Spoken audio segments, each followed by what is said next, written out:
Came from the storm, I was lost in it. Now I got racks, I'm a boss with it. They didn't see when I was down bad.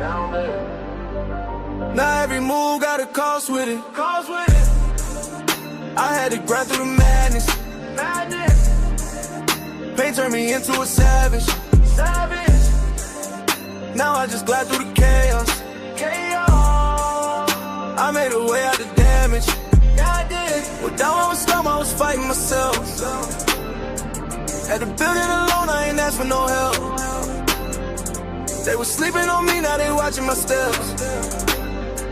Now I move like a king, I don't deal with the rest. I done seen it get dark, I ain't fold, I adapt. Every loss that I took, I just turned it to racks. I ain't chasing no love, I just stay in my bag. Now the same ones doubting, tryna say I'm the man. Yeah, I've been quiet, I don't speak much, but my vibe tell it all when I pull up. I was lost in the rain, now I leveled up. Now I'm floating above, I ain't regular. Came from the storm, I was lost in it. Now I got racks, I'm a boss with it. They didn't see when I was down bad. Now every move got a cost with it. I had to grind through the madness. Pain turned me into a savage. Now I just glide through the chaos. I made a way out the damage.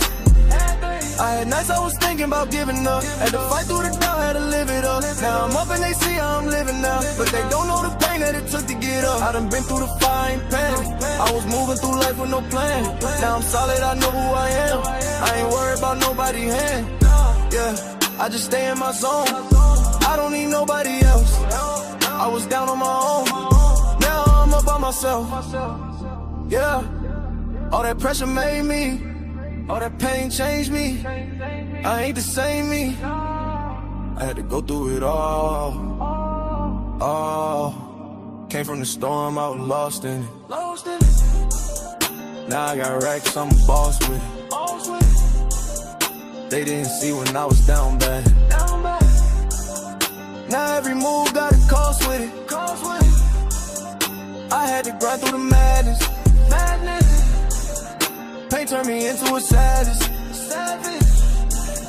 Now I just glide through the chaos. I made a way out the damage. I did.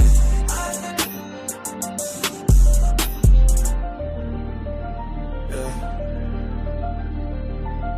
Came from the storm. Still standing. Still.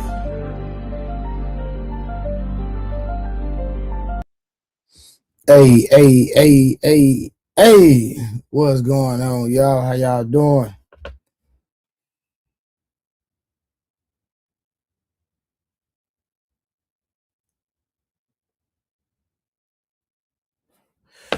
What y'all doing in these streets tonight? What are y'all doing in the streets tonight? Appreciate y'all for pulling up.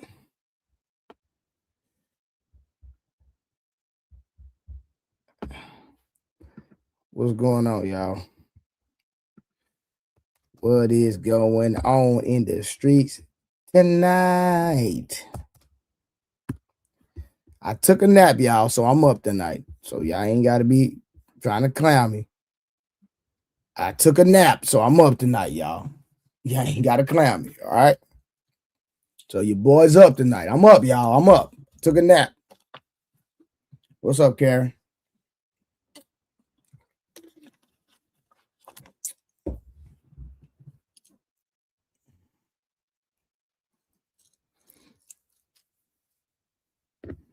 You still not up that long. I don't know how long I'm gonna be up, but I know I'm not gonna fall asleep on the stream. I do know that. I know for a fact, excuse me, I'm not gonna fall asleep on the stream. Shout out to Drew Titan already in this mug. Supporting with the $5 ball. Shout out to Drew Titan, man. Y'all add some color in the goddamn chat, man.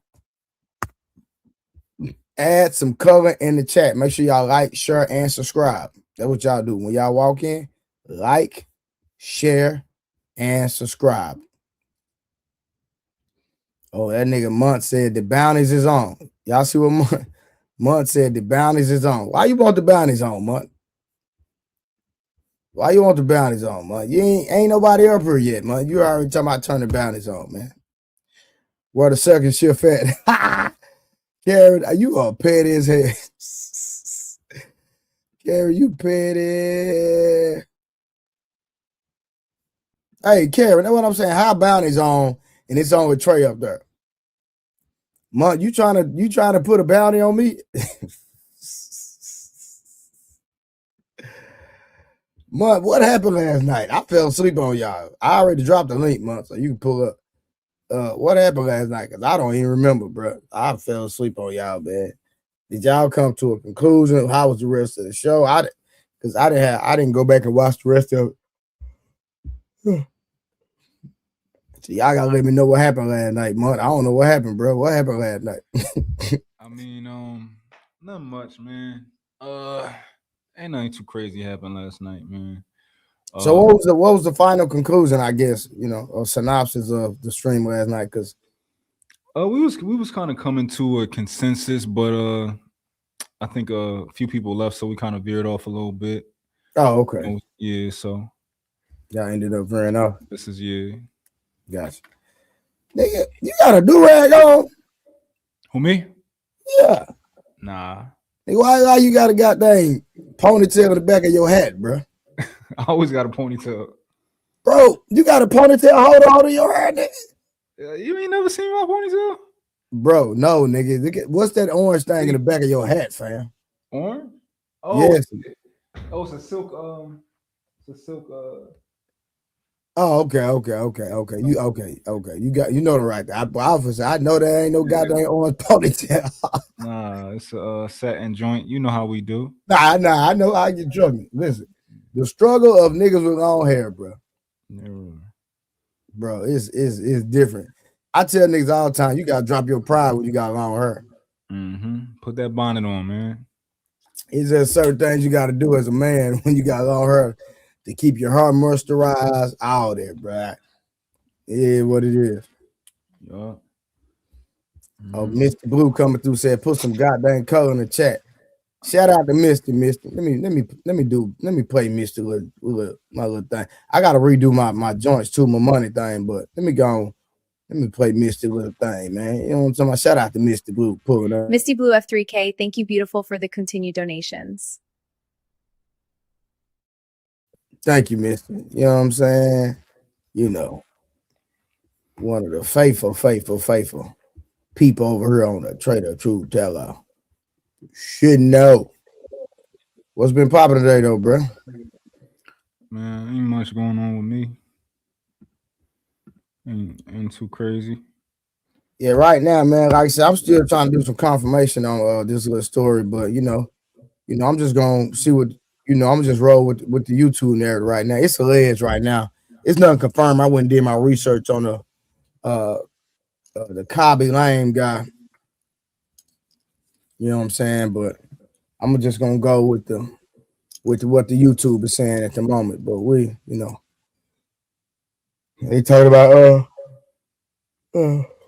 did he hide his assets before divorce and she gets nothing? But at the same time, I say right now the story is alleged, so let me put that out there. But as a man of a high value man as yourself, do you believe that a man should hide his assets? What that mean? What you mean by that? Well, okay, so let's take now. I know a story that is confirmed, and that is Hakimi, right? Hakimi is a famous soccer player. He actually put everything in his mom's name. So when he got a divorce, his wife couldn't take his money. Now that's confirmed. That's a fact. That's a true story. Now this TikToker is still, it's alleged at the moment, but the soccer player Hakimi, that's facts. Like that can be proven. Okay.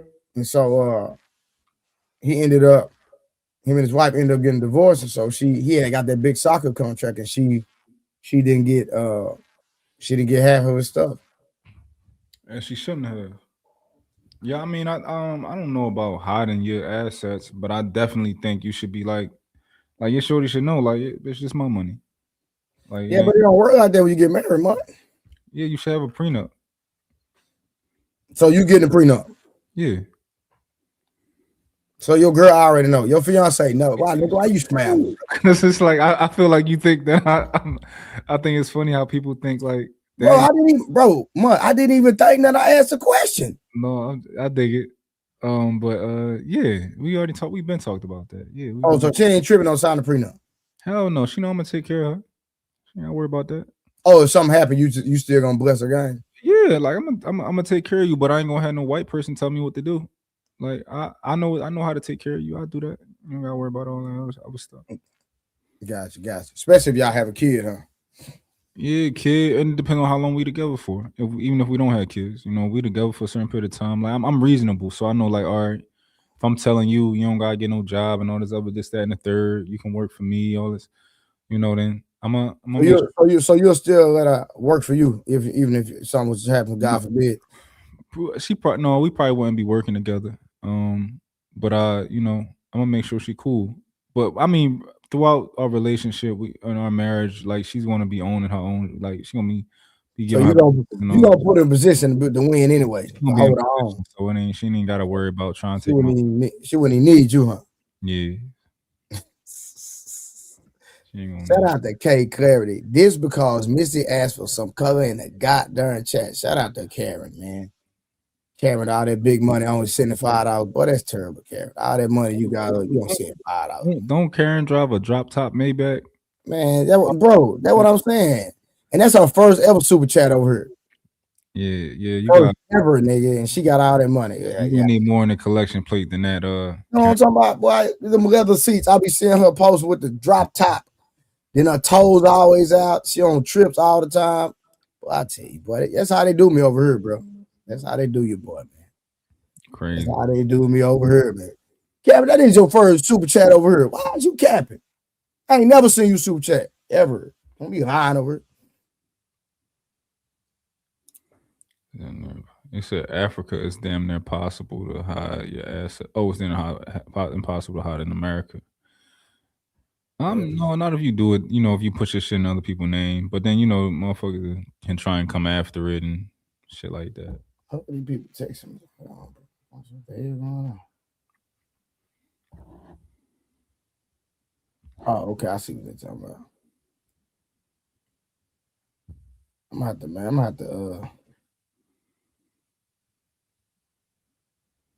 have to hit you up, man. Your boy working behind the scenes, man, trying to get something popping, man.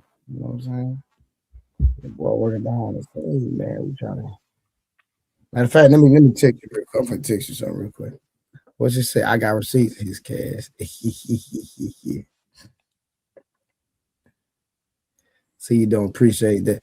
Boy, I do appreciate it. Boy, don't start lying, boy. Talking about I don't appreciate it. Now you lying. Now you lying, sucker. Why you want to talk about lying? Oh, that's Night. Is that Night in the chat or? Yeah, that's Night. Mm-hmm. That's nice. He probably scared Will gonna come up here and drop him. Night, if you behave, we won't drop you tonight. We won't put no money on your head. You just gotta behave. That's all. Bro, Night cool. He be over talking people. He don't even see it, bro. That's all. He just it's the old people, man, like him, OG. They just talk loud and they just, they can't help it. The hearing aids and all that type of stuff. So oh, you think Night is wearing hearing aid? Night, you got a hearing aid? If he don't, he probably need one. That's probably the issue. August, I cut you out because you be saying dumb stuff. I'm sorry, August. You can't. You get mad at me all you want. You get mad all you want. You be tripping. That's proof we smarter than them. The Chusta speaks. What's up, Chusta? I don't know. I don't even know who is that. Have I seen him before? Yeah, that dude out of Cali. He been on the panel before? Nah, he ain't never been on the panel. But we talk behind the scenes though. See, whenever I say OG Speed name, he pull up. He know what's going on. Hey man, OG sent me a little jam today, man. That mother hard. Hey, Wolf Stacks, you a liar, nigga. Pull up on the panel. Hey, Karen, send me that timestamp in the show right now. I'm gonna show Wolf Stacks that he's a liar. Wolf Stacks, I'm finna prove to you on camera that nigga, you's a liar, nigga. Karen, what's the video and the goddamn timestamp? We finna cook Wolf Stacks right now. Wolf, pull up, nigga. Yeah, nigga, pull up. I'm finna show you how you be lying, nigga. And don't drink, nigga, so you can be sober, so you can see this in real time, Wolf. Pull up, Wolf. I'm finna show y'all that this nigga be lying, man. Man, I got this nigga right here. Hell, boy, Wolf Stacks is hell. Yeah, pull up, Wolf. Don't worry about it. I'm gonna hold you to the fly. I saw Wolf Stack had posted a comment earlier snapping on Willie. He's like, this nigga Drew stupid. He talking about, he said August kids be up at 2 a.m.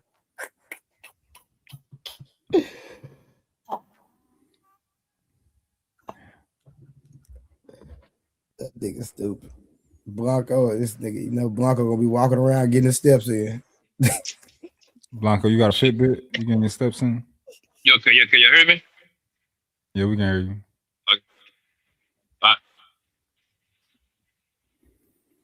Blanco, you be getting your steps in. You going walks in the mall?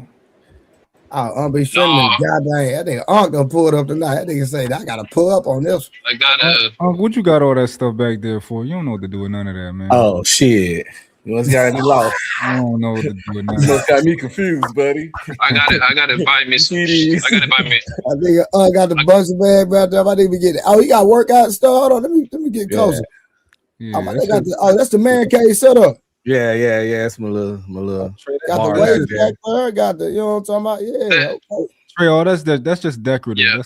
Yeah. Nah. Bro, I gotta hear me, my nigga. I'll pull up. I'm down the street from you.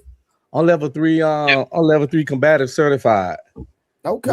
Google what that is. That's the MMA version. That's our military version of MMA. Yeah. Tell me to quit playing with Unc. I'm just old though, so I ain't gonna act like I can fight. Let me make this clear. I pull shit when I tussle. I ain't tussling. Yo, I don't.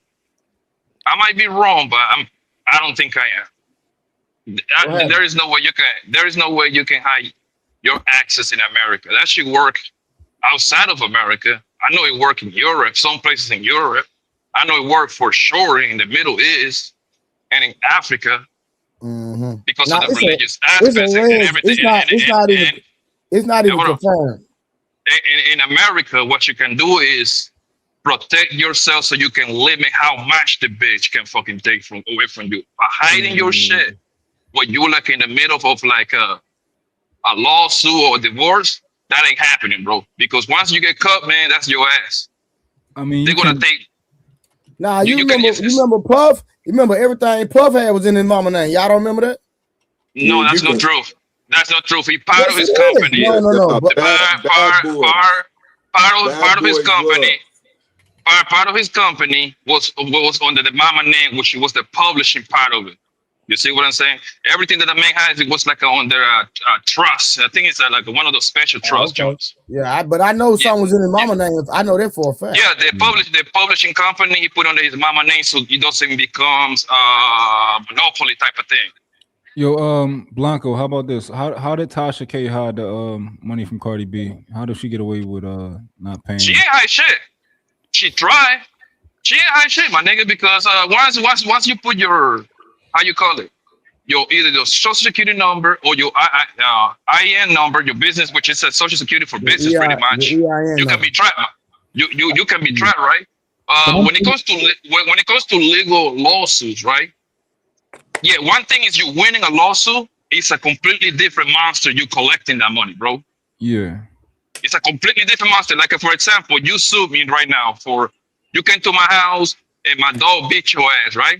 And you won the lawsuit for $40,000. Good luck, you collecting that money, nigga. Good luck. I think Tasha K just stalling it. I think she just stalling what's going to happen. What happened on that case was very simple though. Like, she lost $4 million, right? However, She lost, and then she went back. They went back to court to renegotiate the deal. So now they settled for $1.7 million. So what she got going on right now is she has to pay Cardi B like $30,000 or $40,000 every 90 days until the payment is completely done. So she went from $4 million to paying 1.7 completely. Has she paid any of it? I'm pretty sure she has to, because now she's kind of like there's no way she can hide her shit because she's a public figure, bro. She got a successful channel. She got an app. She be doing like comedy, so her money can be actually. Cardi B will have to spend money to track her money, and then once they find out how she put in her money, then Tasha K will have to pay all the money that Cardi B wasted finding her shit out. And she got a business, and people pay for her site, so she probably got to do taxes and stuff. So what she makes is definitely on the record. But so we don't know how her business is structured, though. Like if it's under her name, if it's under like. I don't know how much of protection that is. Is that an urban legend that under the name shit? No, yeah. Actually, it's protection. Is it absolute protection? Yeah, most definitely it is. We gonna find out tonight. I don't know, man. Because if that was the case, more rich dudes would do that shit. Everything in my mama name. Yeah, just think about Bill Gates. Bill Gates have to give Homegirl a lot of money. Think about Dr. Dre. Dr. Dre had to settle with his ex bitch, right? He had to give her like $150 million. Look at Michael Jordan. He had to give Homegirl $190 million. Look at Mr. Jeff Bezos. Jeff Bezos gave his bitch $38 billion. Yeah, but Jeff Bezos' situation is different because she was there. She was actually working in the company. She helped them build that. So like she was owed that. Yeah. So you're talking about getting hit by direct checks, right? So you're talking about people like Michael Jordan. He had a contract. So we already knew what the contract was. So she definitely was going to get towards all that cash. And then we're talking about during the time before men became a lot more smarter when it comes to moving their money and their assets, right? Smurf, stop right there, Smurf. That was a settlement, because if they wouldn't went to court, Michael Jordan was on the hook to pay more. Jeff Bezos would have been on the hook to pay more. All of them. Actually, if you ever go through a divorce, all of it is settlement.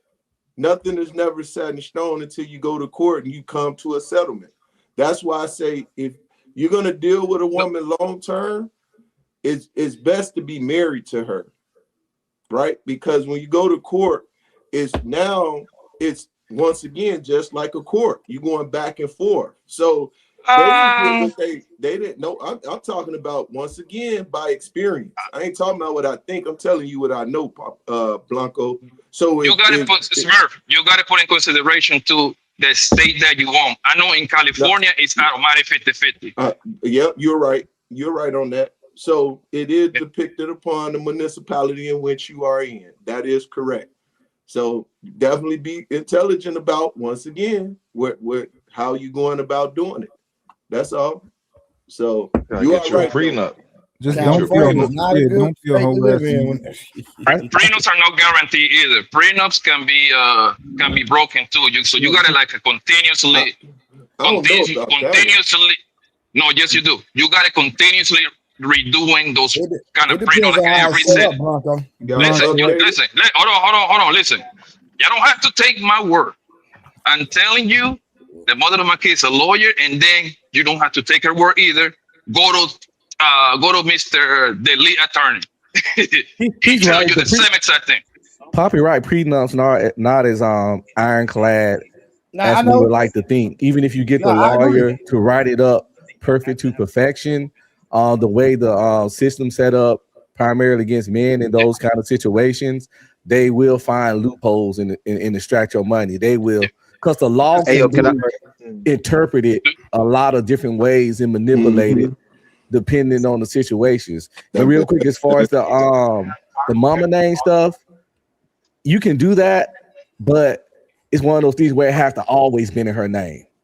If you get married, if they transfer to her name, they can call that some fraudulent.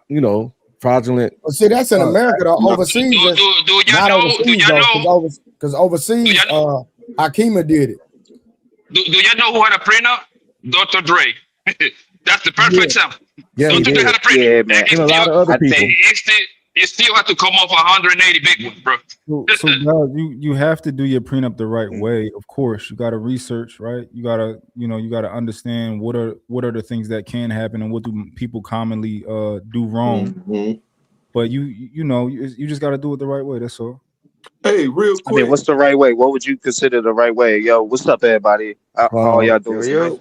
Going A woman What's can up, always family? What's up, claim fellas? that she did the prenup under duress. Like, if you don't marry, if you don't sign this prenup, we can't get this married. We can't get married. If she bring that up, she would say, "I only signed it under duress." Well, that's the thing, right? The easiest way you get off that prenup shit, bro, is very simple. Most for the most part, men, right? Whatever you do, either you got your own business or let's say you work. Most people just do the 9 to 5, got a good job or career, right? Most likely than not, your payment gonna go up every year, right? So that's one of the ways a lot of the girls get out of the contract avoided. This man went from getting paid 130,000. Now he got it raised all the way to 160. Let's just use that as an example. That right there alone, that's a loopholes that she needs for her lawyer to use to break up that prenup because quote unquote he didn't tell her. You see what I'm saying? That's why the prenup got it. That's why the prenup got to be redo constantly. Well, that's what the lawyers say. You can include yeah, that but the prenup ain't going. The prenup in the beginning, like you can have like tiers of like, okay, if I make this much money, this is what we're gonna do. If I go and start making this much money, this is what we're gonna do. Like you can get ahead of that. But also to what Unc was saying, right? That's why you need her to have her own counsel when you do the prenup. So she can't claim later on I was under duress. I didn't know what I was doing. I didn't. That's have fact, sir. That is fact. Counsel when That's what I say. I mean, but yo, at the end of the day, like once you get that, like if you understand that the court system is predatory, so which means that if me and Mont are like the governors or the president of the court system, our goal is to do what? Make money. We all understand that, right? We all understand that. That's why they out there giving tickets and trying to meet quotas because they know that their goal ultimately is to make money. That's why every time you go in there, they try and charge you for some type of fee. So why would I just let you just leave?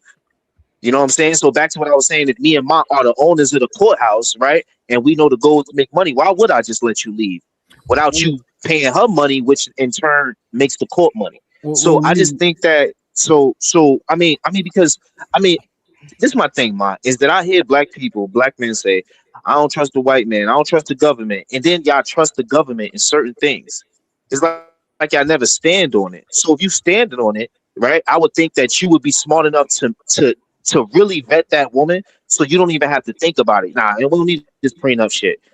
We don't need this. Feel me? Lee, the fact that you you can't. Hey, you can't say that, bro. Let me tell you why. Because I never thought, bro, the amount of money I spent on the wedding and everything. You thought I was ever gonna get in a minute? But I had 300 people on my wedding. I had a goddamn famous, world class singer and guitarist at my wedding paid. You thought I was gonna think I was gonna get a divorce after everything I went through and did? Hell to the no. And I know I vetted properly. That's a fact. Nick can't no nigga on the earth tell me I didn't vet her properly. I'm gonna tell y'all the truth. If I was wealthy, like let's take Michael B. Jordan, right? If I was wealthy and I wouldn't get married. Right, that's what I was about to go to. When I got married, I was poor. We was both young. We both wouldn't have nothing, and we built all this shit together.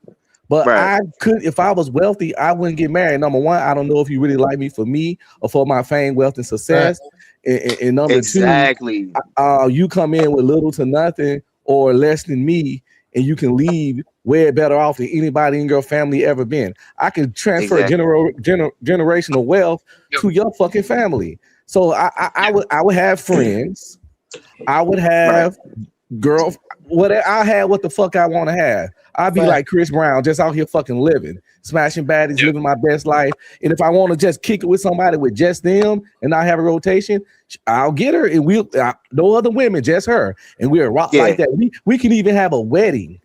But we ain't getting married legally for shit. Yeah, and that's the point right there. That's the point. It's like men are putting themselves in these situations consecutively, right? Because it's not like you. So it's not like yo. Hold on, unlikely, real quick. So you're not gonna actually get married. You just gonna stay with your girl? No. I'm getting married. Like I'm just not legally married. I understand. I understand. No, like, you getting legally married? I mean legally, yeah. You know what I'm saying? My thing is, but I thought you just questioned Monk about trusting the system, but you're talking about getting in the same system. You just talked about Monk. I'm glad you asked that. I'm not the pro black dude that's on some I don't trust the system. I trust the system. Right. So I just want to make sure that that's clear. Yo. I said that because I know that Mont is kind of the pro black side. So that's why I said it. I'm the opposite of that. When you boy, I ain't never heard Mont speak no pro black rhetoric ever, nigga. I don't think Mont heard it on Mont. I heard it on his show. I heard it on his show. If Mont anything, he pro woman. Yeah, he when definitely. listen, bro, when people got money, if you're not pro black, then my bad. Then. When people got that fuck you money, bro. You pro American then? Is that what that is? Okay, me too. When people got that fuck you money, bro, nobody like you for you. People need to get out of that. Okay, when you get LeBron James, Steph money, nobody like you for you unless they got with you when you was broke. Anybody that come after when you got that kind of money, nobody like you for you, bro. That's the game. All right? Like I said, like any famous celebrity. I remember the dude that played Superman. I think he finally went on and got married, but he was just saying like he was scared to date. He was scared to date, didn't want to date because he was like, relationship go wrong. All it takes is one accusation to ruin your fucking career. Yeah, and he had so much going on in life. He was scared to fucking date. And that's one of the things in this new age world of being rich, famous, and successful. One accusation and niggas dropping you from fucking 4 movies in a row. And once the shit get proven false, you don't get them roles back. You don't get them movies either got canceled or somebody got recasted. So it makes like a rich, famous man. Like if you ain't get nobody when you was poor, it's rough to date unless. So let me ask you this: who's bigger than you? You know what I'm saying? Okay. Because I was going to ask you. You know what I tell hypergamous nature though, so it might be problematic. You know what I tell my boys that got. Let me tell you what I tell my boys that got real motion. You know what I'm saying? And like my nephew and you know what I mean. He went to the NBA, all that. Like all my young boys that got real motion. I tell every nigga, bro, go get you a nurse. And let me tell you why. Because most nurses, they work 12-hour shifts. They cheat the most. No. Hold on. We know that. And bro, no, y'all gotta listen to me, bro. Y'all gotta listen, bro. Listen to what I'm saying. We understand that there's a sector of nurses that be out there. We know that. I'm not talking about. I love nurses, bro. I'm not talking about them. Bro. What I'm saying, bro. Can I finish my statement? Yes, sir. Go on. What I'm saying is that most nurses, they work 12-hour shifts. They don't blow your phone up. They don't bother you. They let you do you, and they contact you when they have time, which is rarely ever. Karen, don't judge me for this, because they rarely ever have time in out days in the first place, and some of them still going to school. So a lot of them not gonna keep up. Lucky Trey. That's not all nurses. I get one. I did not say. Oh my God! Did I say? You got y'all think a nigga? What's think a nigga stupid? No, we listen. Let me tell you something. When it comes, listen, I'm gonna keep you dancing. When it comes to get women, listen. When it comes to getting women, it ain't too many niggas that can stand next to me, and that's all. And I ain't trying to cap. That's facts. I can stand next to you. I can stand next to you, and I can tell you that that is that's very shaky water that you put in them on to tell them to just go. Are you saying for a girlfriend or for a real girlfriend? For a friend. I'm just being safe.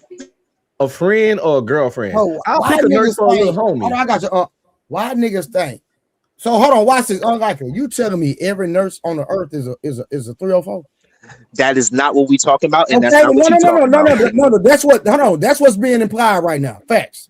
No, that's not what I'm implying at all. I'm just saying what everybody on the planet is implying. Because when I made the statement, no. Okay, well, not you, Peace Merc.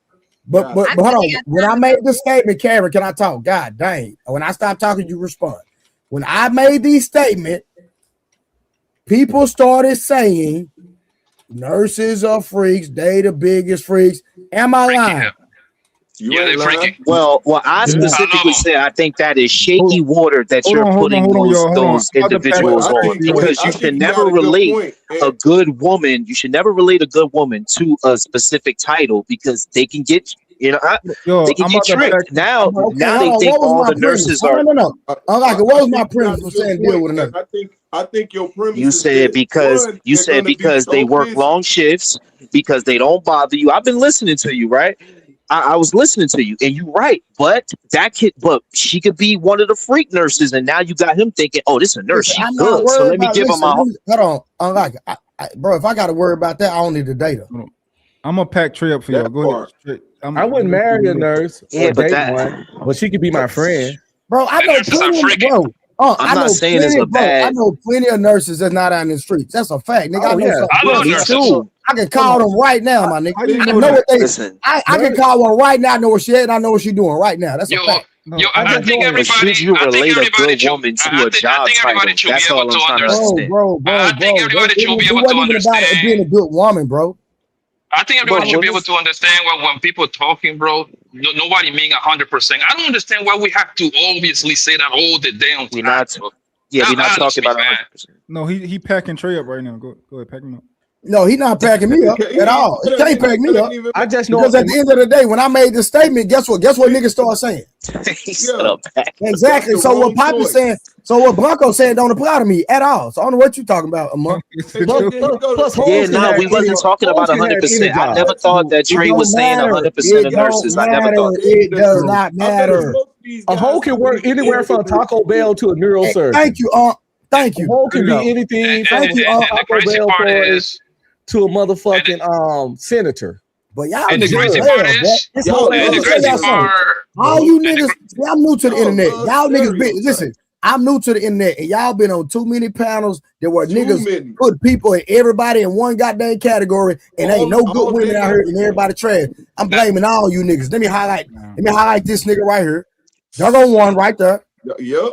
Let me highlight this nigga since you young, but you been in the space too long. Y'all, hey, that's why y'all need to keep coming up. I'm gonna change all you niggas' mind, man. I'm gonna change all you niggas' mind. Real talk. Hold on, real quick.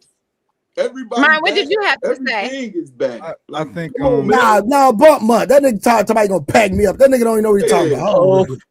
Bro, saying much. We do majorities though, Trey. We do majorities though. It's literally a list. Hold on, y'all. And nigga, I'm finna pack you up in a minute. Soon we get done talking, nigga, Wolf, you the first on the list. Nigga, I got receipts on you, nigga. What the fuck I do? That's crazy. Just wait, what you always do. Because you lie too much, nigga. What did I lie about? Y'all, come on, bro. Nah. You contradict yourself. The second video. You're gonna have to show me. The next time you got my favorite Easter shirt on and you take it off because somebody messing with you, bro, we gonna have a problem. You keep your shirt on the whole show next time. You hear me? You hear me? I got you, Peace. I got you, OG. You don't take that shit off because people fucking with you. Hold on, I want Mark to go. I want to hear this. I want to hear. Oh no, I gotta read the super chat, y'all. My bad. Hold on one second. Hold on. OG sent super chat for Month. Month no D well. I don't wear no hearing aid. I can wear my prescription glasses when he's on the panel because he's cosmetic. I saw. I think it's saying you ugly, bro. Basically. All right, hold on, Karen. You say. I don't know who that is. You don't see my name? It say right there. That ain't Karen. Karen ain't trying to hear all that. Nope, it's not. That's why I'm giving no more receipts. Yo, okay, Karen, quit lying, boy. You gonna be furry one. Trey, look what I found. I won't. Hey, boy, Karen. In my research, this girl don't. Bro, let me tell y'all something. This girl right here don't forget nothing. So the other day when this goofy up here, this nigga right. Let me show y'all this goofy. This nigga right here. So let me ask you a question before. So Wolf, you wasn't on the panel the other day, and I don't know because I know Aunt be watching, and I want people in the comments to verify what I'm about to say. So when you was on the stream the other day, and I asked you, have you ever cheated? What was your response, Wolf? I said no. And that was the truth. Yeah. Is that nigga froze? No, I can't hear. No, he just spoke. I heard her. I hear him. Nah, He said no. Hell no, he ain't never cheated. All right, so hold on, Wolf. You ain't never cheated ever. Nah, never. All right, Nope. all right, stay right there. Stay right there. Stay right there, brother.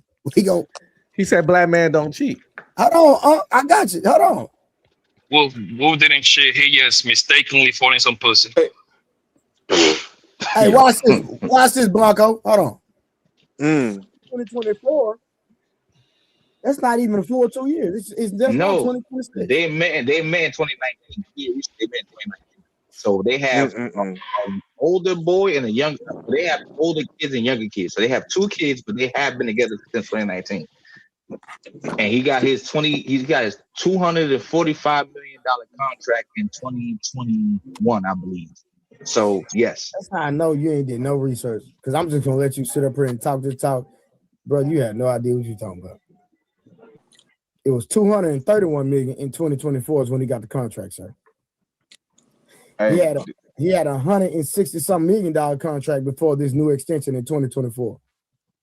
so I'm off 10 million. Cool. Okay, I'm off 10 million. I'm off a year. But I'm saying the boy who cried wolf. That should be his new name, huh? No, because now when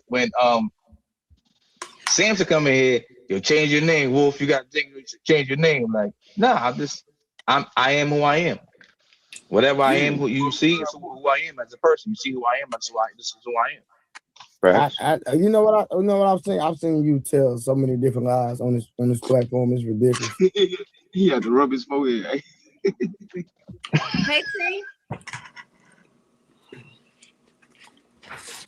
She went out by accident. She was trying to take it out mute to speak to you and left the studio. Here she come back. She coming back. I don't know what I did. Hey, beautiful. You tried to speak and left the studio. I don't know what I did. Hey, how are you? Good. How are you? I'm good. It's been a minute. It has. Hey, Willie said, you want to know how you can tell Wolf Stacks is wrong or lying? His mouth is moving.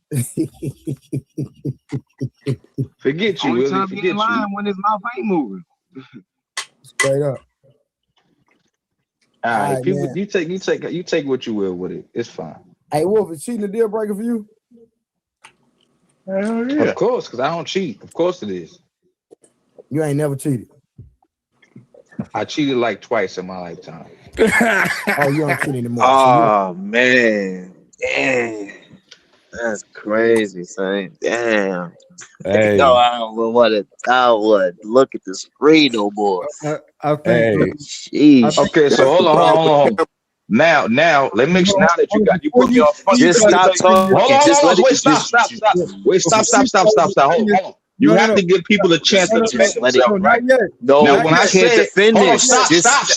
Hold on, stop. Listen to me. Let me speak first. Now, I don't mean stop. I don't mean physically cheating. I don't mean. Hold on. I don't mean physically cheating. I mean like talking to somebody else. So that technically, all right, keep playing it then. Keep playing it to see what he says. Did you ask him when what I he say meant? cheating? Please tell me you asked him what he me meant. what I mean. Now I never physically cheated with anybody. Oh, why you ain't asked him what he meant? And Trey asked me. Trey said, "Yo," Trey said, "Yo, Wolf." He said, "Yo, Tree." He said, "Yo, Wolf. How don't you cheat?" I said, "Women would get mad when I would look at a video or something to not be with another female." Yo, play it back again, Trey. Just play it back again. Let's see that. Let's see how you want to. Because never when you said it did, cheated. You really want to do? Wolf, be quiet, Wolf. Listen, you're a grown man. You know what cheating means, bro. We grown men. We know what cheating means. Come on. That's why I said, okay, but like I said, talking technically still is cheating. That's why I had to think about it. Wolf, you're talking too much, bro. You're talking too much. I just started talking. Listen,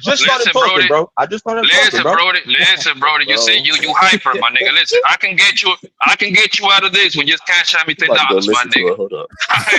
Cash out me $10. I can get you out of this one fast, my nigga. You understand what I'm saying? Cash out me for the Starbucks that I'm about to buy tomorrow, my nigga. But listen, technically, Wolf didn't cheat, right? I'm gonna tell you why. Hold on. Before we I expunge his record, my nigga. Once you expunge your record, there is nothing on your criminal history. So there you go, nigga. He got his record expunged. He didn't cheat. That whole die, that's it. It don't count. I guess that's the same as girls' whole facts, Run right? that shit back. Trey, run that shit back. Run it back. If you, it don't matter to me. I'm telling you, Man, I we never don't want physically to cheated. hear that, man. What's that? You gonna have Y'all a chance already to know defend he's yourself. live. Oh, we gotta let this simmer first. Y'all not even let me defend myself. It's crazy. Not yet. There ain't no defending that, pimpin'. She went out by accident. She was trying to take it out mute to speak to you and left the studio. Here she come back. She coming back. I don't know what I did. Hey, beautiful. You tried to speak and left the studio. I don't know what I did. Hey, how are you? Good. How are you? I'm good.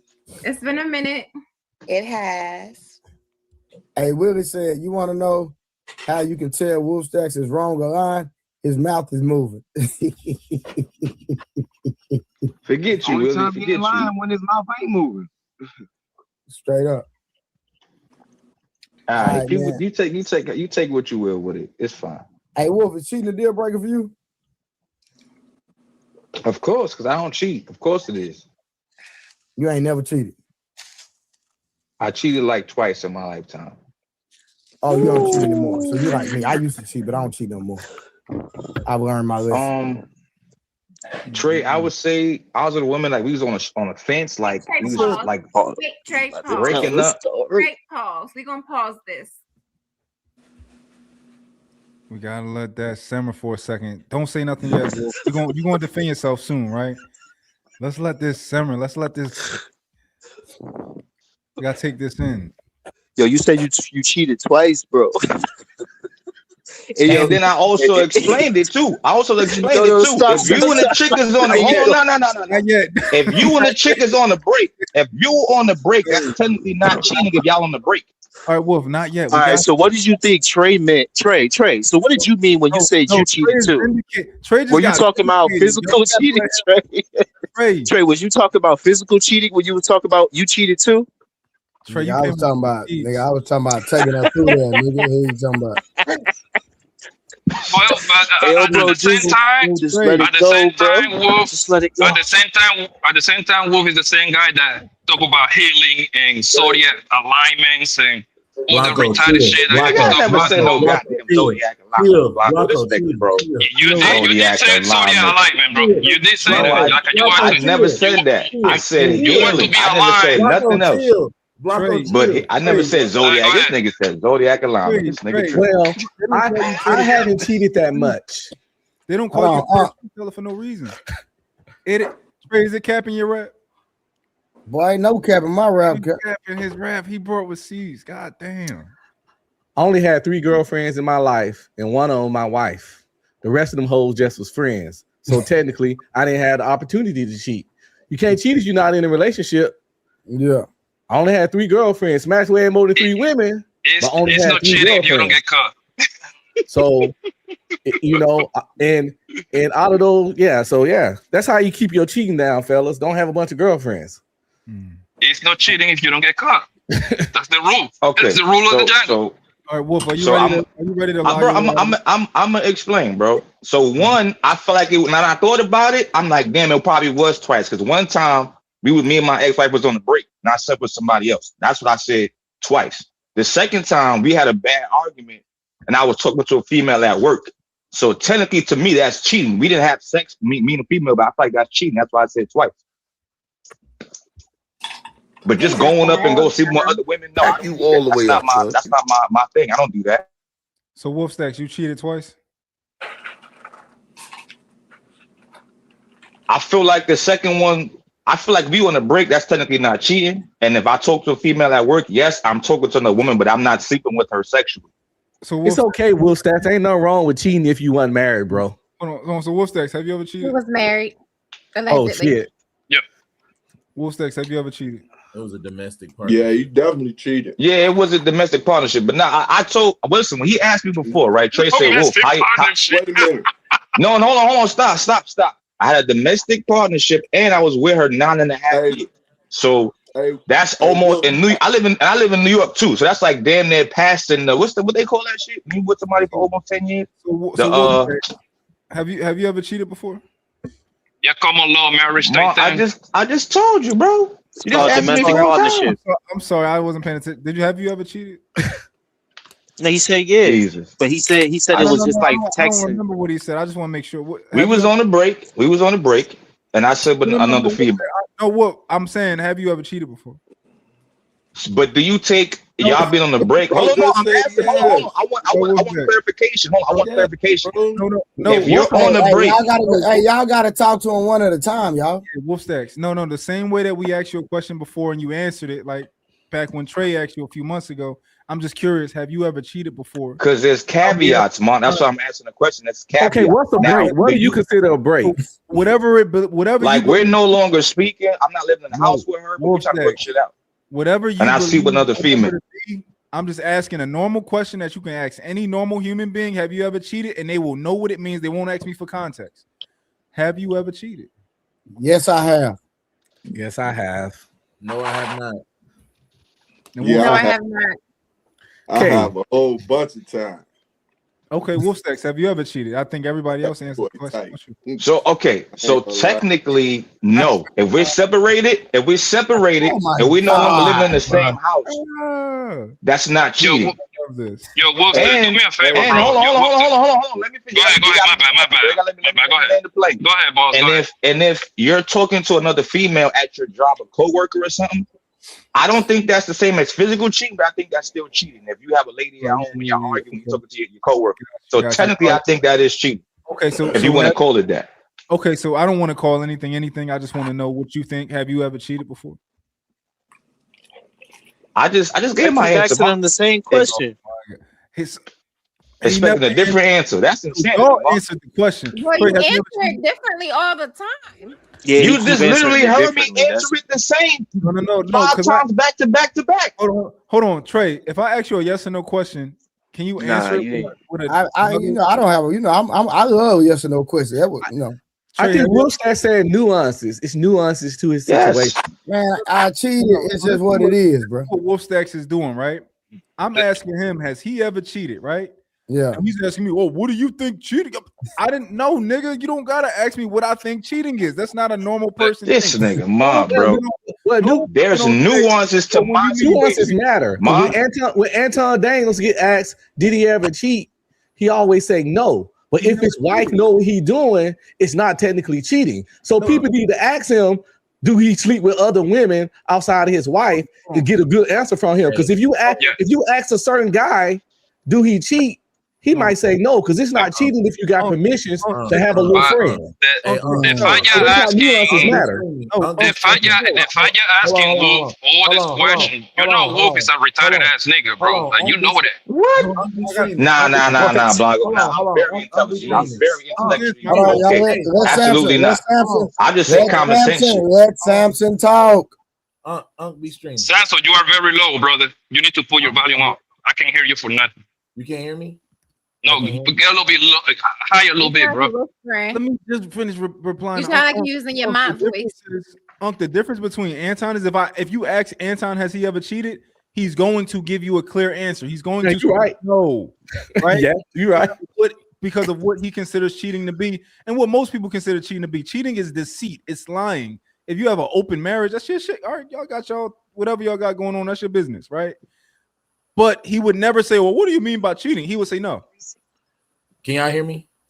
Hey, we hear you, bro. We hear you, Samson. What up? I just got to respond to because I told you a while back when you first got on here and Wolf was up here. I told you from the beginning, before you remember, I said this. I remember that shit. You said don't talk with him. I said, I know you don't know the backstory. I know you don't know the story. I said, I know you don't. It's okay. I said, just leave it alone. Because this nigga gonna start lying. It's okay. It's all right. How am I lying if there's nuance? That sounds crazy, bro. Because you said you did, and you said you did. I don't back through your lies longer than anybody. So we don't even have to do this back and forth. It's okay. You did tell me that shit. The first time I came up here, you told me to ride with Wolf. Came up here, I told you, right? I don't understand nuance. That's crazy. What happened? That same first time Wolf played me. I got caught up in some of his lies. Okay, I so defended the shit. So and I got proved. All I'm gonna do, because I don't want me, Kay, we do this with him all the time. Kay, come with the receipts. I'm not gonna do that this time. All I'm gonna say is you ain't even got to get involved in this. Not for him.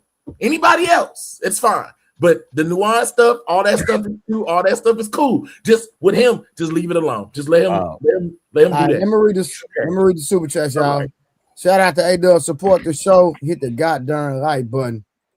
And Summer came through with the goddamn $2 ball. Said Wolf, sheesh. Girl, you got the Christian woman about to cuss, Wolf. Then we got goddamn OG said Wolf can lie because he live in New York, right? Jesus. And then goddamn T.O. came through with the goddamn $5 bar. Boy, T.O. say Wolf, start taking notes as you speak. Yo, Trey, ask me if I ever cheated. Month, have you ever cheated? No. Now, if you wanted to ask me more and go deeper in the context, I'll tell you that I've been with women and I didn't commit to them. So it wasn't cheating because I never gave them a commitment. Yeah, but once you got like facts. Once you got like the quote unquote the friends with benefit, that's not cheating, my nigga. Hold on, y'all. Hold on. Oh my God. No did it, bro. $20 ball. Wolf Stacks, have you ever cheated on your strong hand? That boy switched to his lefty. No. That's wild. That's a super wild, chat. You gotta answer that. Wolf, hey, hold on. That's a super chat. You gotta answer that, sir. It's a natural thing. So the answer is no. Yo, all I know is Wolf, bro. This nigga Wolf. Even when I got a girl, I still. Listen, bro. Yo, Wolf. Don't ever do crime, my nigga, because you cannot spin your way out of the revolving door. Bro, what are you talking about? I already said what I'm gonna let you deal with that. I'm gonna let you handle this. I'm not touching it. I want to know, what is the problem if you not with your lady or you single, you like, damn, I'm not going outside to pay for no tunes. I'm just go work, when I take a shower and go to bed. That's regular shit. But because OG told you, he said you do your shit so often, your right hand is gonna be the strongest thing on your body. That's what OG told you. Bro, he took that literally. I don't really be sitting up here every day, 3-4 times a day. I have a job, bro. I have a life. Bro, I have kids. Bro, we don't need that's what happened. Yes, because I watch it. I like to watch it. That don't mean I gotta do it every time I watch it. I like to watch it. Wait. You watch porn and don't beat your meat? Y'all give Will Stack a follow. Sometimes I do. I just like to see bad. Jesus Christ, man, this is crazy, bro. Why y'all talking to Wolf Stack about beating his meat on? That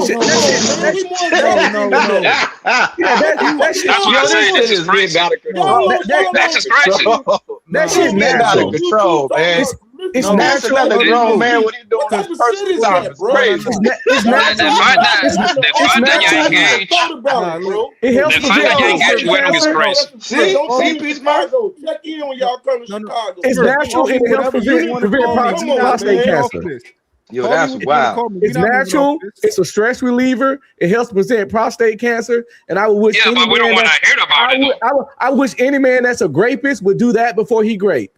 Awesome. So keep it real. Wolf, you No, just hold on, y'all. You know that's it is that's natural. a mental illness, bro.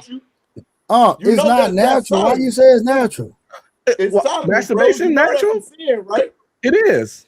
It's a sin. Hold on, y'all. Hold on, real quick. Hold on, y'all. You and your wife supposed to do it as open. So y'all don't supposed to. This is how much God know. Hitting from the back is a sin, but we all don't clap some cheeks from the back. And you know what? I'm not a perfect. We only supposed to be missionary. We want to be all biblical.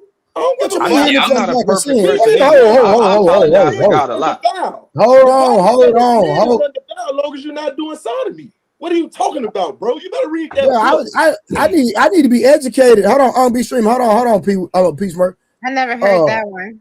Hold on, be streaming. Educate the panel on how hitting it from the back is a sin. I want to hear this. Dang. I thought you was only supposed to be doing missionary. But we talk about sin. Okay, hold on, y'all. Hold on. Let me talk on for a second. Hear me out. Lying is a sin. Let me talk about fornication right now, Pimp. What I'm saying, everybody sins, so ain't no sin bigger than the other. So let's let it go. No. Hold on. Until we sinless, we can't talk about sin. It's a sin, bro. Yeah, that's what I'm trying to get to. Nonsense, bro. But it's a lot of shit that's sin. Nah, we're not gonna move the goalpost. No. Educate you. Educate you, little bro, on how hitting it from the back is a sin. I want to hear this. It's just something that I heard. I'll see if I can find the scripture and run it to you. Yeah, find the scripture from me, please. I know the one where it say the bed is undefiled to a married couple.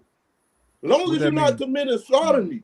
And that's sodomy, I know, but we all sin because most of us have had, most of us have fornicated. But that's moving the goalpost. My wife ain't the only person I've been with. Don't nobody want to hear wolf stacking his encounters with himself. No, my point is that y'all were saying masturbation is a sin as if we ain't sinning every day around this bitch. Bro, we ain't talking about all the way left. We know the context. Stay with the context. You aren't be screaming. You intelligent enough to stick to the script. Come on, man. I know, but saying bring it, accusing it as a sin is moving the goalpost, going on that holy roller shit. And I'm a Christian, but no. We were talking about is no. Hold on. Peace Murph. I didn't bring up the Bible first. Peace Murph, real quick. Peace Murph, I'm rocking with you. Just give me a second. My only pushback was when Unc said it was natural. Explain to me how that's natural, bro. Well, you naturally got hands. You naturally got a penis. My hands you naturally grip it. My hands, fuck. You know what I'm saying? My hands is not for that. Shit, and the impulses is natural. Sexual stuff. Crazy. Hold on, no, it's an argument for it being natural, right? Because can we say that? Man, cut your ponytail off, my nigga. Hold on. Can we say that it's natural? Cut your ponytail off. Hold on. You finna add to this, man. Come on, man. It's a natural part of life of growing up. That's not natural. Can we say that it's natural for dogs to do what they do? They weird shit. We're not dogs. We're talking about man right now. Come on, you intelligent enough to have. No. Hold on. Peace, Murray. Let's entertain. Let's entertain, Mark. Yes, it is, Mark. Dogs be beating they meat. No, they do not. You be watching them too. Dogs beat. Oh my God. Y'all have a dog. Different. Y'all gotta. We gotta stop, man. We gotta stop. We talking about adult males right now. Come on, man. Y'all entertaining. So what makes? I sent the link in the back for masturbation being natural. And everybody, man, come on, man. Doctors and psychologists will agree. You can't. That is natural. They go to white man. They say fuck them. But it's also black doctors. Hold on. It's still under the 21 times a month. That's what they say. 21 no, times natural. a month. White man taught us this language we speaking, but we still speaking it. No, y'all. Hold on. Let me tell y'all something that's natural. This studies. Come on, man. Hold on. Let me tell y'all something that's natural. Walking is natural. That's something that's natural. Defecating is natural. There you go. Exactly. Telling y'all, masturbation is natural, y'all. No, it is not. I sent the link in the back. So hold on. If you go to use the bathroom, you got to pee. Is that also kind of doing that when you go to pee? Don't you got to touch yourself to pee? That's crazy. That's weird. We men. That's weird. Bro, someone want to talk. Be quiet. Go ahead. I just had a question. When you guys, when you guys are beating said meat, are you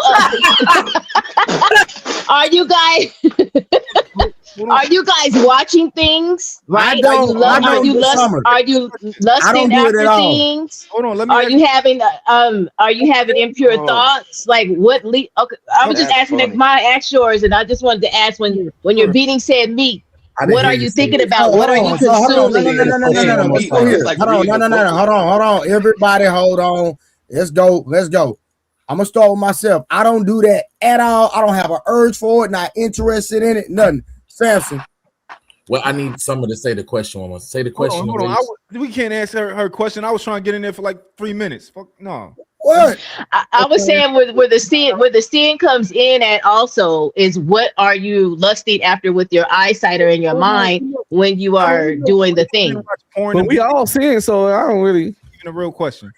Find me a motherfucker that ain't sin, and I'm gonna turn him to a saint as we speak. He need to float his ass on up to heaven. Let's move in the goalpost. Hold on. I don't think y'all. If I lied today, I'm gonna beat my meat in the same day. I dig it. I don't think y'all can make the argument that beating your meat isn't natural. I want to hear that argument. It's not natural, bro.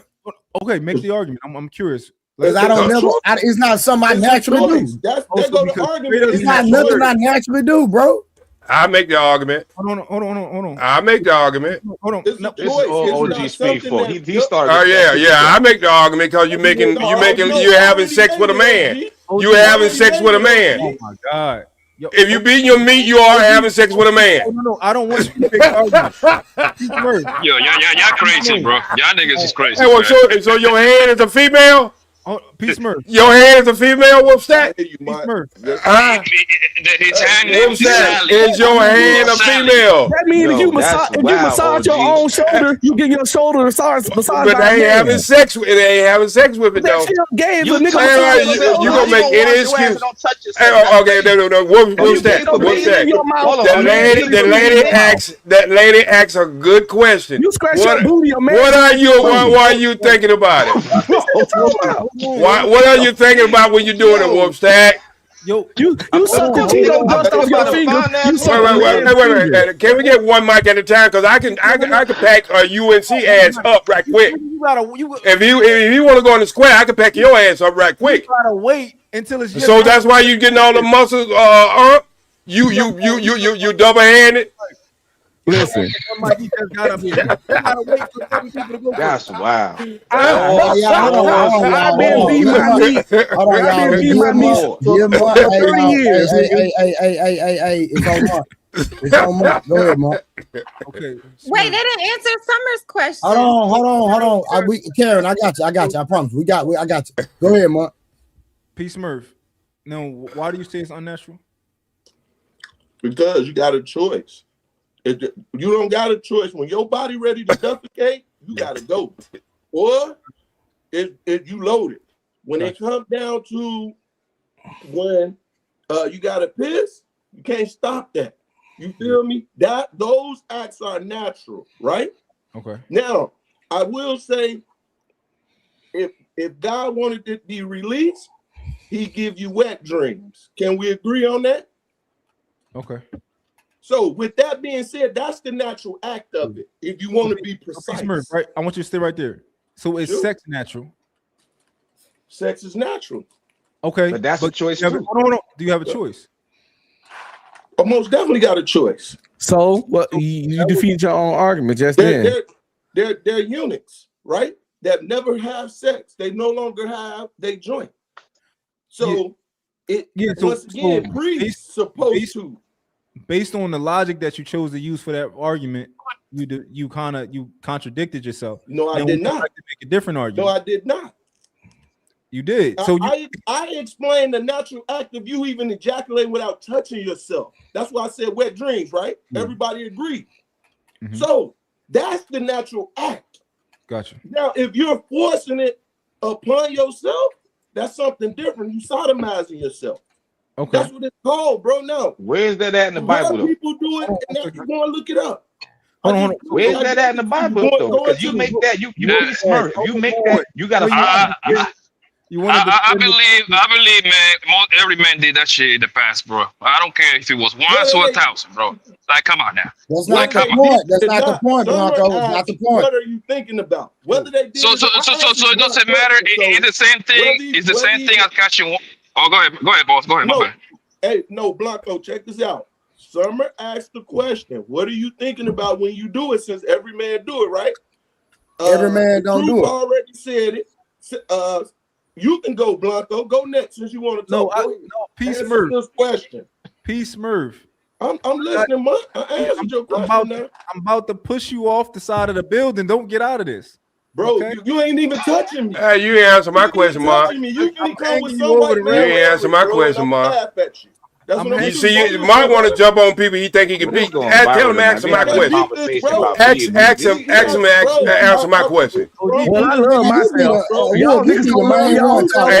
Hey, Trey. My gift of God has gotten me more than you would ever touch, bro. Can I say something to you, Trey? Peace Murph, not no slouch. Hey, Wolf. OG, let everybody else talk, bro. Just give us a second. I got you. I love myself. I'm gonna come back to Summer and I'm gonna come back to you. Peace Murph.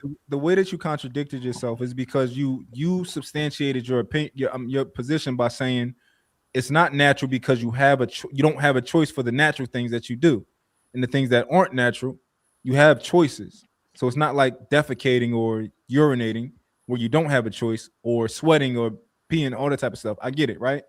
However, having sex, you have a choice. You have an urge to do it, and you have a choice. Am I going to do this? Am I not going to do it? So I'm not going to be disingenuous. I think that the argument you made, it broke down, and I'll give you an opportunity to make a different argument. What's your question? How is it? How else? What's another reason for it to be unnatural to masturbate?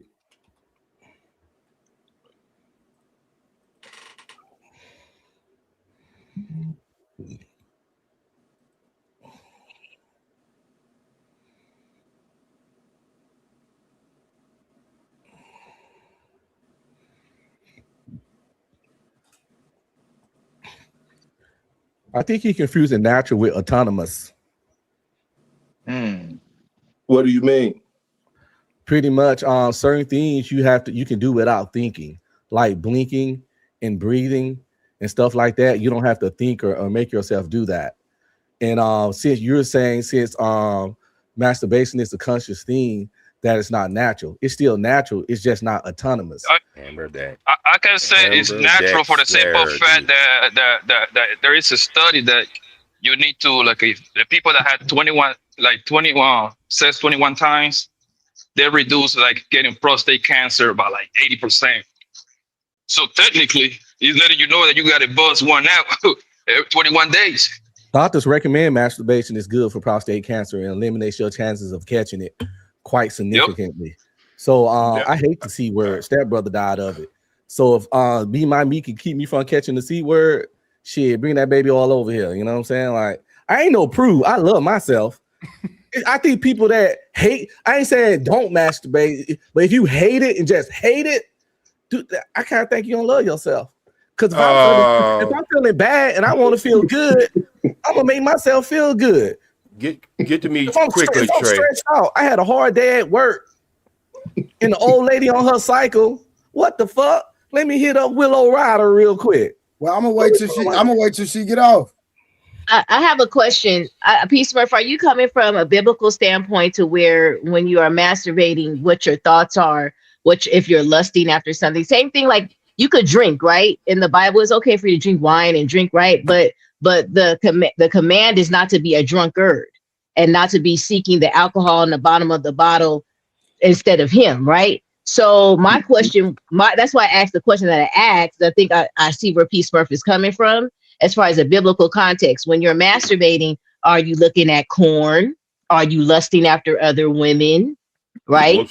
What is your mindset when you're releasing? If you're saying medically you need to release every 21 days, how are you going to be able to do that and still have a moral compass and moral balance to then remain biblical and sinless when you're doing it? Because nobody's 100% biblical, so I'm good. I get that, but when you intentionally sin, there's a scripture. I don't know what the scripture is, but when you don't just real quick by what Unc said, just with the sin, it's really quick. When you intentionally, I'm just saying when you intentionally do something knowing that is wrong, then you're gonna have to take account for that. That's all I'm saying. Oh yeah, I had sex before marriage. What are we talking about here, man? Yeah, everybody here has sex before marriage, gang. Stop it with the whole Bible stuff, yo. Okay, guys. Oh well, life's a journey. Something that's natural predates the Bible, right? So when we're talking about natural and y'all talking about that's those two different conversations. Natural predates the Bible. It's whenever us as organisms became humans and we got two hands and all that type of stuff. That's natural. What is it natural for us to do? So I'm not coming from a biblical perspective. Right. I'm not disagreeing with you. But I was trying to piggyback on what Peace Murph I think was saying, where he says that where I'm not discounting the naturalness of it all. You guys want to release and all of this stuff. That's not my argument. What I'm saying is when you're releasing, right? And you're tenderizing said meat, what are you thinking about? I'm sorry, I won't win tonight. So what are you thinking about, and are you lusting after something while you're trying to release yourself? That's where the thing lays. Y'all know who make the sex toy industry $1 billion industry, and it's not men. So, let me throw that out there. Who made It wasn't a gender thing. Oh, no. Just as you trying to like y'all say meat. y'all waxing y'all meat. It's some coochies getting fucking filleted around this motherfucker too. The Walking Dead, they getting slayed. I can't deny that too. It's the same argument with them too. It would be the same argument with women. Motherfuckers be having two. They be having two roses because they're running the charge down on one. That's fine. And one a Swiss op. Both questions for both sexes, genders, male, females. It runs the same way. You know what I'm saying? So that's how you know it's natural. It's natural because we both was doing it. on the right path there? Was I on the right path with what you were saying a little bit? So I'm gonna say this. To me, it's not natural. Y'all can sit here and argue all y'all want. I really don't care. It's not natural. Yeah. OG, what was you trying to say? Make it quick, man. We need to change the subject. Real talk. Damn.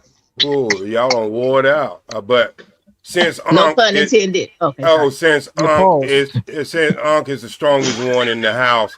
He's ambidextrous. He can use both hands. And Wolfstack, Mont, I'm gonna ask you a question. All right. Since you want to try to hem up Pete Smurf, I'm gonna ask you a question. Left or right hand? When you do masturbate, are you having sex with a man? Are you having sex with a man? Yeah. Are you sexually having sex with a man?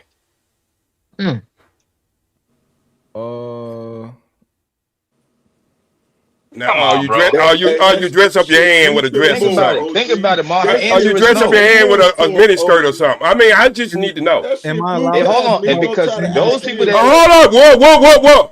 They asked the question. Nobody said shit. Now you want to bug it in. We're gonna get to your ass in a minute. Pause. Yeah. Hey, look, hey, OG, it went so far over my head. He had to move it, came back. I still ain't got it. So, Peace Smurf, you lost round one. OG's trying to redeem you. Don't, you frozen now. Don't get cricket on me now. Can you hear me? Yes, sir. I can hear you loud and clear. All right. So you saying, are you having sex with a man when you masturbate? No. Yes. If you masturbate, are you having sex with a man? Who are you having sex with? A female? I don't think you're having sex. Okay, when you masturbate, are you masturbating as a man? Yes, I am a man. And you masturbating, right? Yeah. And don't carry that 21 days bullshit, because the same doctors will tell you LBG people to use condoms. So you can't take shit they say. They take shit all over. Why shouldn't they use condoms? They can get AIDS. This is what I just said. So what I'm trying to say, and who say natural? We getting confused. That's some bullshit. Because listen to this, Trey, and tell me if I'm telling the truth or not. Before there was the Bible, it was the Word, right?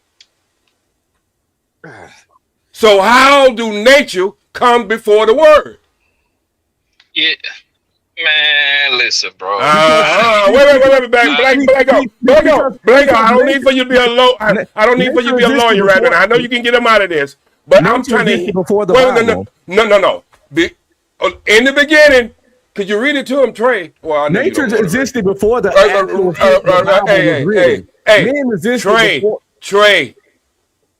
We were going on Christianity. We're going on the way the Bible was written. Man didn't exist before. Wait. Stop. We already know you're strong. Let's go on and try to close this conversation so we can move on, man. I just want to say, put that last thing in there. In the beginning, it was the Word, right? Oh, that's right. Okay, so what you talking about, In the beginning, there was God. In the beginning, and what? The Word.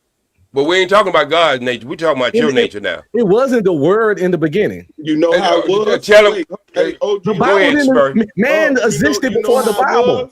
The Bible, man existed before the Bible. Am I mistaken?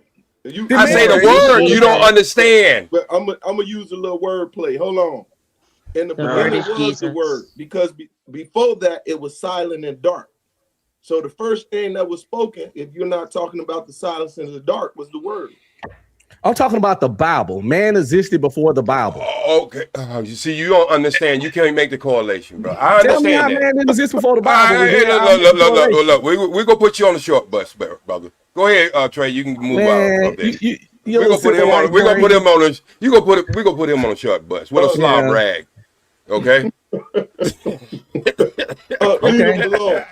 but the thing is, people can never tell me how I'm wrong without info. We finished. We done with that. Subject, man. We done, Trey. We done. Wolf Stats, you the one started this bull crap, nigga. Me? I had a question for Wolf because I was in the comment section. We and done. I kinda, as long as that's subject. It did not be about masturbation.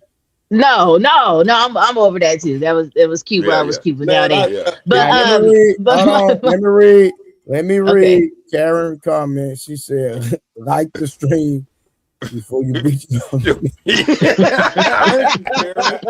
you, Karen. Thank you, Karen. And she gave you $5 just to say it, bro. Thank you. I tried to eliminate it from the beginning. I had a question for Wolf because I was listening from the chat, and you had said, I thought you said you were married. Were you legally married? I thought that's what you've been saying for quite some time. But then, if I misheard, you could correct me. But then you said something about you were in a domestic partnership or something like that. He was not legally married. But go ahead, Wolf. Go ahead. People don't know you have to go to court to sign and pay for a domestic partnership. So the difference between a marriage and a domestic partnership is when we break it up, it costs I think like $50 to break it up. You don't have to like go through sharing property, stuff like that. And like I said, what is a domestic partnership? What is that? So living in a certain state, it's like basic. That, no. I told him that long time. No. It's both. He's right. But it was started off for gay people. It's both. But it was started off for gay people. But look, how they do it is if you don't want a traditional marriage, but you still want to be under one with that person. Was she born as a female, Wolf? Come on, don't play with me. Don't play with me all day. Of course. I got four kids. I got 4 kids. Well, don't do that. But adoption is lying. For us to move into the shelter in New York legally, we had to get a domestic partnership first. So once we got that, we were legally allowed to live in the shelter together. And we was together for 9.5 years, and we have 4 beautiful kids. So yes. But I was kidding with you, Wolf. But hey, hold on. So I know, but that was hey, crazy. Wolf, I was kidding with you, but you know Wolf, you be lying. Hold on, real quick. Hey, Wolf. So you telling me you got put in the category of a stud, nigga?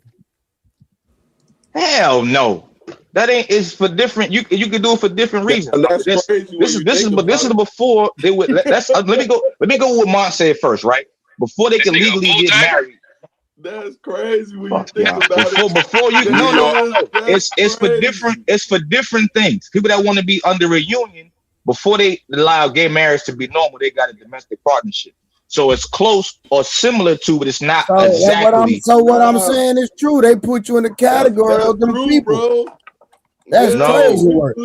No. That don't mean you a stud. That's not what that means. Don't mean that at all. Let me read this super chat, man. Yeah, please do. Dang, Wolf. God dang, man. You got put in that category. You got a lot of stories. Aunt B Streamer said, Karen, would you rather your man cheat or beat? Boy, we can't get away from this. God dang, but y'all niggas hell. Y'all niggas different, bro. I can't. Bro, I promise you. Y'all niggas got old ladies at the crib, but y'all niggas different, bro.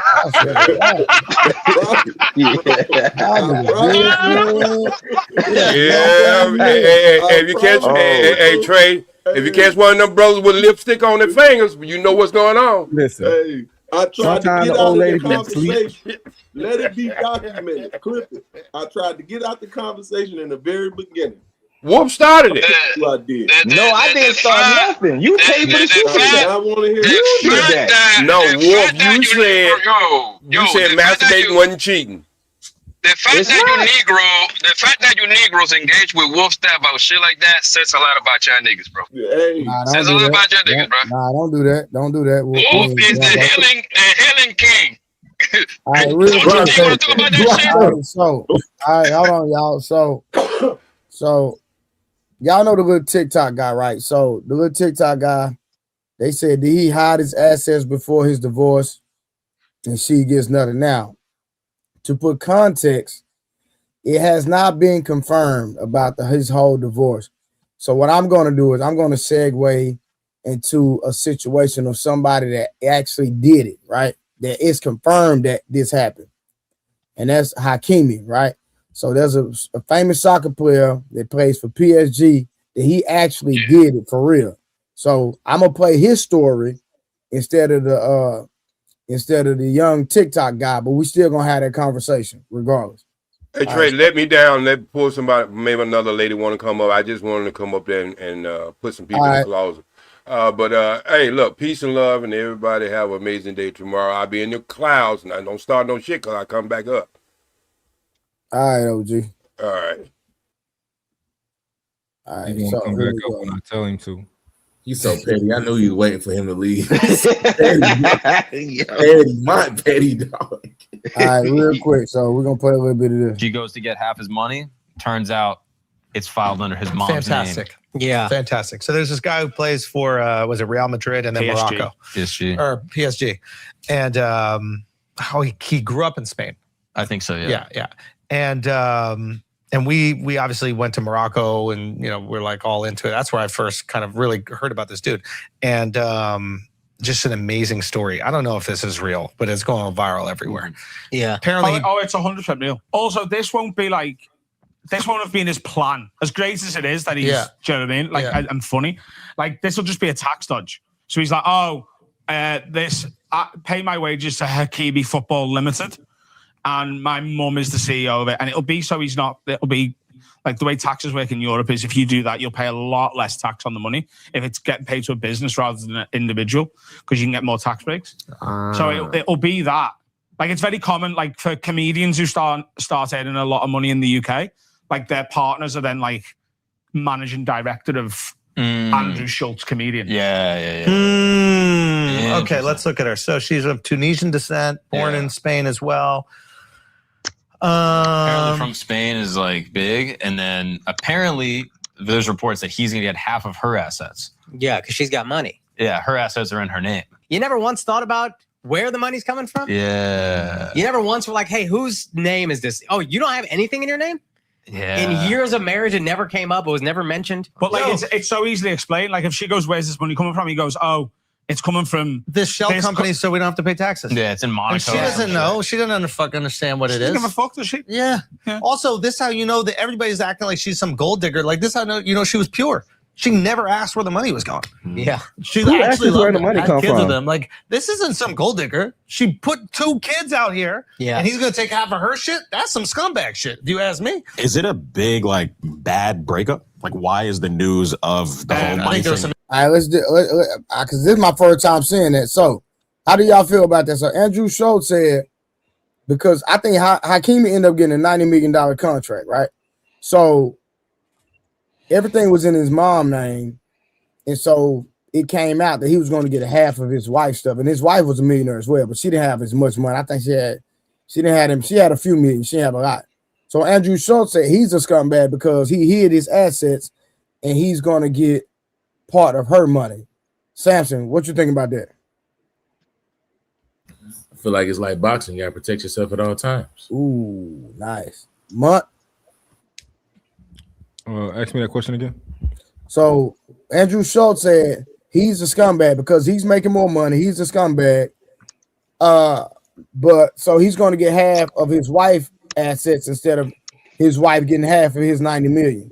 So Andrew Schultz said he's a scumbag for hiding his money. What's your take on that? I would need more context to see if he a scumbag, like, but I don't think he. No, just based off hiding your money, knowing that you making more money than your wife. No, not right now. I'm not gonna say he's a scumbag. Blanco. Yeah, he's not a scumbag, but the story's kind of incomplete for me because he doing that to protect himself. I seriously doubt that he will go after half of his wife's shit. You know what I mean? He wouldn't do that to his wife. Like, he just gonna let her keep her money. I think that part is capped right there to go after her money. Nah, bro. I just don't see no scenario he doing that when he making 90 plus and Hunger probably got like 3 or 4, some shit like that. I would. Yeah, but you got kids with they say they got 2 kids, No. right? No. Listen, if I'm the breadwinner and I know I'm doing everything as a husband, and my wife divorced me, nigga, I would do this. I would do the same thing he did. Watch this. Do you know why he got divorced? Do you know why they got divorced? I can do more research, or you can probably try to pull it up right now if you can, Karen, if you don't mind. But listen, Yo, Trey, can I ask you something before you go? Hold on, let me before you go, so you know what I'm going. Like that part in telling you, like would you would one part like go for half of her shit when you got 90? Yes, I would.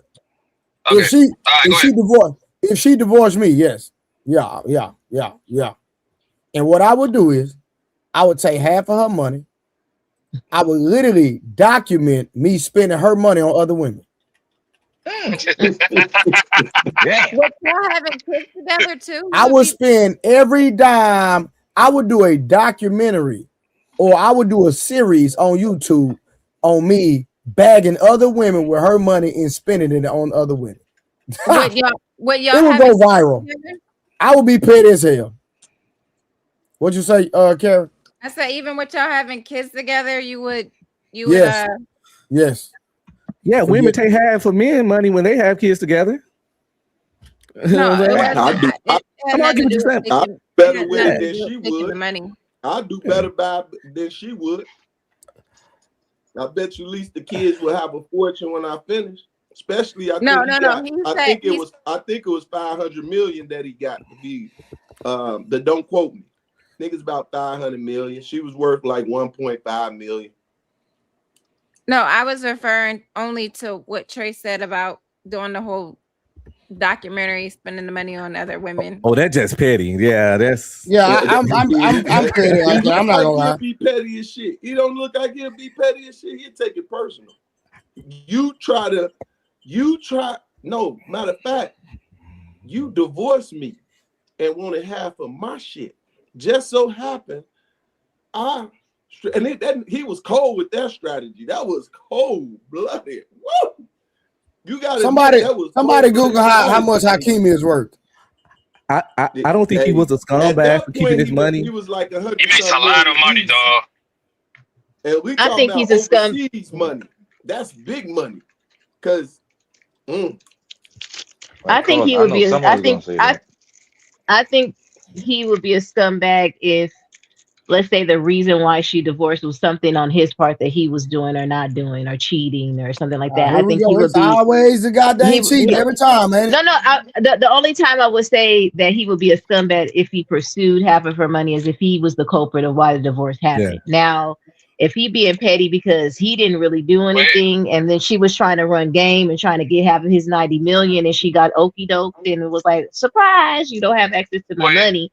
I could see a person being petty and trying to go after half. All right, so y'all, let me read it right here. So as of early 2026, Hakimi net worth is estimated to be between 24 and 40 million, with some reports suggesting a higher fortune of around 70 million that is managed by his mother.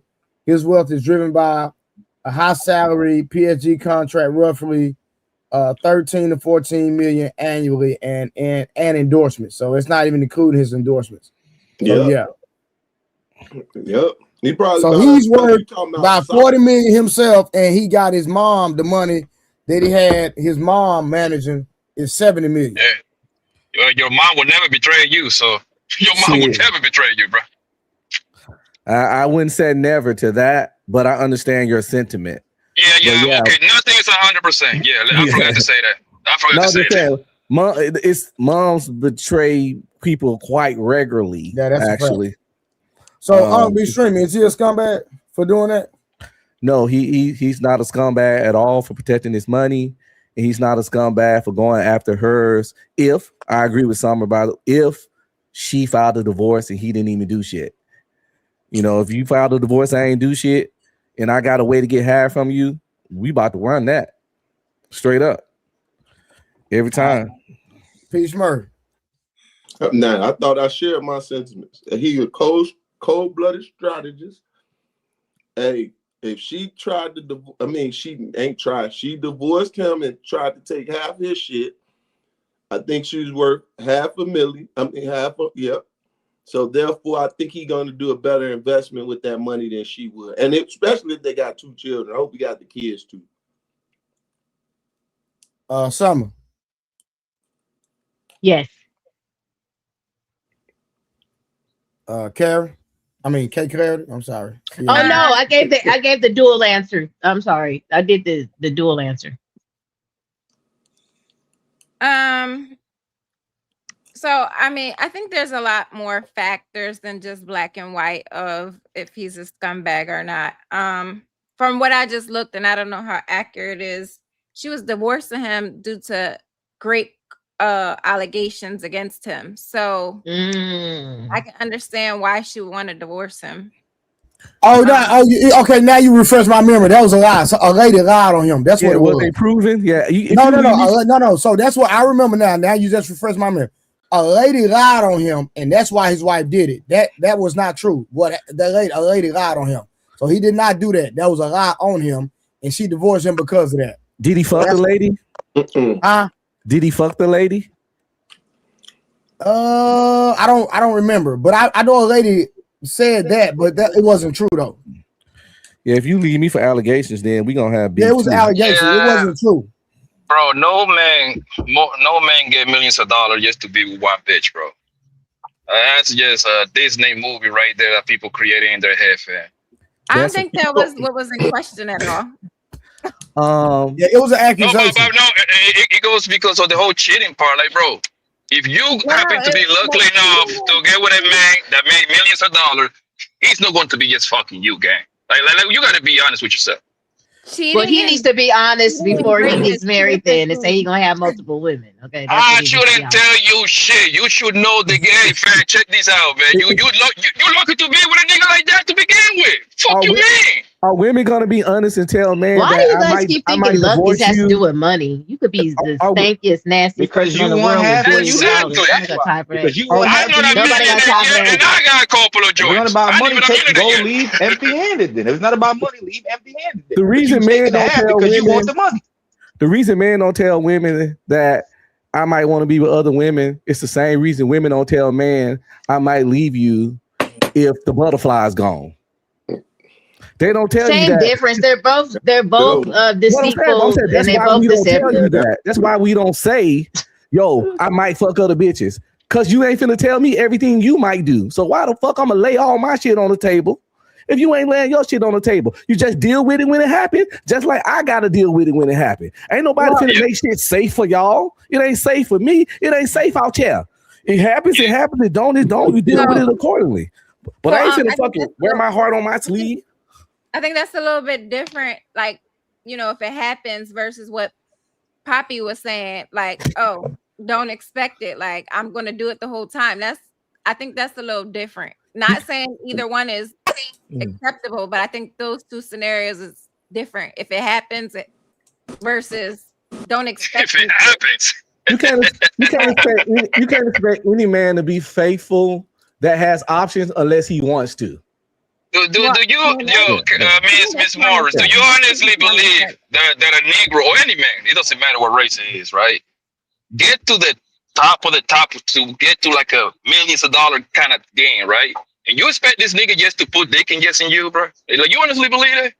Yeah, it's like expecting Chris Brown to only fuck one bitch.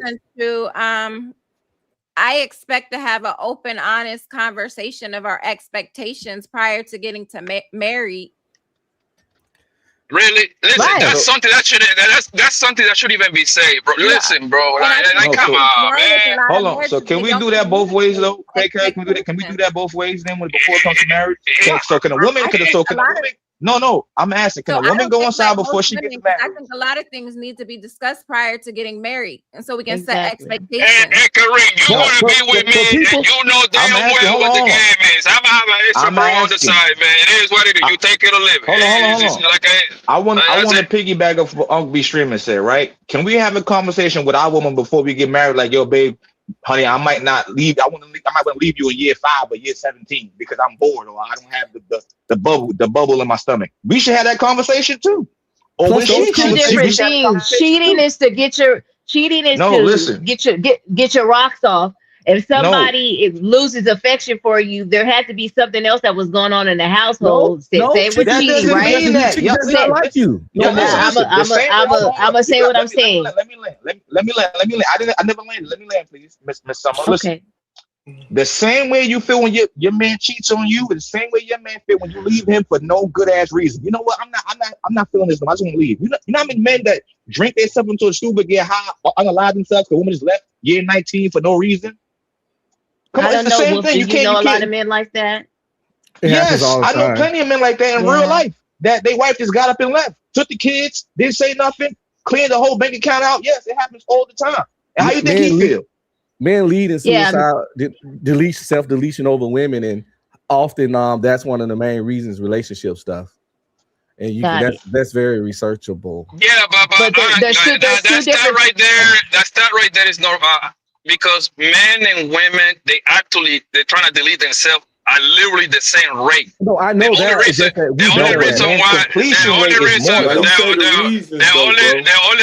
only reason why man is more is because men is more effective. They use like a stronger way to go about it. Women just of course, for the most part, for like a little, you know how they do it, like in a weak manner to the point that somebody can save them pretty much. They take some pills that then they can get their stomach pumped and all that. Yeah, I wanted to say the word, but yeah.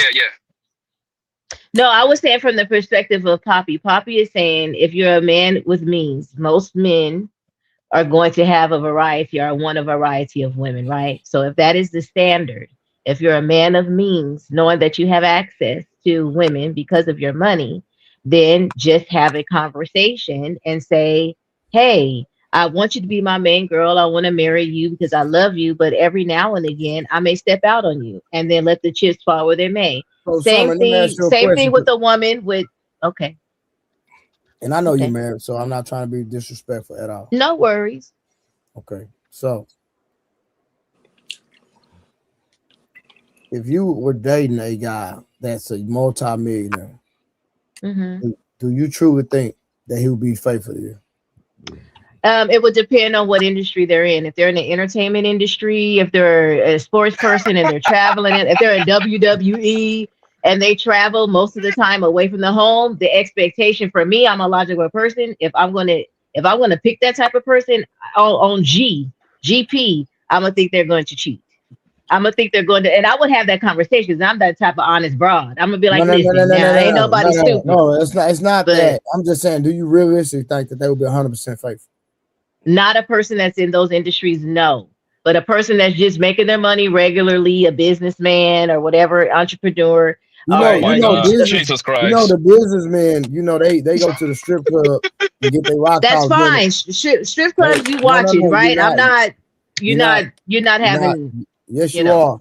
Yes, it's sex in the champagne room. Yes, they are. What are you talking about? They get in at the strip club. What are you talking about? What I'm saying is my expectation for people that are away from their home at long periods of time, and and women are throwing themselves at those individuals at every stop that they make. Of course, I'm not going to be naive. Don't matter. The industry don't matter. I know people that own junkyard cars. You know what that is, right? You give the cars that don't work to them. This niggas is millionaire. They still get busy. That industry is not famous. It's not beautiful. When you got the money, you got the money. It doesn't matter what industry you are. You do the same thing that the motherfucking player do. What world you live at? I understand what Summer's saying. I'm saying that, okay. Mature. I'm trying to get to the conversation at hand. That's the individuals. I'm trying to see if you're gonna be realistic though, Summer. I'm trying to be realistic. I'm saying you asked me, would I get with a person? I'm saying no, that's not. That's not what I said. I didn't say would you get. I said, do you think he would be 100% faithful? My answer is a regular, normal person who have a lot of money that don't have women throwing themselves at it. Okay. It's not normal. I'm gonna give my answer. $1 million. You can agree or disagree with my answer, but I'm just gonna give my answer. You know what I'm saying? Like, and you could argue it down and tell me I'm wrong and I'm not, realistic. But I'm saying if you're in the industry, like I said before, if you're in the industry, you're a sports person, an entertainer, and you're on the road a lot and away from the home a lot, more than likely, I'm going to feel like you're going to exercise your options. If you're not, for me, if you're not in those industries and you're just a man with means, and then you have a discussion with me and say that you're going to be monogamous and we're going to be in a closed relationship with just me and him, then I'm not going to expect him to cheat. because he would have to put himself out there to have all the access that an entertainer or sports person or whatever would have. So, To Karen, me, same question to you, Karen. So hold on, Karen, same question to you. So hold on, Karen, same question to you. If you were married to a man as a multi-millionaire, do you think he would be 100% faithful? If that's the expectation we set, yes. If that's not the expectation, No. I said, do you think he would, regardless of the expectation y'all said, do you think he would be faithful? If that's the expectation we set, yes.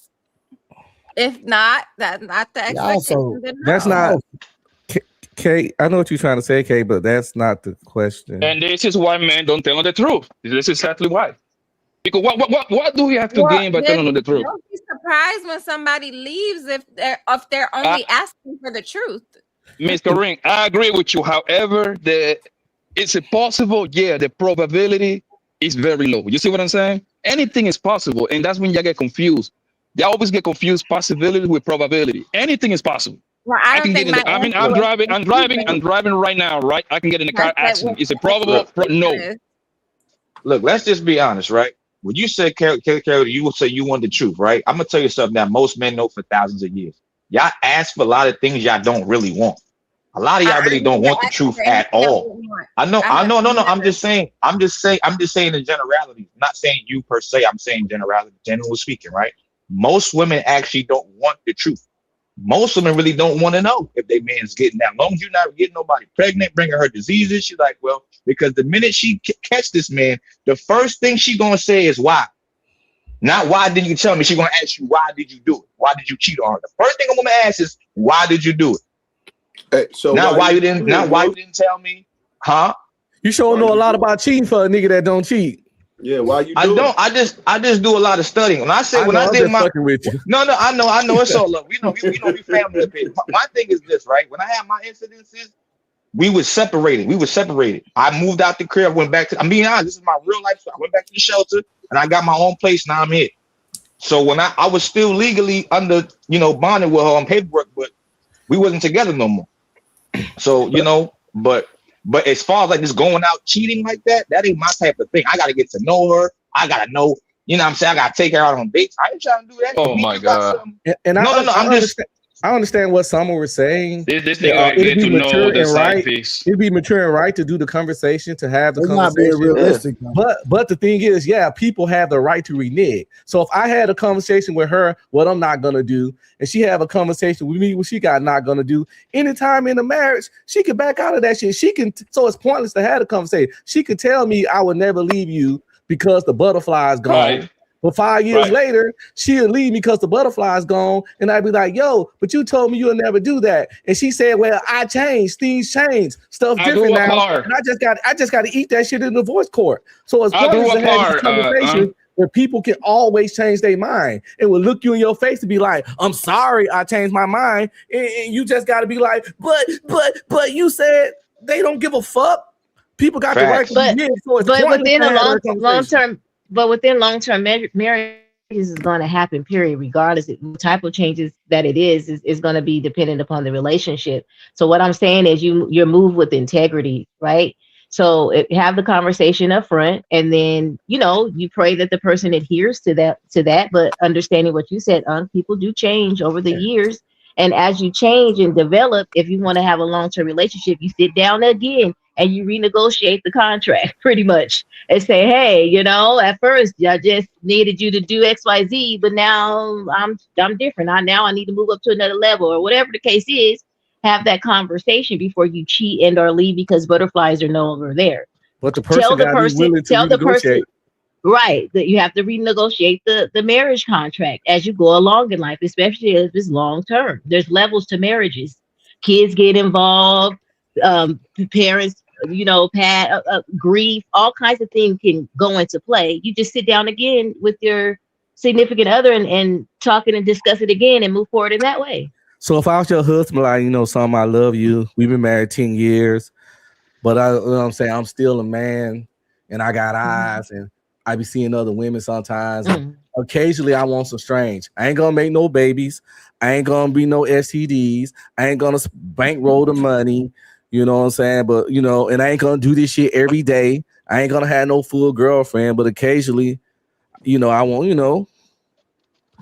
Okay, you can cheat with me. I'll be another person with for you. Maybe we could go on little weekends and holidays. You take the plane and I take the plane, and you meet up with me and I'll be somebody else, honey. Yes. I mean, you gotta keep it spicy. You gotta keep it spicy. You want a variety.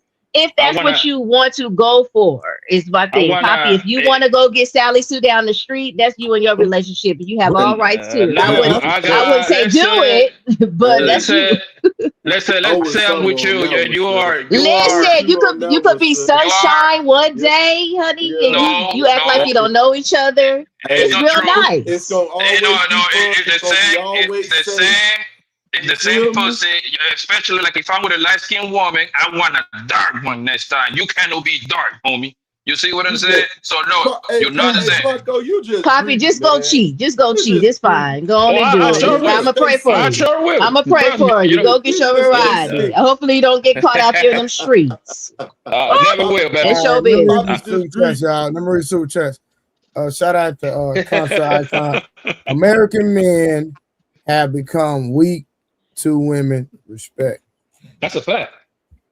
And Why So Serious says, this is why I say that no matter how base a woman is on the panels with her man, she is delusional. Hakimi is a Muslim. It gotta be understood. I did have a little bit of pushback on one of the things that was said about the money. All right. As far as a guy that's got wealth, and the question was asked, if you know that he has a certain amount of money, you need to, I guess, understand what comes with the territory. As a spokesperson from the broke niggas of America, I would like to say that it doesn't necessarily matter if the man has money or no money at all. If he got options and he get girls, I know a lot of Pookies and Ray Rays and all, they got access to a lot of chicks. And they heal a lot of women. They heal a lot of women. They talk to them and they ain't got no bread at all. Now, is it expected of them that their women to have certain expectations of them? No, this nigga ain't got shit. He live on air mattresses or some more shit, but he's still knocking them down straight like that. He got So that's what I'm saying. Don't necessarily mean if you got the bread or not. If you good with the girls, you good with the girls. If you good with the women, you good with the women. I don't think the bread necessarily gotta matter to some degree. If you familiar with the women, you know how to talk to women, you know how to get women, you in and out of there. I don't really think the money got anything to do with it. And it's just Samson, and I'm glad that you say that because literally I've been saying that ever since I've been hitting these panels, bro. They always come back to that money, bro. And listen, the people that I know that got no money get the most girls. It's very simple equation. You know why? Because he got all day. And women is not about money. Women is about emotion, bro. Trust me, my nigga. If I bring go 5 of my homies from New York, Jersey, whatever, these niggas like they might not have that much money. They will run through all these YouTube bros, homie. They just settle on a dream, my nigga. You see what I'm saying? But they come over here for the money part because it sounds good. They want to put money on, or they want to put a price on their pussy. You see what I'm saying? Oh my God, he needs to make 150,000. That's God. They don't know that nigga. They don't know that nigga. But Blanco, the thing about it is, most of the cats that had those conversations when it comes to certain context, especially that one, they not getting it. Them the ones putting their money forward. That's why they complaining, because a cat like me and you, or this slick dude Trey, pull right up and take their chick and pull right off. You see what I'm saying? They got to work harder in those categories, bro, and that's just what it is. Yeah, as they had a conversation, I left them because I know what it is. You know, it don't take much to get no woman. Somebody she was with a hustler, and goddamn it, she knew her part. She seen potential, and the potential had nothing to do with just the money. It was the fact that if he lock in with her, she got his back, and she know where he can go because that's all she know he needed. That was the completion to his component. That's that rib. That keeps that one part strong again. And she played that part. And she explained how she played that part. You feel me? So her husband is lucky. And a lot of them guys wish they can find that. And the reason why they can't find that, because they do be the ones on there beating their meat, looking at these porn instead out there at these women on a regular basis. You feel me? Yeah, but smart. One thing, but smart. Yeah, you're absolutely right. But one thing that I would like to like when people say complaining, I don't think it would be complaining. We're just talking about it. We're just exchanging ideas. You see what I'm saying? You're right. Me and you are, Blanco. But a lot of them dudes be really out there complaining. But it's smart. The reason why I say that is very simple because people have accused me too about you complaining. I'm like, no, bro. I talk just like this for all my homies that know me for my whole life, right? I would talk just like this if this nigga Trey do like a sport content, right? Boxing, basketball, football, and then people want people want to say complaining. No, bro, we just exchanging ideas, bro. That's it. But you're an intellect, though. You're intellect. I can honestly say you're an intellect. We're having reasonable conversations that build, and we're letting people understand these are the area and levels to all this shit. So let's be honest, it's not hard to get pussy. It's just some niggas can't get the pussy they want. Come on, but it's not hard to get pussy in general. It's just some cats get mad because they can't get the pussy they want. But chicks fuck niggas with no jobs, riding bicycles, all kinds of shit. Now, do you gotta have certain stuff to have better success rate or the chicks you want? Yes, but to get pussy in general, I think people, and I caught that too. Peace Murray throwing a shot. He threw a whole shot. I caught that. I'm be streaming. I think men settle. First of all, I think men settle for a part. So I don't have that problem. I ain't talking about. I'm be streaming. I'm be streaming. I think men settle. You see what I'm saying? If a broad do like 2-3 right things and she don't look that good, man, be like, man, this bitch kind of take care of me. You see what I'm saying? Like a chick can be like a 4 or 5, but she do everything at the same rate. You see what I'm saying? Because I believe men are the one that settle. Make no mistake about it. Men, we are the one that settle. We are the one. That's it. I want to say this real quick. Yo, you hear Blanco though? Hold on, Icon. Hey, Wolfstack, I wasn't shooting a shot at you because I think you cheated more than 2 times. I ain't gonna even lie to you. I think you cheated more. That's my honest opinion. I didn't say no when everybody else said something. So I'm not talking about you because your line game and your game is on point. You can do some shit in Chicago with all that line you be doing, but you do have a conversation and you know what to talk about. You feel me? At least you get in the game. So I give you that. So I know you probably out there smashing at least 2 or 3, cheating on 4. I mean, I say this. So you can't tell me you only smashed 1 out of the 1,000 that called you. I promise I did. I promise I only smashed 1. Look, if we're gonna keep it all the way $1. Like I said, it's not always about the bread. You can get up here and say, well, all you want to say about money and all that other stuff is cool. But if you used to getting with chicks, you can get up here, lie to them, tell them that you want to heal them, and you can still smash them. It's clearly proven. The point is proven. The point been proven. Yeah. So that's why I said hold on. Let me relying on the bread. It's not gonna always be relying on the bread. Hold on. What I was gonna say to what P. Smurf said though. What I was gonna say to that P. Smurf, I honestly be feeling like when we talk about like levels, right? When they talk about guys with levels and different levels and stuff like that. Mm-hmm. I do feel like to some degree, obviously to Unk's point, getting a chick and smashing her is totally different than finding somebody that you want to settle down with and get in a relationship with, right? Obviously, if you want to settle down with somebody, get in a relationship with them, she gonna need a little bit more than you just banging around. She gonna need a little bit more than that. You know what I'm saying? But I'm saying that the point of entry, she don't even know if you're a stable dude. She don't even know your personality like that. It's got to be here first, and that has nothing to do with what you got yet. Right now, once y'all start to engage, and she started questioning you, try to figure out what's in between your ears and stuff like that. Mm-hmm. Then it's gonna go up. It's gonna go a couple up another notches, and her standards are definitely gonna be made known and stuff like that. But obviously, we're talking about that standards going up a level. That's gonna also be depending on what you're looking for. If you're looking for something serious, and now if you just looking to smash, that's gonna. Let me say something real quick, bro. We know what's happening nowadays. I say this for me personally. The last 4 or 5 women I've dealt with in the past 2 or 3 years, they didn't want a relationship. They just wanted to sleep. They just wanted to have fun. And I actually like half of them. I'm talking about. I'm at their crib every other day. They at my crib, spending the night. We cooking dinner together. They be having fun.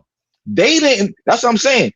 A lot of people don't realize a lot of the modern day women don't want to be in a relationship. They just want to have fun with you. You go home or she go home. So everybody's not going to find a good, decent relationship no more now. That's not just true. Keeping it real. That's not true. That's not true either, Wolf. They want to be in a relationship. They ask you, but they ask you in very subtle ways. Because once you start putting, they can then for 2+ months. The 3rd month is vital, bro. They're gonna start asking questions. They're gonna try to make you meet her mama, her daddy by mistake, quote unquote. You see, so they're gonna start what are we? Type shit. You see what I'm saying? She wanna make it. Well, are we exclusive?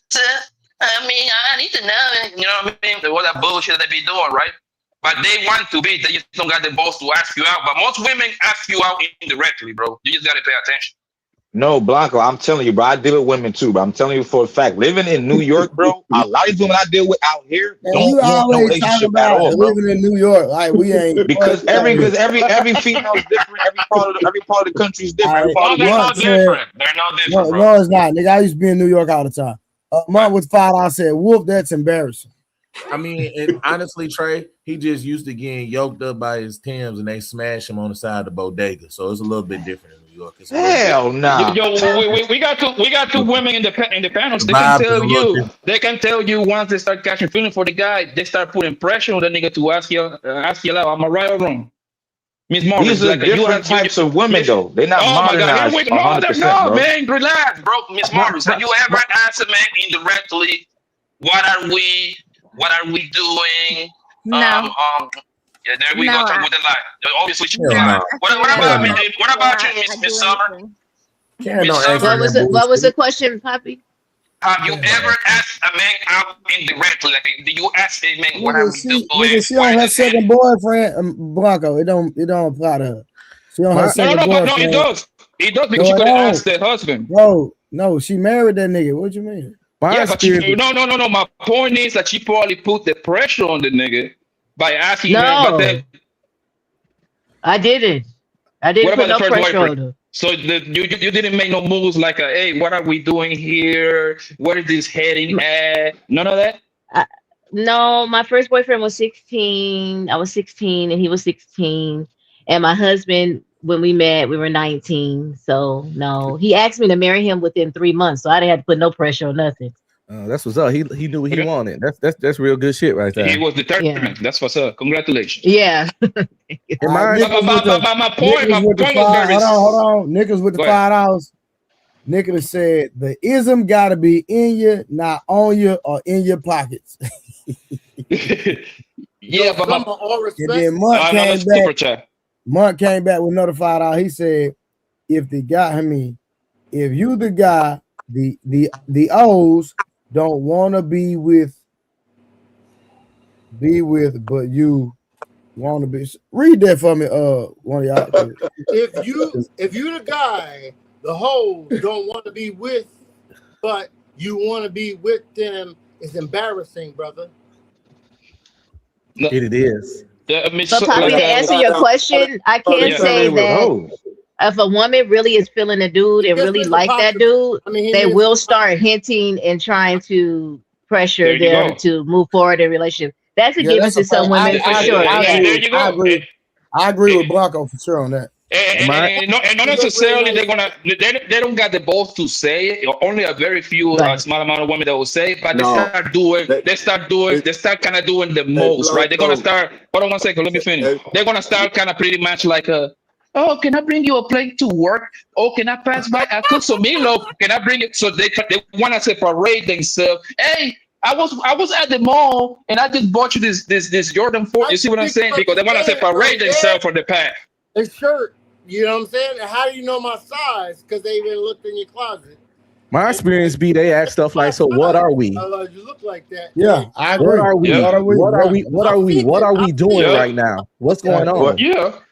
And that happens like between 3 to 5 times of smashing. I realized they try to renegotiate the contract. That's why when I was out there in those streets, I had a rule where I wouldn't hit a girl past 5 times, because every time I hit past 5 times, they be trying to renegotiate the contract. No matter what you agreed upon at first, when you first meet them, I'm just living life. I don't want no man. I'm just having fun. If you put that ghetto D on them up to 5 times, they want to renegotiate the contract. Oh, but the positive side to that, though, men, fellas, the positive side to that, fellas, if you get a woman that starts wanting to be more, and that means they really like you and they see a future with you. A woman that ain't trying to pressure you, that's just going along with it, and just like, hey, I'm okay with just being, side piece, or us just, hooking up every now and again. That means she really don't like you like that. Yeah, but we came in with this with an understanding. Summer, that's so dope. But every woman that likes you isn't right for you, right? So just because she likes you, you're like, oh, she likes me. I mean, I can't tell you how many women like me, but they're no good for me. Yeah, but that's your clue that she wants to be serious and she sees a future for you. Let me read my super chat. I gotta tell this nigga something. You want me to read it for you? First of all, no, don't do that. First of all, Mutt, let's pull this super chat back up while Mutt trying to be funny. Let's pull it back up. If you, the guy, the HOES, don't want to be with, but you, Mutt, what type of English is that, nigga? Why you trying to be funny? Mike might be being nice today. He might be drinking tonight. Like he missing some everybody gets a day off. punctuation.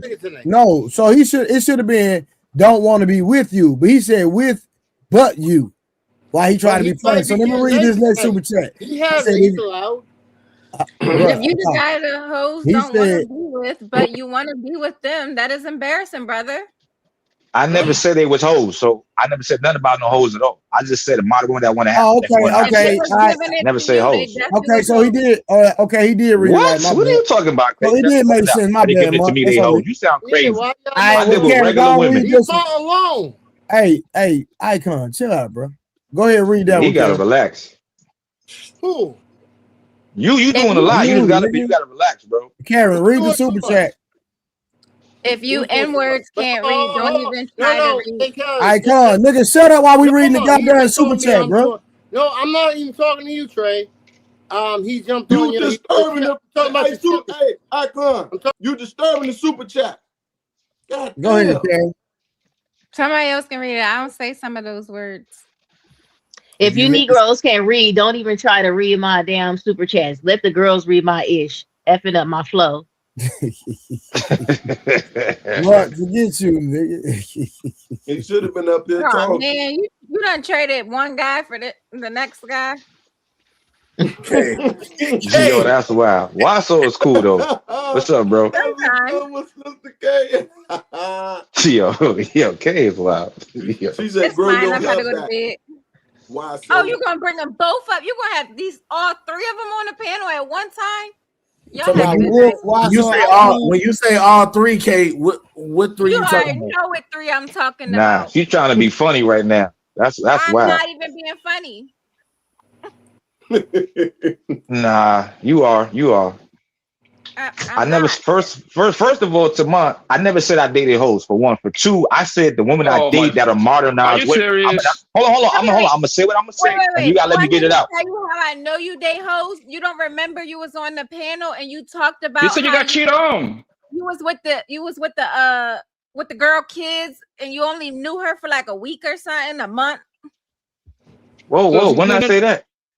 So whoa! You said you got cheated on before, right? You was with the girl kids. But I got cheated on a couple times. It should happen. Okay, cool. They are hoes, my nigga.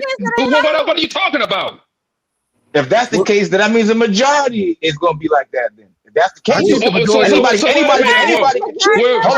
can cheat. Anybody can cheat, though. Wait a minute. So you don't think that women that cheat on you, they're no hoes, according to you? Is that what you're saying? When you put it like that, they could all be like, yes most of them could be like man. that. Hey, Wolf, most of them could be like that. Listen to me, Wolf, because I'm only gonna come to your. I did the come into your defense thing a long time ago. I stopped doing this. Is gonna be the only time I do it. I'm gonna do it right here. So I want you to listen to me very carefully, okay? Any woman that gets you, that she done got into with your moms. She done came home in the middle of the night, 5 a.m. while you watching the kids, then got you locked up that's a hoe, my nigga. That's a hoe. I'm not even talking about. I'm not even I'm talking about her. I'm not talking about that. I'm letting you know that's a hoe, my nigga. Yes, I know was that. dealing with She a hoe. was. So that They means call him that you was dealing with a hoe. Is that simple? This is not. This is not what I'm talking about. You want to respond? It ain't about that. I'm letting you know. This ain't for you to respond. I'm letting you know. That's You a don't got to hoe. tell me that. Clear I cut. know she was a hoe. I'm talking about the last women I dated. You weren't dealing with no hoes. I said no. I said the last women I dated sat over here and said you weren't with no hoes. No, I'm not trying to hear that. You just sat over here and said you weren't with no hoe. Now all of a sudden you know. I said the last. Y'all not listening. Y'all just talking. Y'all not even listening. I said the last women I dated were modern, regular women. They did not want to be girlfriend and boyfriend. They just wanted to have sex, and they go home, and I go home. And all I've been trying to tell y'all is, if you see, that don't mean you want to because you have. Hold on. So, okay, you're telling me. Can you tell me that woman that wants? Hold on. So, can you tell me that woman that wants to have casual sex, that's single is a hoe? Let me read super chat. Hold on. Let me read super chat. She called them niggas the Three Stooges. Why so serious? Wolf Jackson Icon. Just so y'all know who they talking about. Hey, y'all, make sure I'm not tweaking. Did he say he wasn't with no hoes? He ain't been with no hoes. He say that. He said that. I said the last women I was with. What he said was, Samson, is that he ain't never cheated, but we got him in 4K saying he cheated. Never mind. Yo, Wolf, you did say that you never been with a hoe, my nigga. Like, come on, gang. Come on. You say I said I don't date hoes. If you're with the woman and she happened to cheat on you, brother, if the woman that you was with cheat on you, that's a hoe, gang. What you mean? Yes, but I'm not talking about that woman. You're not. I'm not talking about her. I'm saying we're not just dating. You are complicated, bro. No, you're not listening, man, bro. Listen, any man up here has common sense. Knows if you're having casual sex with a woman, but she does not want to be with you, it doesn't make her a hoe. You're having casual sex. Nobody's talking about that, bro. Nobody's talking about that, I'm not talking about my ex-wife. I'm talking about just dating in general, bro. Most modern women just want to have sex and have fun, bro. They don't always You're not gonna do that. By default, okay, you're wrong. Because they have sex with you doesn't mean they're hoes. They just have listen. Hold on, correct, man. Hold on. Thank you, Any woman, listen. I actually did a live stream about this, my nigga. I make a lot of money, man. I broke it down, nigga. Like I just slim, nigga. Listen, I'm gonna give you one of the parts that make you a hoe, man. If a woman popping that pussy for you, she's not a girlfriend or wife. That's a hoe, gang. That's a hoe. There's no way around it. Okay, that's a hoe. Okay, because she's doing that with you. You know that special. She's gonna do it with the next man. He's not that special. You're gonna do it with the next man. That's why this woman be having. That's why most women are hoes, right? Because they have five serious relationships. They have 5 serious relationships in their lifetime, right? 5 boyfriends, right? But some way, somehow, their body count is about 15, 16. You see what I'm saying? That means 10 ladies in there for the free, pretty much. They hoes, okay? That's a whole game. There is no way around. Okay, so what you're saying is that women that just have casual, frequently sensualities are okay. I just wanted to make sure we understood we was on the same level. Okay, got you. So any woman that just has actual relationships with a man is a 304. Cool. Yeah, if you're having sex with not outside a committed relationship with multiple men and throughout your life, you're a hoe. But it's okay. Like, because I like it. Based on that logic, I was a hoe, but I'm not ashamed of it. Like a lot of women be ashamed of being hoes. Can be hoes? Can men be hoes? Can never be a hoe. A man can never be a hoe. Well, that's a YouTube argument. Yes, they can. Based on that rule, I'm okay with being a hoe. Like, no. A man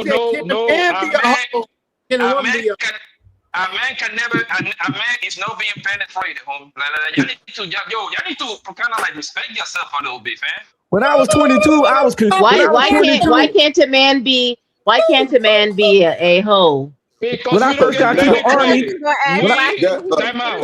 Because we don't get penetrated. When I first got to the army, I was community penetrated. We don't get nothing, okay? If we So that's the definition of a hoe. You only could be penetrated. A promiscuous it's not equal. It's a promiscuous person. That's what it is. No. A man could be promiscuous too. When it's a I agree man, with they Miss call him a Casanova. See, that's a pretty way. See, y'all always got the nice, pretty words. We got hoe. Y'all got Casanova. That ain't right. No, we just made. Maybe We she. just made live. Listen, man. Yeah, that's what they call him. Casanova. A man that gets a lot of women. That's a valuable man. A woman that get penetrated by a lot of niggas, that's a worthless hoe. See, that's the rules of the game. You cannot escape from that one. That's just why. Maybe a lady of the streets. Now I agree with what he's saying. They're not perceived the same. He's still a hoe, but a man that's a hoe get rewarded. Because it's hard. I agree with that. It's hard to get a lot of women. It's easy to get fucked a lot, but it's hard. It's hard to get a lot of women, especially good-looking women. You got to show something, achieve something, be something. Kay can go in a bar right now and walk in there and be like, which one of y'all niggas want to come home with me? And about 5 gonna raise their hand. I walk in there and say that shit, I probably get arrested or threw out the bar. So for a man to attain a lot of attractive women, it takes accomplishments. And people respect accomplishments. That's why. But you guys do know the consequences are the same for both male and female when you have sex outside of marriage, right? I agree. I do you one better, right? I can't even get pregnant, so they definitely not the same. I do you one better. No, I said the right? consequences as far as like what's right and wrong is still the same for male and female. It's going to be the same. On this earth. Okay, a man that gets a lot of women. What are the consequences? It's respected. It's respected. Okay. Having sex outside of marriage is what I was saying, Trey. What's the consequence? Get more women. Do you want to get? Do you want to get into that? I wasn't trying to get all into that. What's the consequence? He get more It's just fornication across the board. What's the consequence? Here we go. If the Lord come back in the sky right now, the twinkling of an eye, and you caught up in your sin, and you haven't repented, you going to hell. That's not true. I'm just saying that's not true. I'm doing God's work. Nobody should be having sex outside of marriage. Is what I'm saying. That's all I'm saying. Summer, you don't think people should be having sex outside of marriage? What Bible you reading? Yeah, If the Bible don't preach not having sex outside of marriage, is it gonna send you to hell? What? Having sex outside of marriage? No, one sin gonna carry me to hell. I didn't say one sin is security. If you repent and turn away from it, then you're good, right? That's the question that I'm asking, though. You got to repent and then turn away from it. But is it going to send me to hell if I don't? It don't cost you to go to hell when you sin? If you don't repent from it, you're doing it knowingly? So this is my thing. What's going to happen? As a believer, so if I struggle with one sin and you struggle with a different sin, that's not the same sin that I struggle. Hold on. So you're going to go to heaven and I'm going to go to hell, but we struggle with sin. No, what I'm saying is if you don't repent and your heart posture is not repented from it, you're not trying to turn away from that thing, and you're knowingly doing a thing, knowing that it's wrong, and you're not truly repenting from that thing. But now if you're doing it and it just happens and all that other stuff, that's what I was saying. So if you caught up within your sin and you haven't repented and your heart hasn't turned away from that thing and you're just in it, then yeah. So just correct me if I'm wrong. I'm just saying, correct me if I'm wrong. For one act or being caught up in an act? I'm saying being caught up in and your heart posture is not turned away from that thing and you're just all into that thing with no repentant spirit and you're just sinning knowingly. And you're doing it. Now you could be like a alcoholic. You don't think so? I would tell me different. I want to know. I wasn't trying to go there, but I'm not going to turn into a Bible study, but I just want to. I want to piggyback if you don't say nothing, Trey. Yeah, just a little bit. I just want to see why you think if you're caught up in your sin and you don't have a repentant heart. I'm gonna give you 2 examples. Okay. You got Solomon, and you got Jacob. Nobody cares. Which is Israel. Both of them had multiple wives. Sorry, contract is tripping. Okay, go ahead. Sorry about that. No, that's just real player. No, Yo, he's smart. He's talking about like real life. Like, forget about the Bible because it's not. We in church right now. No, she wanted What to I'm talking hear about from that standpoint. I can tell you the real cut your thing. beard off, bro. What? I'm gonna cut your beard off. Millie Vanilli. Cut your Millie beard off. I Vanilli. call him Millie Vanilli. I didn't call you Millie Vanilli. Just tell me on the back end Your first. beard off. He said, "I'll cut your beard How you off." got the visor? Well, Might first of call all, him how you Millie got the Vanilli, visor on still? Like you from the freaking early 90s. Blame it visor on the really? rain. You know that's dirty and it's gonna get yellow. Calm And the down white talk one? to me. Are you kidding me?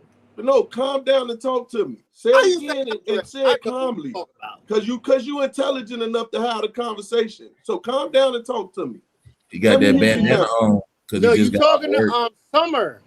Yeah. All right, I got a super chat for Month, y'all. I got a super chat for Month. Month said, Wolfstack, if a chick only want D and to wake up and dip before the sunrise like a nigga with no heart, she most likely 304. Wolfstack. Hux. Give us some more, Trey. There was some more. Yeah. What are you talking about? Yeah. He said, Oh, back okay. I didn't read that one. All right, I didn't see that one. Shout out to Month. Oh, he got another one. Shout out to Month for another mine pod. Go ahead, Mark. Somebody can read it for me real quick. Read it. A hoe gets used. That's simple. A man can be a hoe if he's tricked and getting passed around by women. Sexually, it's very hard for a man to be a hoe.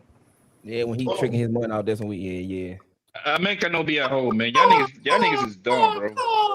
No, I never said. I just say men are hoe makers. We the ones that penetrate y'all. We the ones that get y'all out. And y'all. If you consider hoe, you were born. A man that messes with multiple women is a valuable man. man. Know about it. A man that gets a lot of women, that nigga is respected by men and women. Women respect that nigga too. They just don't like to admit it. They respect that nigga, yo. Let me get my glasses, Kay. Listen, I can't see, girl. What you trying to do? Yeah, they do because let me get my little reading glasses. Hey, I got a question. When women get mad at a man, one of the first things they say is, "You get no bitches." What I will do, I'm willing to do this. I'm willing to do this. Honestly, for every antidote, I'm gonna do this for tonight. It's only for tonight. I'll send $1 for every single thing that I say, and you gotta let me speak my sentence. I'll send $1 to this platform. Just let me speak my sentence. He paying for the flow. Your blood. Alcohol. Go ahead, y'all. Go let them speak. Karen, you got Karen, you gotta read. Karen, you gotta read Month super chats from now on. You don't know what I did. Month don't want us reading this stuff. Y'all be struggling. You slurring your words and you got a I DUI. know I'm not sure. Shut up, Karen. You about to get a DUI at the crib. It's crazy. All right, hold on, y'all. Hold on. He say he want the floor. He gonna spend $1 for every sentence. So go ahead, Karen. Count this nigga sentences. It's finna be like $200. Aren't you a teacher? I didn't say every sentence.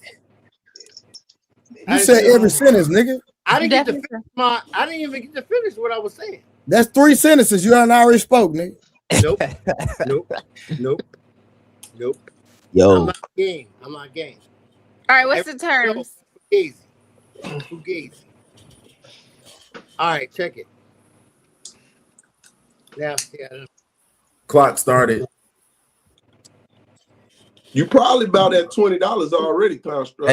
Hey, Construct, them puppies getting on your ass now, ain't it?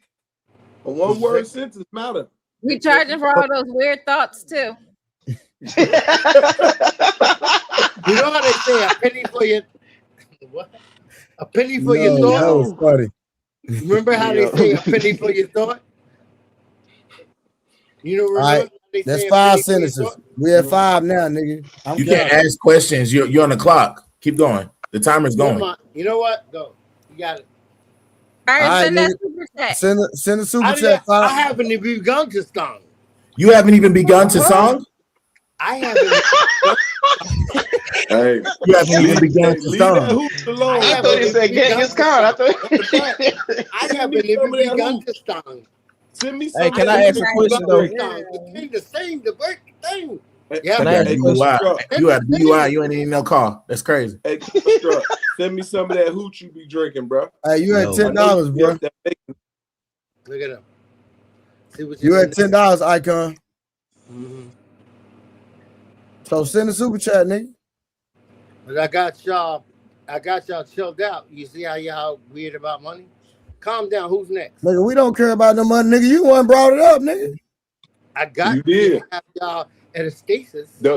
Listen. You not a man. Listen. This was gonna happen. We'll bring you up. Was about to say something. Listen, we'll bring you back up when you send the super chat, nigga. Damn. This is Sparta. Hey, can I ask Karen and something? Go ahead. Since y'all, so if I take a woman out on a date and everything go well, and I fuck her the first night we go on the date, is she a hoe? Absolutely. Hey, you know what's crazy? Y'all be so down with that, but then y'all turn around and say it's nuances to things. So no, I got a question. Wait, let me add to that. There's no nuance. Let me add to that. Yeah. Hold on. Wait, so Karen, you never one night stand? Hold on. Let me say something. No, you said something. Boy, you know Karen, boy. You know Karen ain't on that, boy. Karen, lady. She could have been in her 20s. What if y'all been talking on the phone for 3 months? Will it make a difference? You still don't know a person until you really meet. I asked you. In FaceTime. Y'all been talking on the phone. Y'all met already. That's how you got the number. Y'all talked on the phone for 3 months. Y'all go out. Y'all digging each other. Is she a hoe? Are they in a relationship? That's crazy. You know what? That's fucking crazy. Look, this is why I asked this question. Okay, listen, hold on. If you had a roster, how many other people was she talking to? Listen. This is why I say, like, until I started talking to Trey and them, I never looked at it. I always thought it was black and white, no gray area. I've noticed even when I talk to women in my past or just women in general, they'll be like, most of these dudes, they gotta do this to get with me. They gotta be like this, but with you, it came so easy. So let me ask you, so what if she normally put niggas through the ringer, but with you, you just got it right? That's just a lie she's telling you. I'm not listening. Oh my God, because y'all women like to live. She's a hater. She's a hater. Listen. No, listen. Women like to live in hypotheticals until the hypothetical is put on them. Look, I'm saying hypothetically, what if? Because there is women out here who actually are hard on niggas, but with the niggas she like, it's easy for. She gives it up. She deal with them on a different. It was easy for a whole bunch of other people too. Oh my God! You know what? Hey, you listen, come on, man. She's being hold on, Karen, read the super chat. Y'all saying we not believing y'all? She probably was easy for a whole bunch of other people. It's a hypothetical, Karen. That's for you, Karen, to read. You the mountain whisperer. I don't curse though. You a lie. Summer, you can say ninja. You don't have to say the N-word. You can just say ninja. I mean, I don't have a problem saying the N-word. Oh wow. Say ish at the end. Ish. Y'all let an N-words full of liquor and hookah read my ish. There you go. But why so serious? That like the one night stand, the one night stand thing is too direct, bro. I'm gonna tell you how most hoes operate. They fuck you on the second date or the second night you chill with her. Exactly. Because they don't want to be sitting as hoes, right? They come to your house or you go to their house. So they play the game. Oh my God, no, it's so sad. It's all good, baby. It's all good. I still gonna crack you. I'm gonna crack you next time I see you. And guess what? The next time, it can be the next week or the weekend, she gonna come willingly and put that mouth on you and go about her business because she don't want to be seen as a whole the first night, so they can do it the second night. Or Trey, hold on. Trey, real quick. Mont wanted the link, Trey. I saw it in the comments. A chick that operate as a hoe can make her turn to a good girlfriend and possibly a wife. If you meet her on some hoe shit, it can turn into something. It ain't even just that. A real hoe, when she has sex with you, most of the time they'll be like, "I normally don't do this." Don't be the one that you gotta watch. I normally don't do this. Like Just because I've learned, just because a woman fuck you on the first night don't mean you a hoe. The only niggas that swerving down a woman is a hoe, she fuck you, is if that's a nigga that's not used to being around women. That's a nigga that's used to having to wait 2-3 months to fuck a bitch. That's having to wait 2-3 dates, spending $400-500 each date. He's not used to just being around a woman and the woman vibing with him. And That's not accurate. Why So how about we just say? How about we just say she got a whole like tendency if she's sleeping on the first date? You get what I'm saying? Because he lost me at the end. Yeah. Sorry, Summer, go ahead. No, I'm just saying it means that she has whole like tendencies. If she sleeps with a person on a one night stand, okay. I was just saying.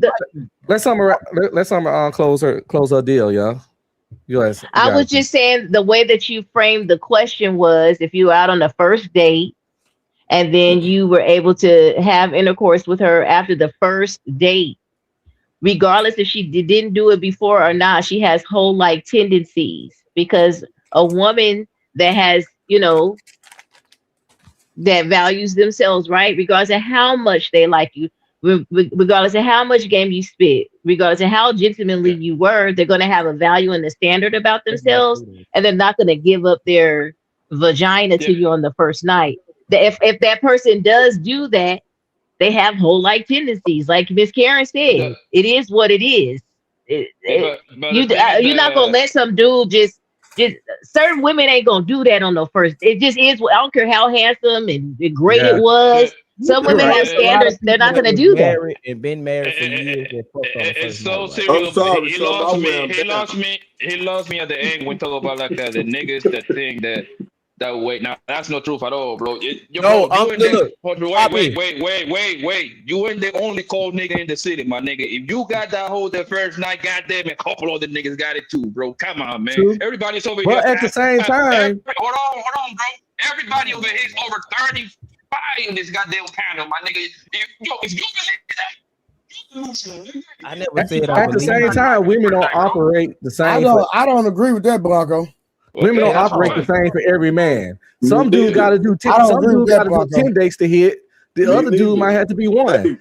I wrote a book.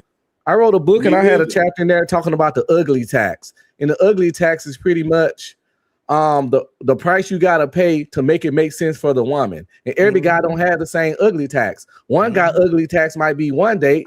Another guy, when I say ugly, I don't mean actually ugly, just undesirable. One guy might get it on the first date. The other guy might get it on the 5th date. The other guy might get it on the 10th date. The other guy might not get it at all. You got to take her out. You got to romance and wine her to make it make sense. And that's all really dates is. Because if they really fuck with you, you ain't got to take them nowhere. You can come right over and hit. But if they don't fuck with you like that, you gotta pay the ugly tax. But they just call them hoes though. But I got a question though, because I remember what's wrong with hoes? Kay said something earlier, right? Do y'all think that a woman that had question, Wolf Stacks? What's up, man? What's up, bro? No. I think women who, if you do fuck me on the first night, you're done. You are a hoe, right? Now that's the thing though. That's because she's a woman. She a woman who do what she want when she want. Now I might not know her body count. I might not know a lot of things, right? And it don't mean that because you don't fuck me on the first night, you not a hoe. It don't mean that either. However, you a hoe. You know, and it's okay to admit that we be fucking with a lot of hoes. Like, maybe she just like you like that though. Bro, it don't matter. The rules, the rules. You ain't the only cold nigga in the city, bro. She could have been a version of whatever. Like the statement. What is it called? The statement I was about to make was, I don't think a female is a hoe if y'all having a situation shit. It's like you're only sleeping together. There's nobody else involved. It's you and her. You're talking to her. She's talking to you. Jesus Christ. It's some people that just don't want a name on something. Y'all do the same thing couples do. Go out on dates, go out on trips, do all type of stuff together, but y'all just don't have a name. And hoes be selective too. Hoes don't fuck everybody. I was it's a chick named Seymour, and I hit her the first night, but that's a couple other niggas they had to go with her to hit. And it's the thing is that women is like about quote unquote quality, right? So let's say they talk to 100 niggas, right? Let's make it more realistic. 50 niggas in a 24-month span, right? talk to them when now on 1 or 2 days. Taking niggas in 24 months is diabolical. God damn. Like talking like yes on the phone, the little DMs and shit like that. That's very possible, my nigga. Right? However, let's just say 12 niggas crack. Is that still a hoe or not? She's being selective because she fuck all 50 niggas, but 12 of the niggas crack. Is that a hoe or not? Yeah, that's a 3 or 4. Yeah. On the panel, she's not a hoe. You know what's crazy? You know what's crazy? I only asked that question to prove something that I was talking to my wife about. That whole term is only subjective to the person that's dealing with that woman. It depends on what you think a hoe is, or the people that's looking on the outside. It's only Most niggas are wiping hoes with some cereal. Most niggas is I wiping know hoes. that. All of I'm us gonna saying go with a hoe, bro. I'm not, bro. Look, I'm living in reality. Me and Mun already had that conversation like a few weeks ago. Most of these niggas out here know these hoes fucking. We just looking for the woman that's not gonna embarrass us the most. It's all there you go. The majority of women are hoes, then, based on this logic, and I agree, by the way, because most women have fucked some nigga real fast without commitment. Yeah, more than one nigga. More than one woman real fast without commitment. Years. Don't make that face. I don't believe you because they said she only did it with him. No, why she don't believe that some guys got the sauce? Can we admit that a hoe is a woman without standards when it come to like how fast she like you don't have a standard for how fast you fuck a man. It's whatever you feel like, right? There's no standard. It's what however you feel. Or you feel like he cute, or I'm gonna fuck him on the first night. Like you a hoe. It's what it is. I just tell niggas all you gotta do is just make her feel safe and secure. You'll have that coochie any day. You make her feel safe. That's what the vibe is. But that don't mean she's not dateable or can turn to something real and can't be a good woman for you, bro, or can't be a wife if she fuck you fast when you first meet her. I wasn't. Listen, I think I'm on record saying that I think a hoe can make an amazing housewife. I'm not. Y'all finna say that. Must say it. That he said the hoes that when I used to fuck with hoes, I was surprised at how good they wanted. There you go. They was cook like you go over their house, they cooking, they doing this, that, and the third. They coming, they bringing a rag, they wiping you down. Like, and if you that nigga to her, they'll shut that whole shit down for you. The danger with that, man, with messing with a hoe, and I agree actually. Hoes are cool as hell, bro. You can hang out with a hoe, she chill, she lay back, right? However, the thing with a hoe is that it's a short term. They some good hoes. You know, them good hoes be cooking. It's a short term situation, right? Because at some point, let's say you want to okay, let me see how this is gonna play out for 6 months. At some point, her wholeness is gonna jump out because, bro, she's be like a cheat. You see what I'm saying? Because the whole tendency is they cannot stand still. That's why they keep jumping from dick to dick. You see what I'm saying? That's the only thing with that's the negative about the whole. Like she always looking for the next phase like a junkie. So hoes love an adventure too. Hoes love an adventure. They always down to try something new. Now we got a cooking hoe, an adventurous hoe. We got all kinds of hoes like Barbie dolls. Okay, I got it. It's sad, but it's true. What can we do about it? Miss Summer, nothing we can do. No, I made a lot of money with what they saying is what are they saying? They're basically saying that they're regular people just like everybody else. They just have an issue with not valuing themselves, but they were raised just like anybody else was raised with it by their grandmother, by their mother. They were taught how to cook, clean, wash, just like anybody else. And if you that nigga, you could just like a chick can change a fuck boy and stop his fuck boy ways. The right nigga, a hoe sit down for. And Blanco, it's just that she can't be too far gone.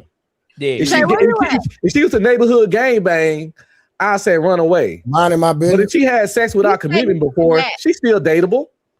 That's normal. A lot of people had sex without commitment. If she was getting trains ran on her and all that, it's just a no-go for dating. Hey. So hoes is not bad from what you guys are saying now. You guys, you like them hoes. No, what you saying. It's levels to hoes. It's a level to a hoe. Okay, I got you. It's a level to this hoe.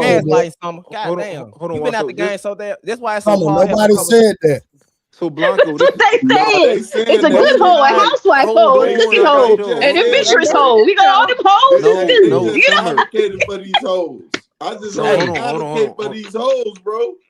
Listen, this is what I'm saying. Hey, It's okay. Can I say something? Let me say this. Watson, hold on real quick. Hold on. They gonna pay attention to you. Hold on. They gonna Hold on. make sure you Why y'all good. keep I trying to just get heard your points in when I've been trying to talk for 2 minutes?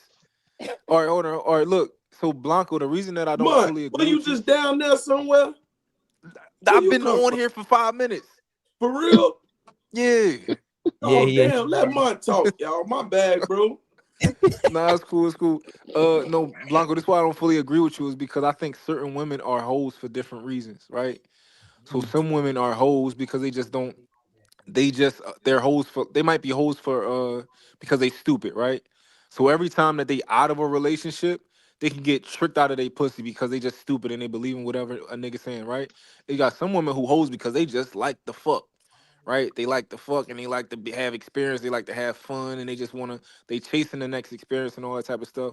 So I think why the girl is a hoe is very important because I think it's a lot of girls who hoes who if they in a relationship they've never cheated and they never will cheat.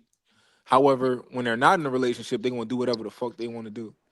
Yeah, and I So as listen. a I don't whole person disagree. who's Hold on one second, having Summer. okay. Hold on.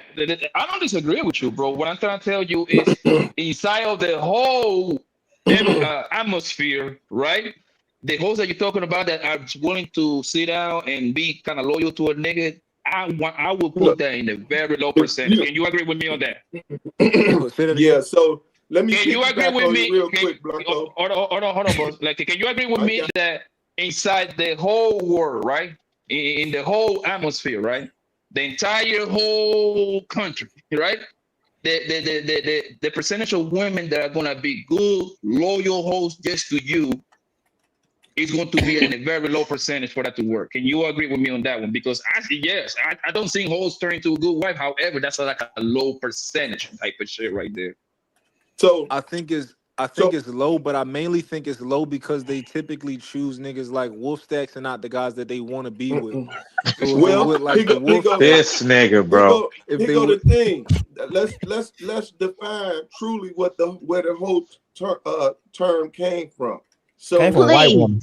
It came from a white woman, and it wasn't no, called. it didn't. No, it didn't. So here this is how it came. Can y'all hear me? Yeah.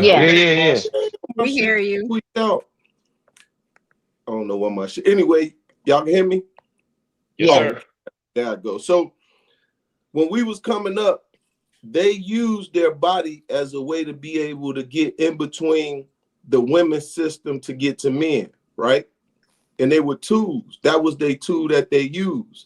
So because they used that more often, that's when they got separated from the ladies. We call them hoes because they was tools. That's all. We already knew what it was, they knew what men want.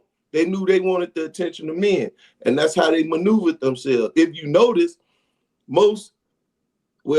it's kind of it's different now. That's fucked up because back then the cute girls, they was freaks. You know what I'm saying? But they weren't necessarily hoes. They was the ones that would get the job, or that guy that was most popular, or that hitter, that hustler. You see what I'm saying? So, but they would bounce at times. So that's how they got identified. You feel me? Then you got those that, as we know, go more towards the where the finances come in.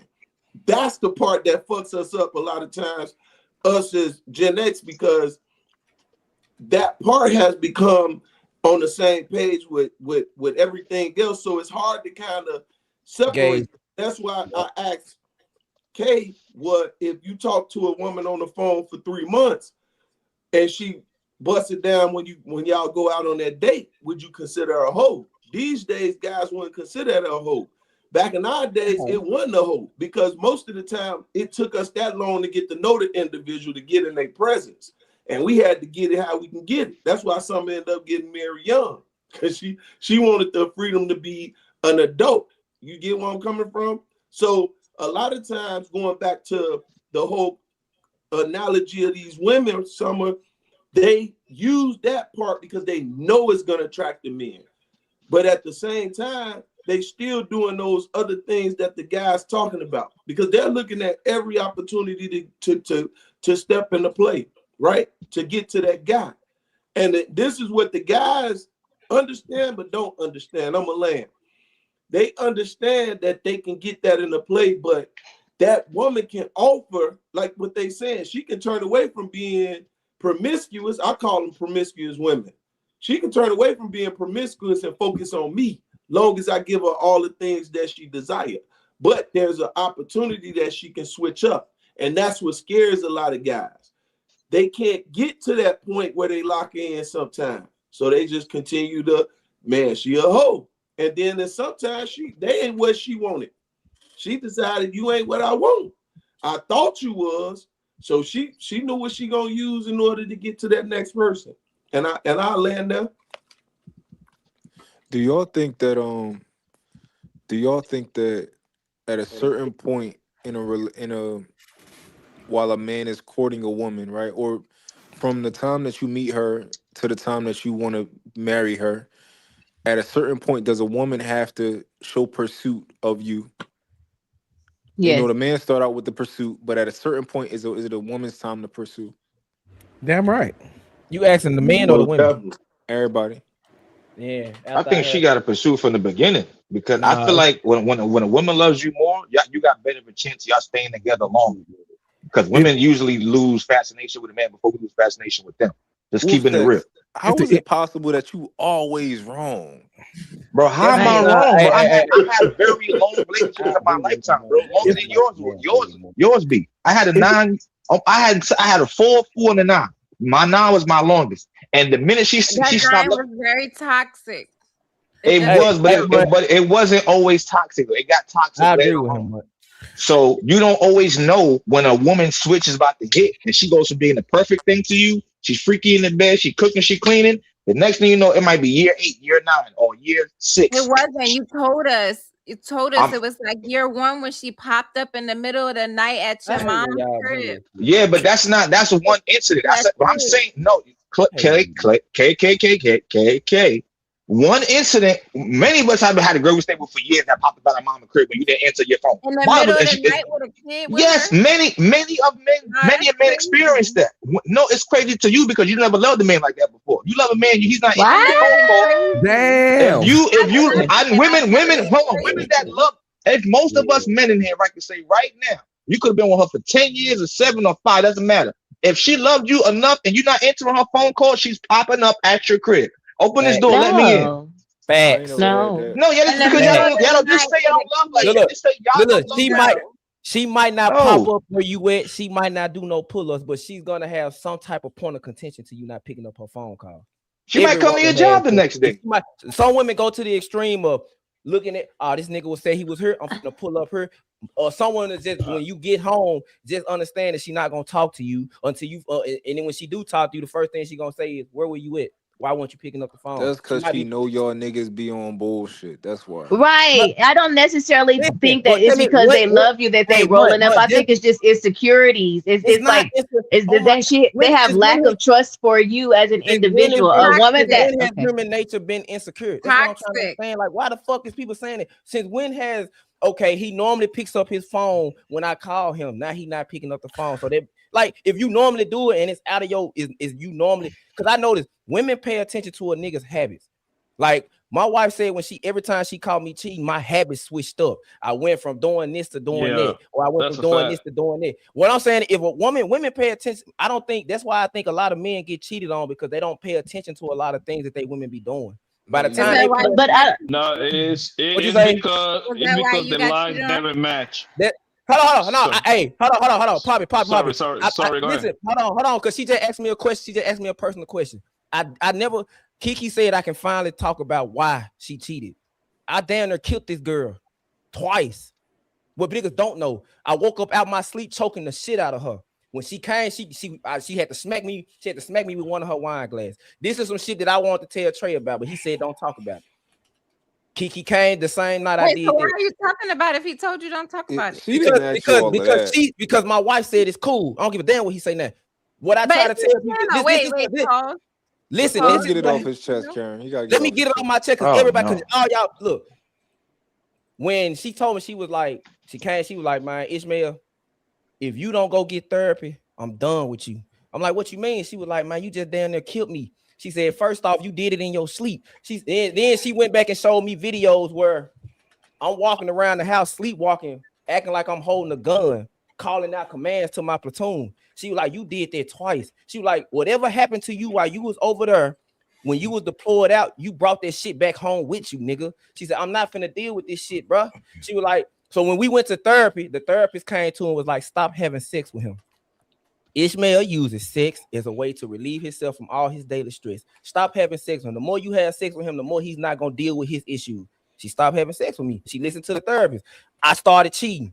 And then when she found that I was cheating, how I was cheating, she was like, why the fuck you couldn't be with them, bro? What these bitches was at when you was going through your mental stress or choking the shit out of me in your sleep?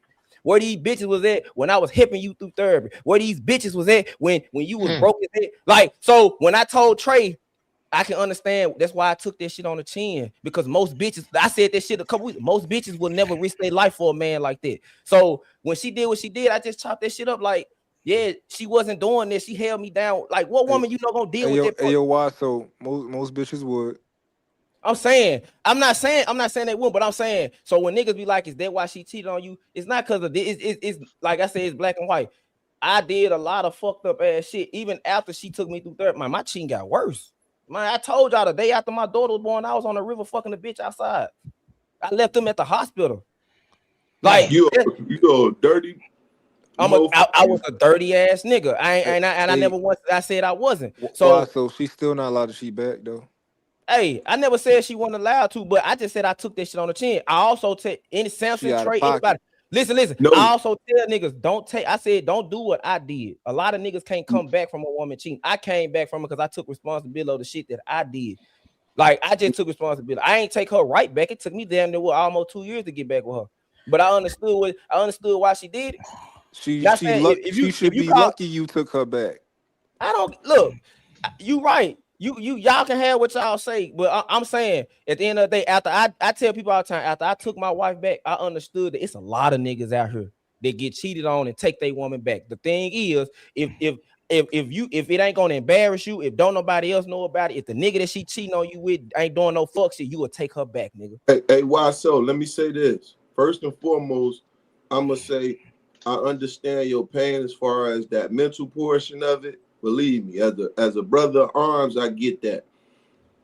You pushed your wife out, but I know the disease did it, right? And I understand where you're coming from when you come from that standpoint. So you are the man I'm talking about when I say you love your wife, you go for it. Remember the other night, I don't know if you was on there, I say, I don't give a fuck if they cheat or not. If you love them, you stick around for them. So she took some shit on the chin where, goddamn it, you really pushed her away. You feel me? But she went hard for you. And I'm kind of with the brother and I'm kind of not, because they don't understand what you undergo. Some of the brothers may do, but I know what that PTSD do to a lot of guys. You feel me? Most of these niggas on their panel ain't never had to play God. Not like what I'm saying. They never had to play God, bro. Yeah. So to make that excuse to come back home in your family, they never had to. Bro. So what I want to say, kids and pregnant women, cuz they never had to deal with it. Hey, you and watch this. At the end of the day, bro, I'm glad that you where you at now, bro. You feel me? And I'm glad to be able that you was able to vent it, get it off your chest. And at this point, I don't never see it again in the sense of your life, because I understand the whole thing. And your wife went through something. I'm glad you took her back. And I'm glad you loving the shit out of her, and you going to show people what marriage is truly about. That to death do us part, right? You living that shit, bro, and I can commend you for that. I wanted to say that, all right? Now, if she was a broke down dirty leg, man, I would have just gone let her sister suck my dick. I already know you intelligent enough. What? You intelligent enough to, you know what I'm saying? But you were smart as shit, because it ain't too many people gonna hold you down with that mental capacity, boy. And I'm just trolling. Nah, I never been like. Why so get a pass because he fought for our country? Other niggas don't take girls back that cheat. They can't. I'm saying I've done it, and it was a bad idea. No, Wolfsack, you don't get a pass. What you mean? Everybody I just said, I was just joking. I was just joking. I'm not serious with that Wolf, last comment I made. Wolf, you done did a lot. Every subject somebody bring up, you done went through the experience. You should write a book. Wait, Wolfstacks, you took a girl back that cheated on you and you ain't even cheat first? I took my ex-wife back after because I didn't want to leave the house and leave her with my kids alone because I did. No, I never like cheated. When I did sleep with somebody, we was separated. I left the house, we wasn't together no more. So that don't count. That's what I said. To whom may concern. No, I'm just saying. Look, bro, I'm saying to me, I'm an empath when it comes to having sex with a woman, right? If I don't know you and I don't have a connection with you, I can't sleep with a woman like that. Wolfstacks, I just can't. Tell nobody else that you an empath. All right, keep going. Listen, bro, it's nothing wrong with being a spiritual person. Like, women know that for me. Like, and then my problem was, like I said earlier, with the dating, having a situationship is when they know we have a sexual bond or bond together and they want to break it up for some bullshit. Like, oh, I'm just not feeling this no more. I want to try something else. So I want to be alone for a little while. Then I get that call 2 or 3 months later. Oh, you busy? You want to come over tonight? It's like you use me like a toy or a puppet. Like, I don't want that. I would like to be married again and go through that again, but it's like it gotta be right. And what the fella said is true. Most men don't do it no more because we're afraid of a woman just turning off that switch and she just leaving you. I'm talking about packing the clothes, getting up out of there, just leaving. I'm saying you don't want to go through that. All right, I'm intrigued. Okay, take me back to how are you sexually an empath? Meaning that I'm like spiritual. Like, I have to like feel this woman. Like, I gotta know her. I got to get to, like, you know what I'm saying? I gotta feel things when I'm with her. I just can't just whip it out and just get straight to it. I gotta feel for her. Interesting. Okay. Like, can I get women? Like, if I want to, of course I could. Without a doubt, without having to pay nothing. Come right here to my crib right now if I wanted to call one. But it's like, I don't want to keep on doing that. I feel like that's like draining myself spiritually. Somebody just, it's like, how can I say, it's like a polarity.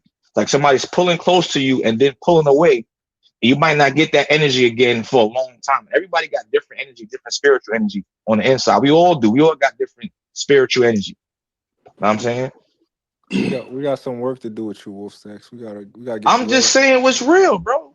Look, Mom, you got a spirit. I got a spirit. Peace. Everybody on this panel got a spirit. Everybody on the earth has a spirit. So when you with that specific person, you feel that your spirits are connected. You'll get upset or depressed or sad when they depart from you. That's just a human thing.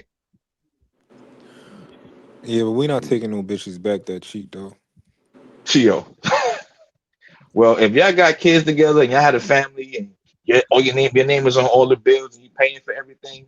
At the time when I was living with her, I was paying for everything. So I didn't just want to leave because I wanted to work it out. Now, I mean, I didn't want to, like I said, I never caught her in the actual act, but I did catch her. Like, I caught her like, so it was tough for me to eat. I couldn't take it, but I went through it and I ate it. If I cheat first, I'm not taking a girl back that cheat on me. Even if I cheat first. And if I do, like Wasso said, he was out of pocket. So that's a little bit, he was doing a lot. So it makes more sense if you do cheat first. But if you didn't even cheat first, you don't got no business taking no girl back that cheat. I don't care. Kids and all that type of stuff. Y'all can co-parent. You know what I'm saying? You gotta stand on, you gotta make sure you're respected by a woman. Yeah, I don't care if I cheat or not. If I cheat first and she cheat back, I'm still up out of there because I know what niggas do to OPP. I've been the other dude before, and I used to fuck this nigga's girl like I didn't fuck my own. You know what I'm saying? I was respecting her, but I was doing stuff to that girl that I wouldn't do to my girl. You know what I'm saying? Because I gotta look at her and I gotta hold her hand. I gotta look. Now, don't get me wrong, you ravish your woman, but with other niggas, girl, you get real dirty and nasty. And I know also when another nigga fuck your girl, I don't want to leave I ain't gonna say that because why not up here? So let me stop. I'm not trying to make you uncomfortable. You okay with the way I'm going? Because it's not about you. It's about me. I don't know if it's a sensitive topic for. Talk about me? Yeah, you too. Nigga, it ain't sensitive, bro. My home, they clown me a lot about it, nigga. Okay. So I was just saying, like, because I know. The only reason it used to bother me is because I never really told people the truth. I just took it on the chin. I never really told them the odds. That you was the cause of it. Yeah, that I was the cause. I always said I was the cause of it, but I never gave in-depth detail about what really happened, like what really broke her. So yeah. But like I was saying, when dudes mess with other dudes' girls, they ravish your ass because you coming in there, you finna show off because you finna outfuck this nigga. So yeah, with like if my wife were to cheat on me, it's no coming back from that because I know that nigga showed the fuck off. And you gotta understand your woman too. Like I know my wife would have to like a man to fuck him. Mm-hmm. And she would have to, because she's just that kind of person. Not saying not saying she got to be in love with him, but see, I could sleep with a girl without even liking her as a person. Yeah, I have slept with women before without you even can sleep with a girl you hate, probably. Men do it all the time. Yeah, That's a fact. I slept with girls I never kissed. I don't forgot more pussy than most niggas had, and I don't remember names of some of these motherfuckers. So with that, by termination, if you guys saying that guys can sleep with chicks that they don't like, and would that in turn make you guys hoes? No, we are whore Oh, makers. okay. I'm just okay. I think it's men. Listen, I'm not gonna say hoes. It's okay. I think it's men and women hoes. I think it's men and women hoes. I'm not gonna do that because I'm a man. You having sex with a bunch of women.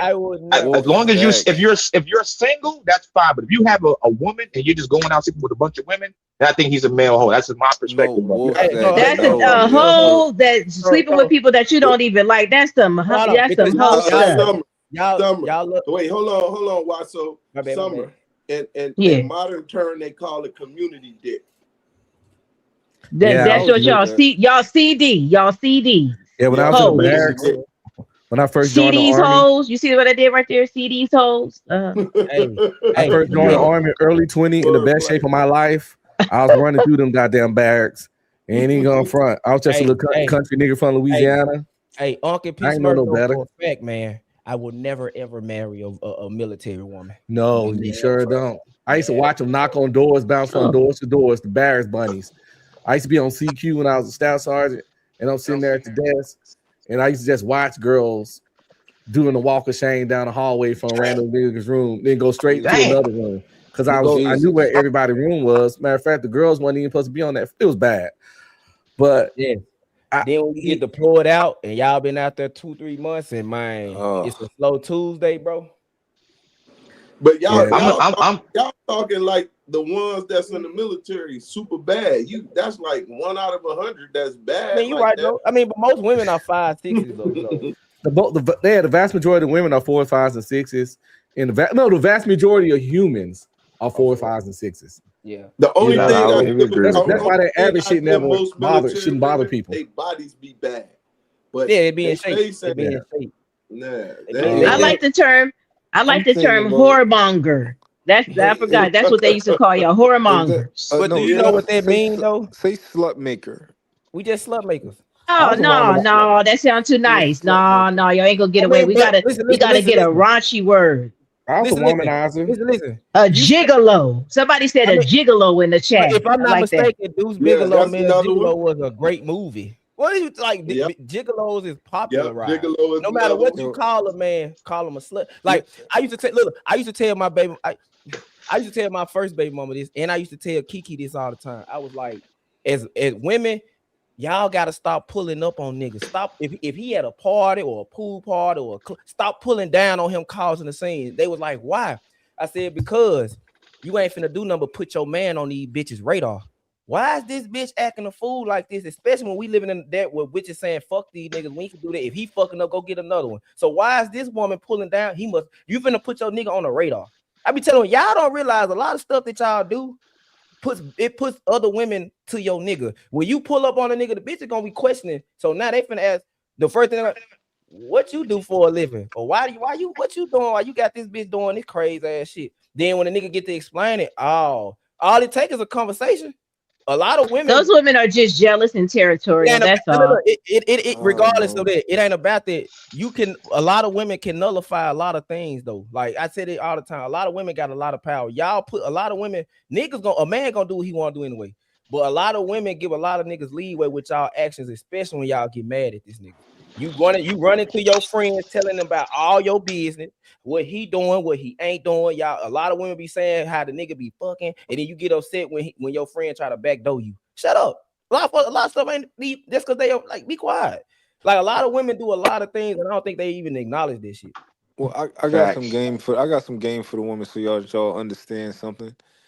If my woman like were to cheat on me, I don't cheat, right? But let's say I did cheat or something like that, and she was to cheat on me back. Do you know how disgusting I would view her as? She would be like the scum of the earth to me if she ever. It's just how I would my skin would crawl looking at I her could for never the kiss rest her of our again. fucking lives. What you say? I could never kiss her again. Yeah, it'll just ruin everything. Like I'll never see her the same for the rest of our fucking lives. Hey, Construct said he sent a super chat, y'all. Even if I still love her, we just couldn't go past that. I couldn't make it past that. Hey, and that's why I tell dudes, like I use my example as because I tell people all the time, we can't talk about the dark side of the culture when it come to us as human beings. We ain't gonna never get to the good side. I tell niggas all the time, bro. If you like I'm an exception to the rule. A lot of men will never come back from it. A lot of men will use that as an excuse to do it though. He might take her back, but just understand he ain't gonna never treat her the same. Like if you're not, if you gonna get back with this woman and you gonna want her location, if you're gonna be doing things that you want to do in the beginning, don't get back with her. Because even if she try to prove herself to you, it's the same thing when you try to prove yourself to a woman. Trust you, bro. It'll never be enough. And then on top of that, you eventually gonna get into yourself. And if she lie to you about something, you might put your hands on her. Like if you know for a fact, if you take this woman back and you're not gonna love her the same, like I don't go through her phone. I never went through her phone. I don't question her. I don't do none of that. What I do now is what I was doing when 6-7 years ago when we met. I'm not gonna change me because I had to deal with me. Now I tell niggas, if you're never gonna be on that level, then don't take her back, bro, because their relationship is gonna go nowhere fast. You're gonna develop way more insecurities, bro, because now you finna start questioning things like, damn, when she went to the grocery store when I was at the house, when I woke up, she was gone. Was she really at the grocery store? Like you're gonna do a lot of things, and then you're gonna backtrack 6-7. You're gonna backtrack the whole relationship. Hey, Watto, I ain't gonna lie to you. I'm looking at phones, I'm reading receipts. Bro, I make sure everything around me, goddamn it, kosher. And I don't want no surprises. Real talk. So I ain't one of those dudes that don't say, hey, I'm checking in. I check in on everything and all things, every account, all money gone. Okay, I got too much invested to depend upon the mindset of an individual most of the time. Now, like I said, your lady went through and undergone something with you, so I get where you coming from in the sense of making sure you maintain. I did want to ask, you got any children? Yeah, we got. I got a daughter outside of her. She got a son outside of me, and we got 2 together. Okay, so yeah, so that once again, what's wrong? That's what it is. You feel? But nah, I was just saying though. But what I'm saying is, don't change. If you was doing it like you probably do that from the jizz on. The minute you meet a woman, well, you know what I'm saying. If you was dating, the minute you meet a woman, that standard that you have is in the beginning. I do this, I do that, I do this. I'm saying if you was like this before she did it, don't change yourself to confine to your insecurities or the trust issues that you have. Remain there. That's what I'm saying. Like if you can't deal with the fact of what happened and accept it, take your responsibility on it and accept what she did and love her the same, then don't get back with her. Don't do what I did, because I'm telling you, it took a lot. Don't do what I did. I agree with you, Wasso, because I've been through that. But my difference is with me, I wasn't cheating. I didn't have no time to cheat. I was at work for 16-hour days, 12-hour days. My thing was I had to pray a lot. I'm gonna keep it 100. I did a lot of crying. I talked to my mama, and I talked to my mama's pastor. She called me to pray for me. It was a lot, bro. It was a lot. I didn't want to leave my kids, and bro, then packing up, taking all your shit, leaving, to put that shit in storage to go live someplace else. I was like, you know what? I'm gonna just pray it out, give her some chance, see if she's gonna change and do shit different. And then she tried to do shit different for a little while, and then talking to her friend. Pray it out. Yeah, bro, I did. I'm talking about like, I'm like, yo, God, like, should I stay? Like, I'm gonna destroy my family. And I stayed with her for like a good 2-3 more years until the last time I got locked up, and I never went back. Y'all know, I even one time me and a woman broke up, right? And after we broke up, during that time period, she has fucked another nigga, right? And from that moment, I couldn't even see her. Like, it just, everything felt different. Her trying to get back together with me, like her being close, everything felt different, right? Like, I could not.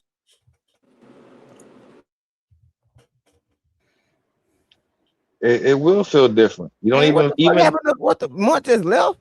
he just dropped down. That's But why I never was big on recycling. Like once I started messing with a chick, I never really re-fuck chicks before. As far as like once we went our ways, I don't like coming back because I don't know where that poom poom done been. That's why I don't believe in So I just it don't never feel like yours no more. And she didn't do nothing wrong with me. She didn't do nothing wrong by me because we weren't together at the time. So I ain't mad at her or nothing. I just learned early in life that ain't for me. If we just end it, ain't no recycling. Just we ended it for a reason. Hey, you know what's what I'm saying? crazy? A lot of people in the chat, they say I overshare too much. Man, I tell people all the time, before I went to therapy, bro, I was a recluse, quiet, none of that.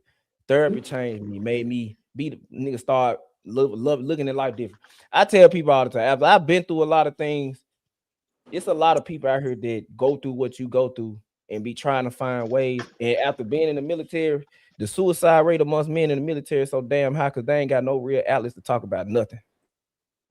A lot of men get cheated on while being in the military, fighting for their country, trying to make it back home to their wife. Then they come home and find out the baby not theirs. So now they got to deal with it. Like niggas. So I'm saying, like, I think the problem is a lot of people don't like to talk about issues. You got people who, I'm not gonna say they've been perpetrated by a family member and the family try to hide it out, but the person that got perpetrated got to find a way to trust their family who's supposed to protect them, but they didn't protect them. Then they got to find a way to forgive a family member that did them like that. The family member may never apologize, and then they got to go to family out and the perpetrator talk to them like nothing never happened. And it's not me, because I know people gonna say, well, you must be talking about. No, I'm just saying in general. People like to hide things, and I think it's certain things you need to talk about because there's a lot of people going through this. This is why I love Trey panels, because we speak on everything are open book. So when, like, just to say, man, you oversharing, no, it ain't oversharing if I'm ashamed of it. I'm not ashamed of nothing. I'll be 35 on the 24th. I'm not ashamed of what I've been through, because I know for a fact after what I went through in my life, it's a lot of, like, especially with the cheating, a lot of men will take their wife back, especially if. Because niggas like to talk about big mom, big dad. I use this example all the time. If you go around somebody, granddaddy, great granddaddy, great aunt or uncle, it's one child in that family. They get shoes, clothes, get a bed, but the dad do not spend real time with them. It's the reason why they say the milkman rings twice, man. His wife stepped out on him. He just took responsibility on it and said, you know what, we gonna be together. I probably did some things. He just don't have no emotional ties to this child, but the child get whatever. It happens. So for people to be understood and say women take. I understand women take men back, but men do too, bro. It's certain levels to this shit.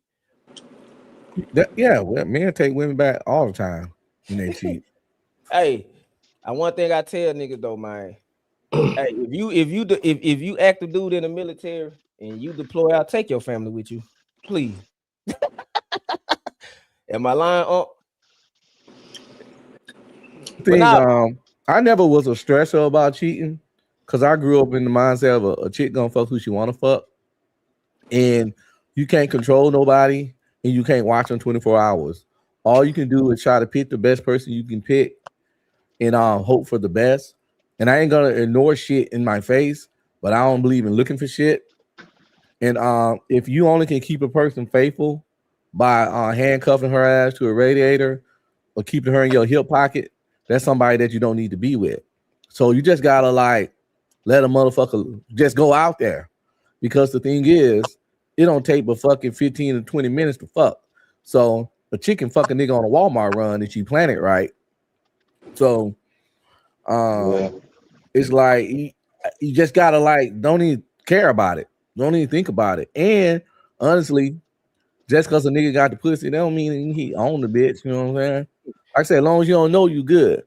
But yeah, pussy is meant to be fucked. No nigga ain't finna come change the pussy drastically. You never know. Pray. I say pray not to know. Hope the shit don't show. That's what I say. Hey, I was talking to my homeboy. I'm gonna try to get him on the panel. Me and Trey talked, but he want to come up. That nigga he like P Smurf and Samson put together, my nigga. Like the man was telling me, he was like, when it comes to that body count shit, bro, with a woman, body count don't really matter because we know women ain't coming to you virgin. He was like, the only thing that really matter is who she fucking, the caliber of men she been fucking.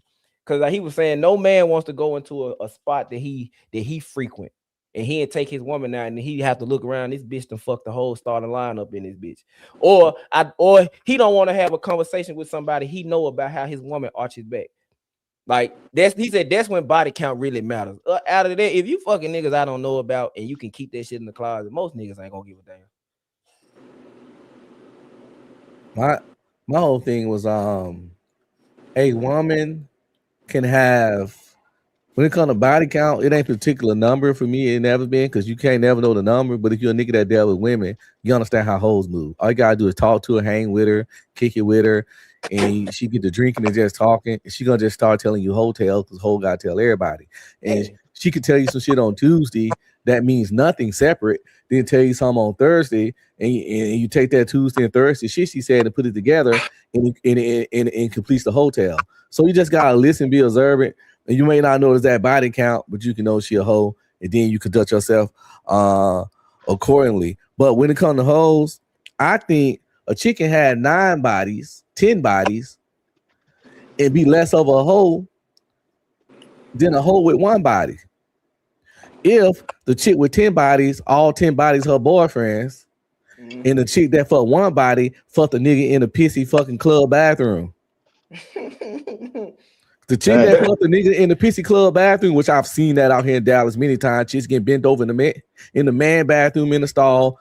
And you see, because you trying to see why the shit line backed up, and you see 2 feet in there, and both feet facing the same direction, and the man feet behind her, and they rocking a little bit like she getting bent over the bathroom, which is disgusting because niggas be pissing all up the walls in the bathroom. But anyway, yo. Well, you know what? I'm gonna look. It's how the chick fuck the nigga that can make you a hoe. That's why numbers is. I'm gonna drop some juice here about how a chick is a hoe or not, right? If she got certain things in her bag, she's a hoe. If she's carrying feminine wipes and it's not on her period, she doing some hoe shit. If she carrying perfume in her bag and she took a shower this morning, she doing some hoe shit. If she's constantly checking her phone and putting it down when she with you, she doing some hoe shit. Hey, if her coochie always shaves. I mean, I ain't gonna say all that. I like women that shave. I'm like Harry Bros. I like hair anyway, but if her coochie always fucking clean, you know what fucking clean, man.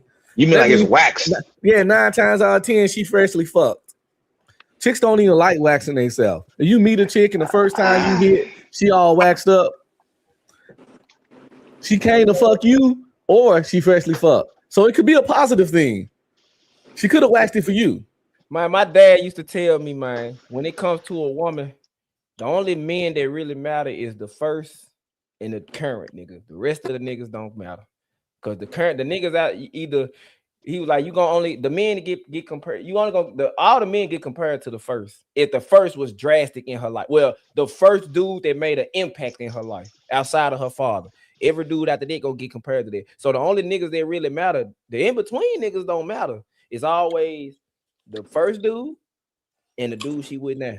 So if you the dude she with now, just he was like, he always say like, it just understand that she ain't yours. It's just your turn, my nigga. Like, but take advantage of your turn, because at the end of the day, it just understand you ain't the only nigga that's in the position that you in. I honestly think any woman that got double digit bodies not fit to be a wife. Facts. That's why I think studies have shown that though. Like once a woman just double digits.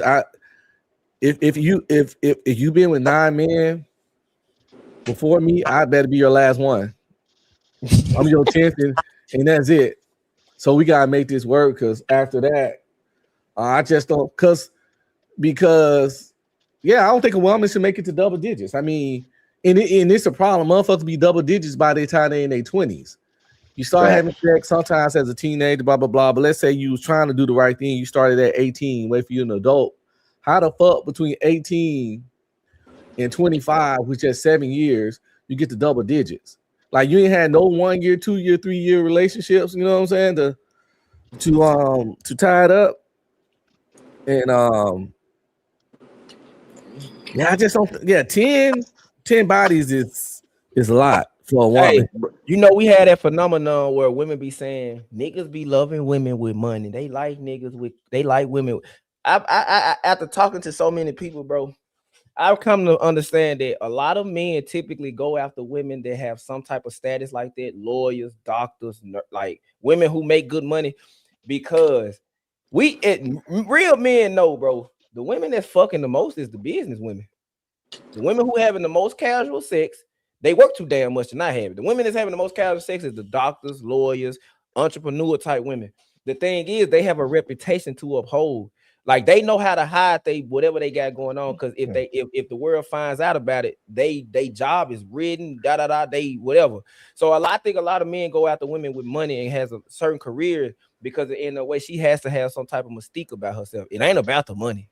I don't think so. Why? So I think most men want. If you want something long term, I'm gonna tell this guys that's watching in the panel and guys that's in the chat. You want something long term? Get you a boring chick. She don't party. She don't club. She don't go outside like that. She go to work and she go home. That's what I did. I think honestly, hoes are fun, but the best wife is a boring wife. Yeah. One that don't like the club, never liked the club. She can't dance. She don't like attention.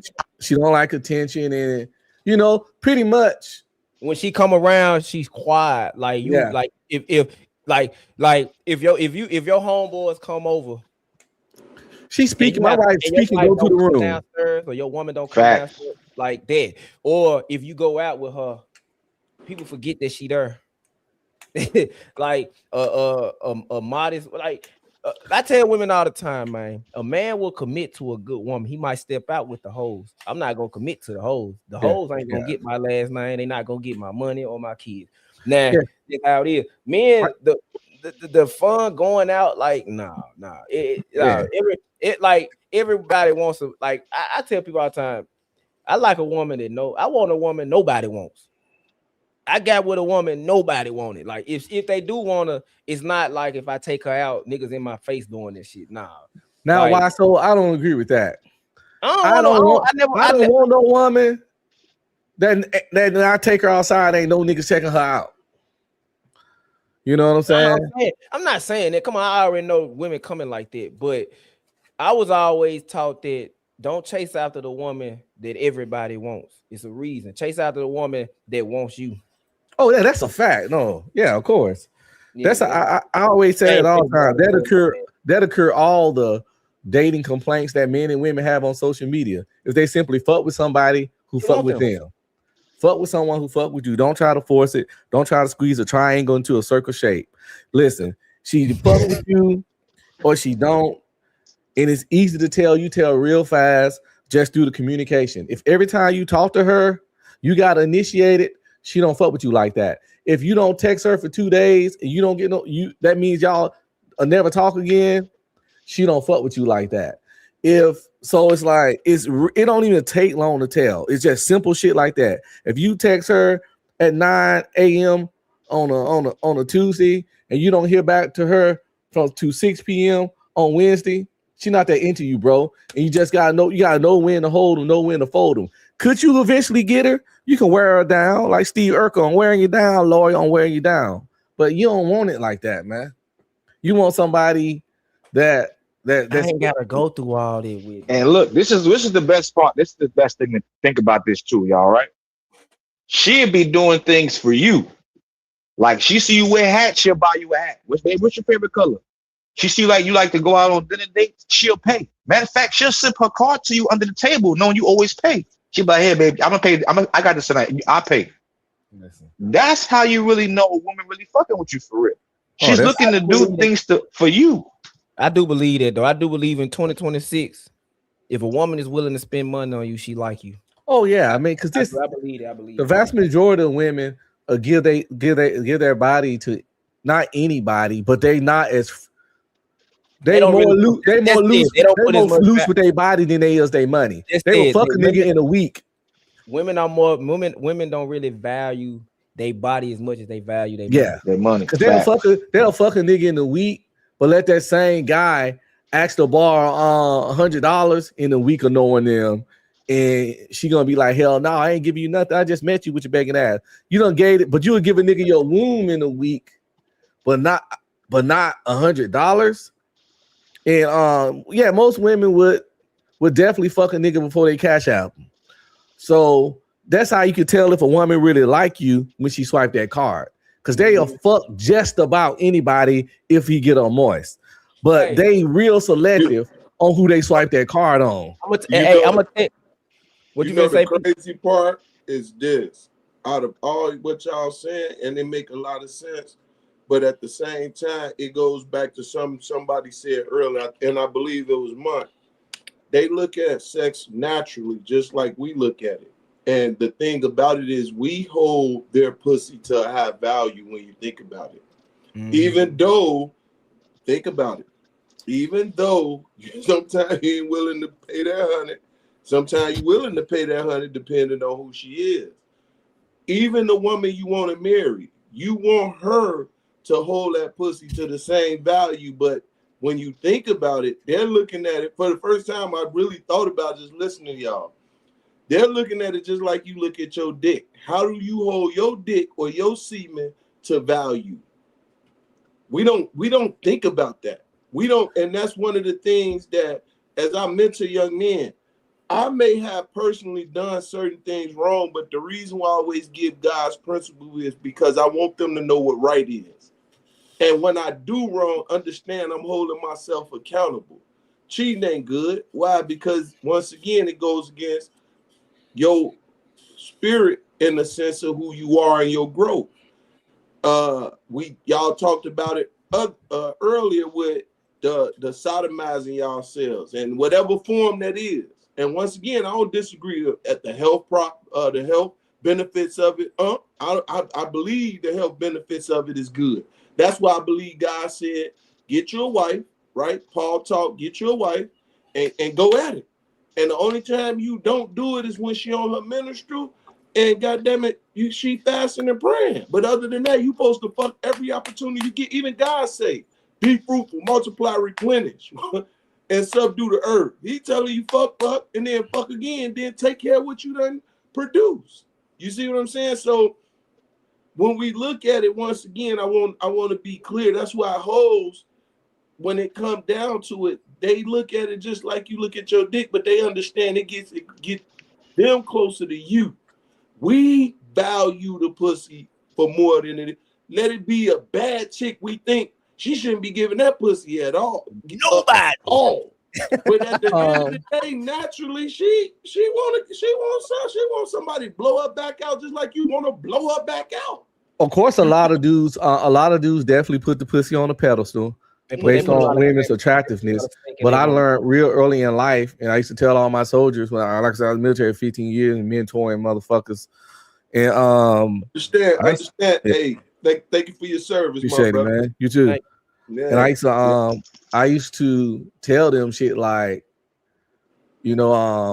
first of all, you never respect nobody more than they respect themselves. And don't put the pussy on the pedestal. And you fuck a fucking 8 the same way you'll drag a 4. You tear her ass up. Just because she an 8 don't mean you staring in her eyes and make it sweet, slow grind and love to her. You know what I'm saying? Fuck them all like prostitutes. A lot of them want to be fucked, slapped, and choked anyway, believe it or not. And my point is that don't think super highly of a chick because she pretty, because pretty girls can be freaks too. Man, they do. You know what I'm saying? Meg Thee Stallion bad as fuck, but she a freak. Glorilla done got fine through her stuff, and she said a lot of shit. Y'all get what I'm saying. We know them in real life. It's pretty girls can be some of the nastiest. Look at the corn stars. The vast majority of them are really attractive women. But look what the fuck they do for a living. These are women that if you met somewhere else and didn't know what they was, niggas be hollering. Some of them women are fine enough to get athletes and rappers and actors to marry them, but they out there doing corn. It's like being pretty don't change what a hoe is. So and that what cats need to see, like, and they get fascinated by the beauty and they want to romanticize her attractiveness. Man, listen, you better watch. Look, you gotta pay attention to what that woman doing. Looks. I be trying to tell niggas, bro. Looks gets a woman a seat at the table, but it doesn't, like, it gets her a ticket to the dance, but it doesn't mean you're gonna be prom queen, bro. Like, you gotta have more than just vagina and sex. I be trying to tell people on this panel. I ask questions a certain way to show how men and women can be delusional. It's just crazy when it comes to that. Like, you women gotta understand, man. I always ask the question: what can you give me that I can't go get in another woman, or that I can't go outsource and buy? Because pussy's so available, I can pay this shit. I can buy that if I want. I can buy a maid. I can buy a nanny. I can pay for daycare. I can do all. Hey, what's up? Have you ever paid for some pussy before? I'm paying for it now. What you talking about? Like hand-to-hand transaction? Like I want to do it. Okay. Hell yeah. I have. What?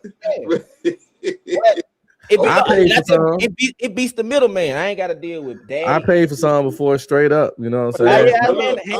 I ain't gonna look. I normally don't kiss and tell. If you notice, I don't go deep into all of the interaction. But me and my cousin, man, this my man. We did good, bad, and different together.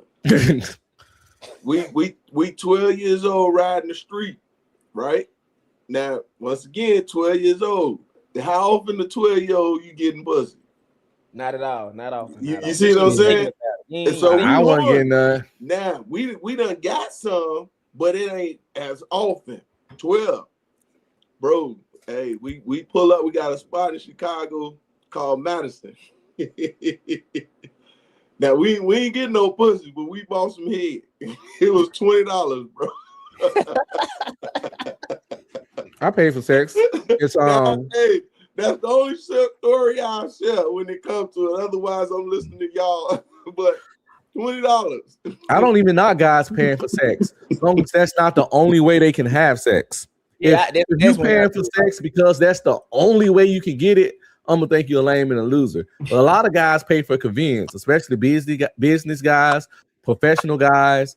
They just want the shit to be discreet, because that chick's never gonna call you, she's never gonna text you, and you know what I'm saying. And our Caucasian fair-skinned counterparts been rocking like this for the longest. On their business trips, they know how to moves to make, and they make the proper moves. And they'll have like a little chick set up in a downtown condo somewhere, and they was big on that shit. Like us as brothers, we really behind in the game. We out there sneaking and creeping and dipping and diving. These dudes got chicks put up somewhere, and we got a key to the place. And when he work late at work in the office, he over there and he come back. Hey, one thing I learned though, these niggas out here got exclusive escorts. They got women that they're paying that's only committed to them. Nothing else. They can take them out in public. They can do whatever they want. But that's expensive though. It's expensive. You have to pay for the exclusivity with them kind of women, and they're not gonna rub off every man for you unless you can really cover everything big time. Well, yeah. So I ain't got that kind of bread, and I ain't never had no poom poom. That's fine. You know what I'm saying? Yeah. I love my wife. I love her for also more than just the vagina. So if me and this chick getting just vagina, I can't overpay for that. That's why I ask women certain questions. If they can't give me an answer to that, I always flip it around and say, if you didn't have a vagina and you couldn't please your man sexually, no oral, no anal, he can't jack off on your stretch marks or none of that. He can't do none of that. You can't give him no sexual excitement. How would you keep him? They ain't got nothing. Here's the thing. Most chicks the looks in this body catches the man attention, but a lot of women lack the stuff to keep him around. They fine as fuck.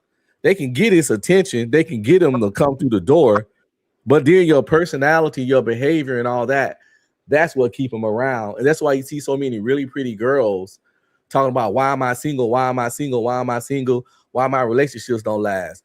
Because they be pretty, they be fine, they life be together, they have good jobs. You got all the shit on paper. So if all the physical and all that shit good, it got to be some personality shit 9 times out of 10, because you got the looks. Are you crazy? Are you a nagger? Are you annoying? It has to be something, because when you got all the looks, but you still 35, ain't nobody never engaged, even proposed to you, it's a high chance it's personality stuff, because the looks are already there. The cement it in, like, bitch, you pretty, you fine, so you got me. Then I started talking to you like, oh, okay, now I see why you're pretty fine ass. I say ain't got no man.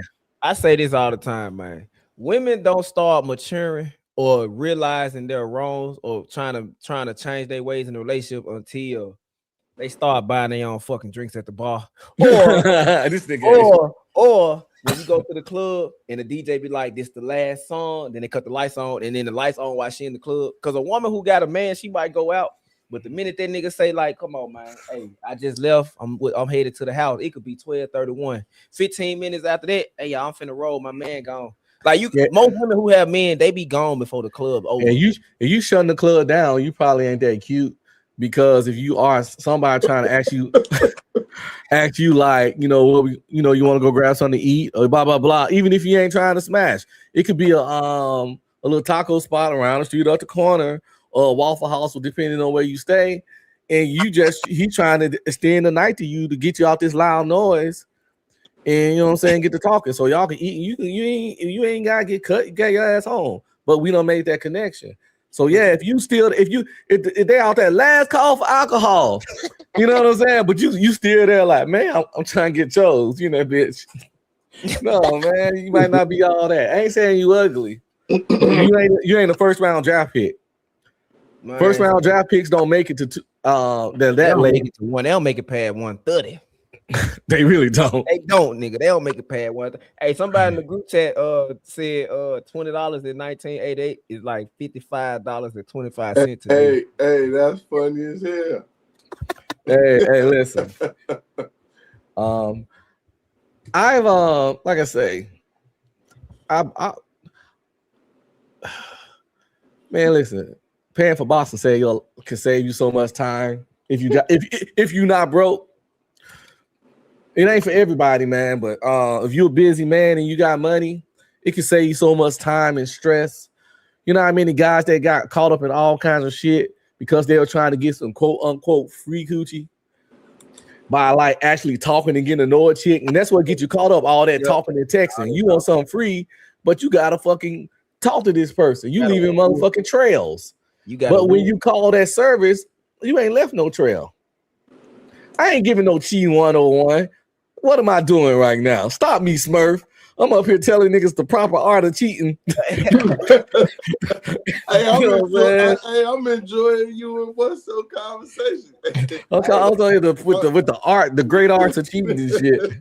This is an art to it. I wasn't that bad. Most of the it was high school for me. I got married young. I got once I kind of growing up with women, having like in my family, on my mother's side, it's only 10 boys, probably 12. You know what I'm saying?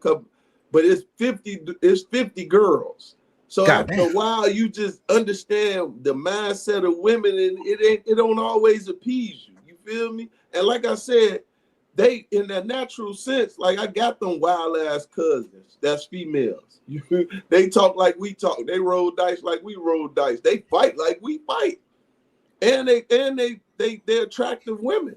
They just who they is. Country, city, shit. I feel sorry for the guys sometimes. They my cousins. But I understand what their mindset is because they grew up with 7 uncles and 2 aunts. You feel me?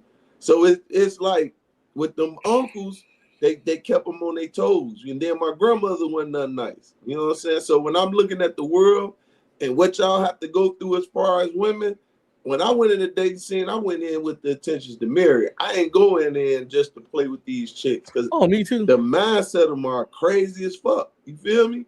Man, I started off real bad and wild, but I actually got married relatively early.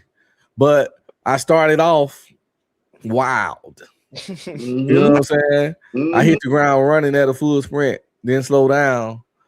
But I had a rule that if I ever put a baby in a woman, we was gonna get married because I don't believe in I ain't knocking I don't believe in creating bastards. I ain't knocking anybody. I know bastard is a bad word, but I'm just talking from the biblical sense. I'm with you. I never believe in creating bastards because I was a bastard. So if you was a bastard or you got some bastards, I'm not talking bad about them because I was one. Yep. And I just it ain't optimal though. It ain't optimal at all. I learned from my people that it's certain shit I knew what I want to do. So whatever woman first got pregnant from me, I was gonna push real hard to marry her. She still got the right to decline, but I was going, and that's what I did. And I also what happened, I liked her a lot and I loved her, but I grew to love her more as the marriage progressed. Like me and my wife talk about that all the time. I don't even love you now like I love you when I first met you. That's because right. the love grow, it's like on a whole nother level now. You feel me? That's because your whole everything is intentional. Your whole growth is intentional. Your mindset to grow is intentional. Your conversation to grow is intentional. So when you have that mindset, everything around you gonna prosper. You feel me? Because you no matter what, even in your times of accountability that you gotta hold yourself accountable, you still pushing yourself to the next level, right? And you putting that and bestowing that into another being. So you demanded that, and God got to give you what you demand if you demanded the correct way, right? So he that finds a wife finds a good thing and receive favor from the Lord, right? You receive that favor, you feel you've been in your marriage. Oh, my wife amazing, man. She too good for my sorry ass. I can tell you that much. Hey, despite that one iniquity, man, she is too all the time, man. My wife is too better than me. I didn't deserve a woman like that at all. No, I don't. I don't deserve my wife, man. That's why I try to treat her so good, and and I make everybody around here treat her like a queen. Hey, my great grandma came to the States for the first time. I say this a lot. She came to the States for the first time Thanksgiving last year. She said she's never coming back. She was like, I don't see how y'all date out here. She was telling my cousins, the single women in the family and the single men, she was like, I feel for y'all, bro. She said, because these women out here are garbage. And the men out here, I don't know if these men out here really be with the LMNOP on the low. We had went out. She was like, I can't tell the difference between the mamas and the daughters. They all look alike, dress alike, act alike. She said, and these dudes out here, when did it become cool to wear purses on your shoulders and shit? I'm like, that's how they wear it out here. She was like, nah, we don't get that like that. She said, I'm never coming back. She was like, the state of the West is trash. And she said, and the people over here like to make fun of us over there talking about we oppressed. Baby girl, nah. Like this coming from my grandma. Granted, she wasn't speaking English, but I got a question for you guys. This is just my personal opinion. I want to see what y'all think about this. I found in my 47 years experience that most women not that interesting. And the prettier they are, the less interesting they are. And what I mean by that is that, and this goes for male and female, the more attractive a person is, often the less personality they have to develop to get people to want to be around them.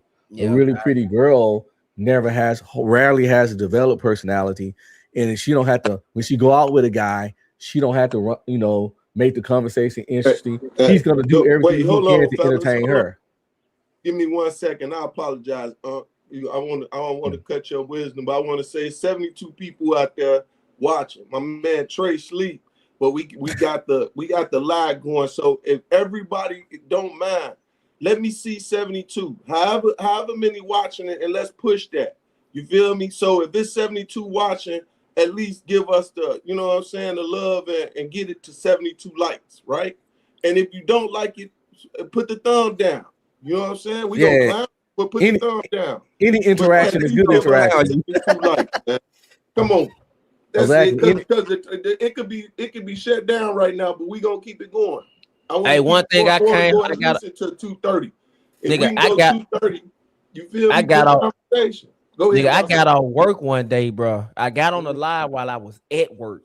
Got off of work, came home, went to sleep, woke up. The live was still going. Nigga, it's about 8 o'clock. I jumped on the live with OG Speed. Now, the other night, y'all was on for 11 hours. That nigga, hey, Trey be working, bro. I don't give a fuck about none of this. Big time. I say it all the time. And he welcome anybody. He welcome all the foolery. Because I know I be doing some crazy shit. Nah, why? So you ain't as wild as some of them other cats, bro. Real talk. Of course not. I ain't gonna lie, I got to hit on one person. That's that Jay Prince clown. That's the only cat I got to hit on. Who is that? I don't know who that is. You don't fuck with the president, man? No, y'all talking about the nigga with the braid? That nigga president of foolishness. You talking about I don't fuck with foolishness. That nigga president of foolishness. He could be smart. I don't know what the fuck he got, bro. Jay Prince. Who is Jay Prince? The president. The EBT king. Hey, you talking about the nigga that was talking about how he was making money with the food trucks and shit? Yeah. That nigga was making shit. Hey, you know what's crazy? Some of the stuff he was saying made sense, but that ain't it. He contradicted with the foolery, bro. Yeah, he contradicted. That's my only issue. Like, you can be, once again, Wolfstack get on here, he tells some feels, but that motherfucker was smart. He be on here in conversation, like, you feel me? And you may disagree, but that's his mindset. Don't get on here with foolery, bro. And I call a lot of motherfuckers out. That motherfucker got an X on it. But other than that, bro, everybody else is all welcome. That's what I'm telling you. Because I love all y'all conversation. I enjoy be screaming tonight. You feel me? I love the debate of it. You know what I'm saying? Took it like a champ. Come and find out. It's one of my battle buddies. So I love this, bro. So like I say, man, bring the lights up. You feel me? And we'll keep it going. Y'all go ahead. My bad, Unc. I ain't mean to, you know. No, you good. You good. Yep. Hey, I was just saying, like, I think most chicks, the prettier you are, the less you gotta have a person. And that's not saying that pretty women, it ain't some pretty women that's fun and got great personalities and stuff. Of course, there are like outliers. But I think, and that goes, and I can say for men and women, the more attractive you are. I had a homeboy. We don't know what he was mixed with, but he was a mixed looking dude with the good hair and shit. She had the personality of a stick of a fucking rock. But when I was, you know, back in the day, we didn't call it that. It didn't have a name. But when you was like, what's that 2-man where you and your boy go and get with some chicks or some shit? For sure. Or your friend be like, yo, your chick be like, what's up with your boy? Yeah. My friend said, what's up with your boy? So he was that guy. Always bring a friend. But he was always boring and dry. He had no conversation. But by the end of the night, he was clapping. But I'm saying, this guy didn't talk much. The chicks just let him be the really boring nigga and still gave him some off of looks. And that's how a lot of chicks be in they take themselves too serious. They can't hold conversation. Most women don't have a lot of hobbies and interests. Men are the master of hobbies. Yes, there are women with hobbies, but we know most of the time a woman got a hobby, like she's into cars or something like that. It's an influence on a man. Her dad, her brothers, uncles, or a nigga that she was piping. But you ain't shit. That's a fact though. Like a lot of hobbies that we have, like men, I'm naturally good with my hands, so I'm gonna develop a hobby where I can work on something. I got videos with my wife for teaching her how to change oil, brakes, and all that. Now she do it on her own and she can call it out, but that's just because, you know what I'm saying, like a personal experience. But I agree with you though. I think people who are attractive or niggas that got money and they don't understand that the money is the reason why women are dealing with you. They'll never have to, like, pretty women and niggas with money or the most attractive man never have to develop anything outside learning how to talk to somebody, holding a conversation. Like, they don't have to, because they have people's noses up in the earth just off. This bitch just fine, this motherfucker, like, damn. So she ain't got you can go on a date with her. Niggas be like, just be Like just off her looks alone. So she ain't gotta talk. Like I agree with you. Like most people who are in that realm don't develop a personality until they find somebody they like that's actually worth something. And that person has morals and values and understand that outside of your vagina and your face, like what more do you bring? Outside of your money and dick, nigga, what more do you bring? That's that's crap. I think I've been thinking about this shit for a while. Like, bro, the prettiest women be the most boringest motherfuckers in the world. Bullshit. Nah, when we say bored, I'm talking about like it's hard. Not all pretty women, but it's some pretty women out there that like they slow as a box of turtles. And they be boring, man. You sitting there, they just looking at you like you trying to say something funny, entertain me, blah blah blah. You know, they're the kind of people you ask them what their hobbies are. They said shopping and traveling. Like shopping and traveling ain't no hobby. You ain't real multi-millionaire for traveling to be a hobby. You know how much money you gotta have. A hobby is something that you do quite frequently, sometimes multiple times a week. And you know what I'm saying? And you do it a lot. Like shopping and traveling ain't no goddamn hobby. It's an activity. And that's how you know a motherfucker ain't got no personality, because the best they can come up with what you like to do in your spare time is eat out and shop. Like, bitch, we all eat. Like, it's just dull, man. It's just the day market watered down, bro. Like, dull. I blame them. I get on women's ass. I tell people all the time, they be like, you so hard on women. Because trying to talk to a grown man that's used to getting his way with women, even if it's... I got a question for y'all, not to cut your wisdom, so I got a question. Is it truly they're boring, or is it truly you're boring? They be boring because they the ones be trying to get you to entertain them. Okay, so you got to do you got to make the date fun. So I like you said that, and you said something earlier in the sense of you love yourself, right? You love yourself. How often do you take yourself out and go and learn new things outside of being on the internet or being at work or being scrolling? Every day. You're a venturer. You're a venturer, no, I just like to seek knowledge, so I'm always learning something new. Like right now, as we talking, I'm creating a movie with AI. Okay, what I'm saying is this: my lady works with me, right? From the day that we first started dating, one of the biggest things with her was she felt her system was a little better, and she thought that her ability to work for the white man would give her some form of freedom, right?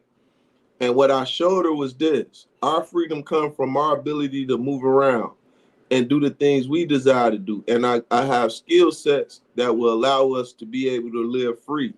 And we're going to own everything that we have. But we're going to still be modest about everything that we do intentionally, right? Because we understand what we're trying to build for a future and a legacy. So she had to trust me, right?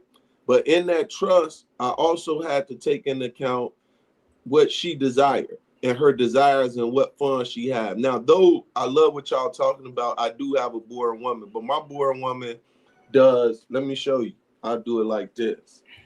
I'm gonna show you her creativity. And my woman boring too, but she got hobbies and interests. But there you go. She like to watch terrible shows and Bridgerton and my woman will put me on so many shows like You. She into all the killer thrillers. Like man, all the killer thrillers.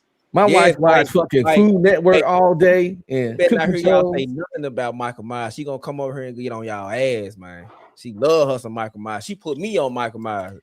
Nigga, Jason was my favorite killer, bro. She put me on Michael. Oh, damn. Your wife made clothes? Yeah. Yeah, that's what I'm saying. Hobbies or interests, something. Yeah. You feel me? So what I say is this: I put her in a situation where she able to create the things that she desire to do, right? And then I have to spark it. So we're never bored or boring. There's always something for us to do. You feel me? Now, do we do the things of the world? No. You know what I'm saying? Because that ain't our interest. The things that we do and what we're doing is, pretty much our interest. So I only say that to say a woman is only as boring as you put her in a situation to be boring. Yeah. I don't know. I don't 100% agree with that. I kind of agree. Because her personality, if her personality relying on me, she already boring. Because that's where you feel it. Like, well, if you saying it from that sense, that means you got a boring chick then overall. oh yeah, that's the ones I'm talking about. Some chicks just boring, like because they never had to be fun. Because men, they always got their way with men just because they were so fine. Yeah. So they, you know what I'm saying? So, and then if you a person that want more than prettiness out of your chick, and you take a chick like that out, you mad disappointed because she don't know how to talk about shit. If you don't say something, y'all won't talk. Hey, have y'all ever heard of we got it's called Craze 901 in Memphis, but it's the place where they got X throwing and you can go take it, you can beat TVs and flat screens and dressers and shit. You pay for that. What they call them room, the anger rooms or some shit like that. Oh yeah, I know what you're talking about. Where you I go to them. So for one of my anniversaries, I took me and my wife to one. I was not expecting her to actually have fun like that, bro. But like it says, like she was like, I can do this more often. Like I done took her to gun ranges. Just like we paid. Yeah, was it? We went to shoot around. It's a little gun range out there in Bartlett or whatever, man. She was oh, I like this gun. This gun feel light to my hand. Like I'm like, so she got a Glock 43X. And which Glocks are ass, but it's just like my woman, she boring. But if I tell her, hey, I can make her fun, I can get her fun, but I gotta do it. And that's my whole point. If I gotta make you fun, you really not fun. But when I got to know her, she was like, it's a lot of things I wanted to do. It's a lot of things I want to do now. But she was like, I've always wanted to have kids and a family. But she said, I knew having kids and a family come with a lot of sacrifice. So she was like, I like kids. I like she said, I like being a baby maker. I like having kids. Like she want to have a baby now. She want to get pregnant around her birthday in November. And she was like, but I know it comes at a price of traveling or whatever. But she was like, it's a lot. She was telling me it was a lot of things she wanted to do. She wanted to be a chef. She was like, she wanted to be a chef. She wanted to be a lawyer. She wanted to do a lot of things. But she was like, I understood that the passions that I have within myself as a woman is gonna coincide with what I want to do. And I was like, I would have never known you was like that because you quiet, you read books on your phone all damn day, you watch TV shows like Sabrina and How to Get Away with Murder, and then she loved to Mr. Ballin show on YouTube, the dude that be talking about all the crazy, horrific shit. And I'm like, I said, I would have never known you to be an adventurous type. She was like, the fact that you are adventurous, because I used to go out from Sunday night to Sunday night, 7 days a week. Nigga, I used to call off work to do this. So she was like, I knew that you was the fun type. Then I invited her out with me. I'm gonna tell you, one night we went out and we ended up going to this little biker club. And I know the people there. So she laid back. I'm dancing. Man, one of the girls, like I don't like when women twerk. Like me and my wife got a dance where I do the Jamaican shit, hit my head on her booty, spin around, do jump on. These niggas that do the Jamaican. Yeah, you know, they be doing it and hit the head on the booty and all that. I do that with her, but outside of twerking, you'll never see her twerk them. I don't like, but that's just our thing. So another girl was trying to dance on me, and I don't like it. So I'm trying to bag her mine out the blue. She pushed the girl out the way and said, this dick right here is my dick. She was like, out of all these dicks in this motherfucker club, you better go find one. But if you touch him again, I'm gonna beat your ass. And I was like, that's the first time I ever saw her get out of pocket like this. It was a turn on, but I was like, you're crazy. And I was like, that's like, and I'm saying that it's like a good thing, but she never did this. So it was like, she's like, I ain't never had to do that with a man. You the only dude I've ever done that with. I feel like I gotta beat a bitch for looking at you. I was like, you're crazy. I understand that's why your last name was Milton, but I liked it. Like you get what I'm saying? Like even in it, like she said, I said, and I asked, I was like, after that, I was like, so would you mind going skydiving? She said, I always wanted to go skydiving. I said, I've been skydiving. What about kayaking? Yeah. I was like, you ever been scuba diving? She like, I don't know how to swim, but she had went to Turks and Caicos with her mom and them. I had paid for her mama, her sister, and her to go to Turks and Caicos for Mother's Day last year, and she actually got in the ocean. Of course she had a floaty on, but she actually got in the ocean and she recorded herself doing it or whatever. And I was like, you really cook for your fish? She was like, I would have never did that if you wasn't the type of man that you is, because you be putting me in situations where I gotta Like you see, I like to talk or whatever. She don't like public embarrassment. We could be at a club. I do a backflip off the balcony of the VIP into the dance floor, and she be like, when you do shit like that, people always look at me. So she was like, help me get out my comfort zone or whatever. But I was like, hey, I want a boring woman, but I want a woman that's gonna be willing to do what if push comes. We want to go paintball and let's go do this. You want to go? Let's go. Hey, like. My dogs be going hog hunting. I want to take her out there, but she was like, she don't want to see animals get killed or whatever. She wanted them. But I was like, I'm pretty sure if you go out there and watch them hog hunt, you're gonna like it. Yeah, you a wild boy at what so? Hog hunting. I don't know what that is. You don't know what hog hunting is? Nah, that sound country as fuck though. Yeah. I mean, I got working dogs, so we have to work them. Oh, yeah, shit. I breed so working y'all dogs. use them, y'all go hunting. Y'all be boar hunting then. Yeah, like when the puppies that we just had, when they get their second round of their vaccine, they gonna come over here, and I'm gonna start buying chickens and shit and just put them in the backyard and let them chase them around. How many you got? 2 of them died, so we got 5.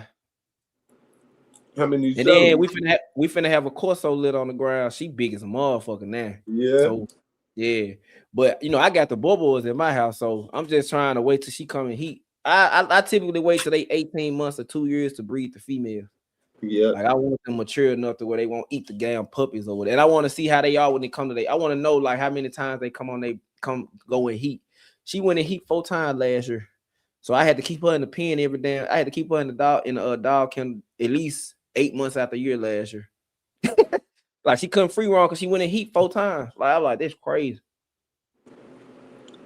But I'm gonna tell you something. Like my woman don't like dogs, but like when we had I'm gonna tell you how like people like you idolize. I don't idolize my woman. I just take initiative, and she do a lot of things I know most women wouldn't. Like the dude I started the dog kennel with, he went to go get a Presa Canario, but he ain't had the rest of the money. He asked me, did I have it? I was like, nah, man. My wife jumped out. She said, if he willing to pay me back, I'll cash out him the money right now. And I looked at her like, why would you do that? You don't even like dogs, and you ain't even got no stake in the company. Like she was like, it's something that you like to do, and y'all talk about this shit all the time. If this gonna help y'all out, I don't mind doing it.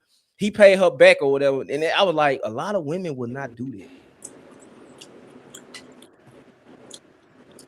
that. Or am I wrong in saying it? Nah, ain't wrong with saying anything. Good. Hey, I got a question though. Why don't a lot of military people talk about the things that I talked about tonight? The mental health, the PTSD. Why don't they talk about this shit? Oh shit. I don't know. I don't know. Cause like when I see people that's like retired like Vietnam veterans, and I be like, man, thank you for your service, man. A lot of them niggas be tearing up and shit.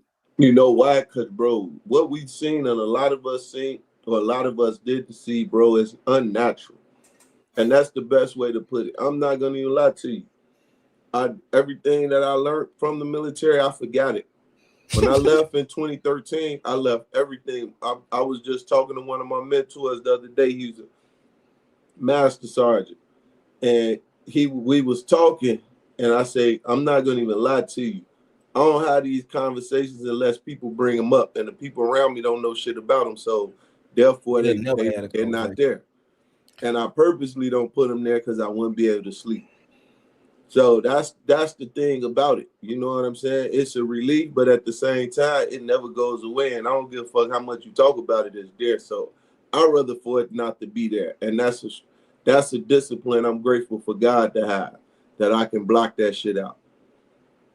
Because it's really that, bro. So like, I don't understand. Like,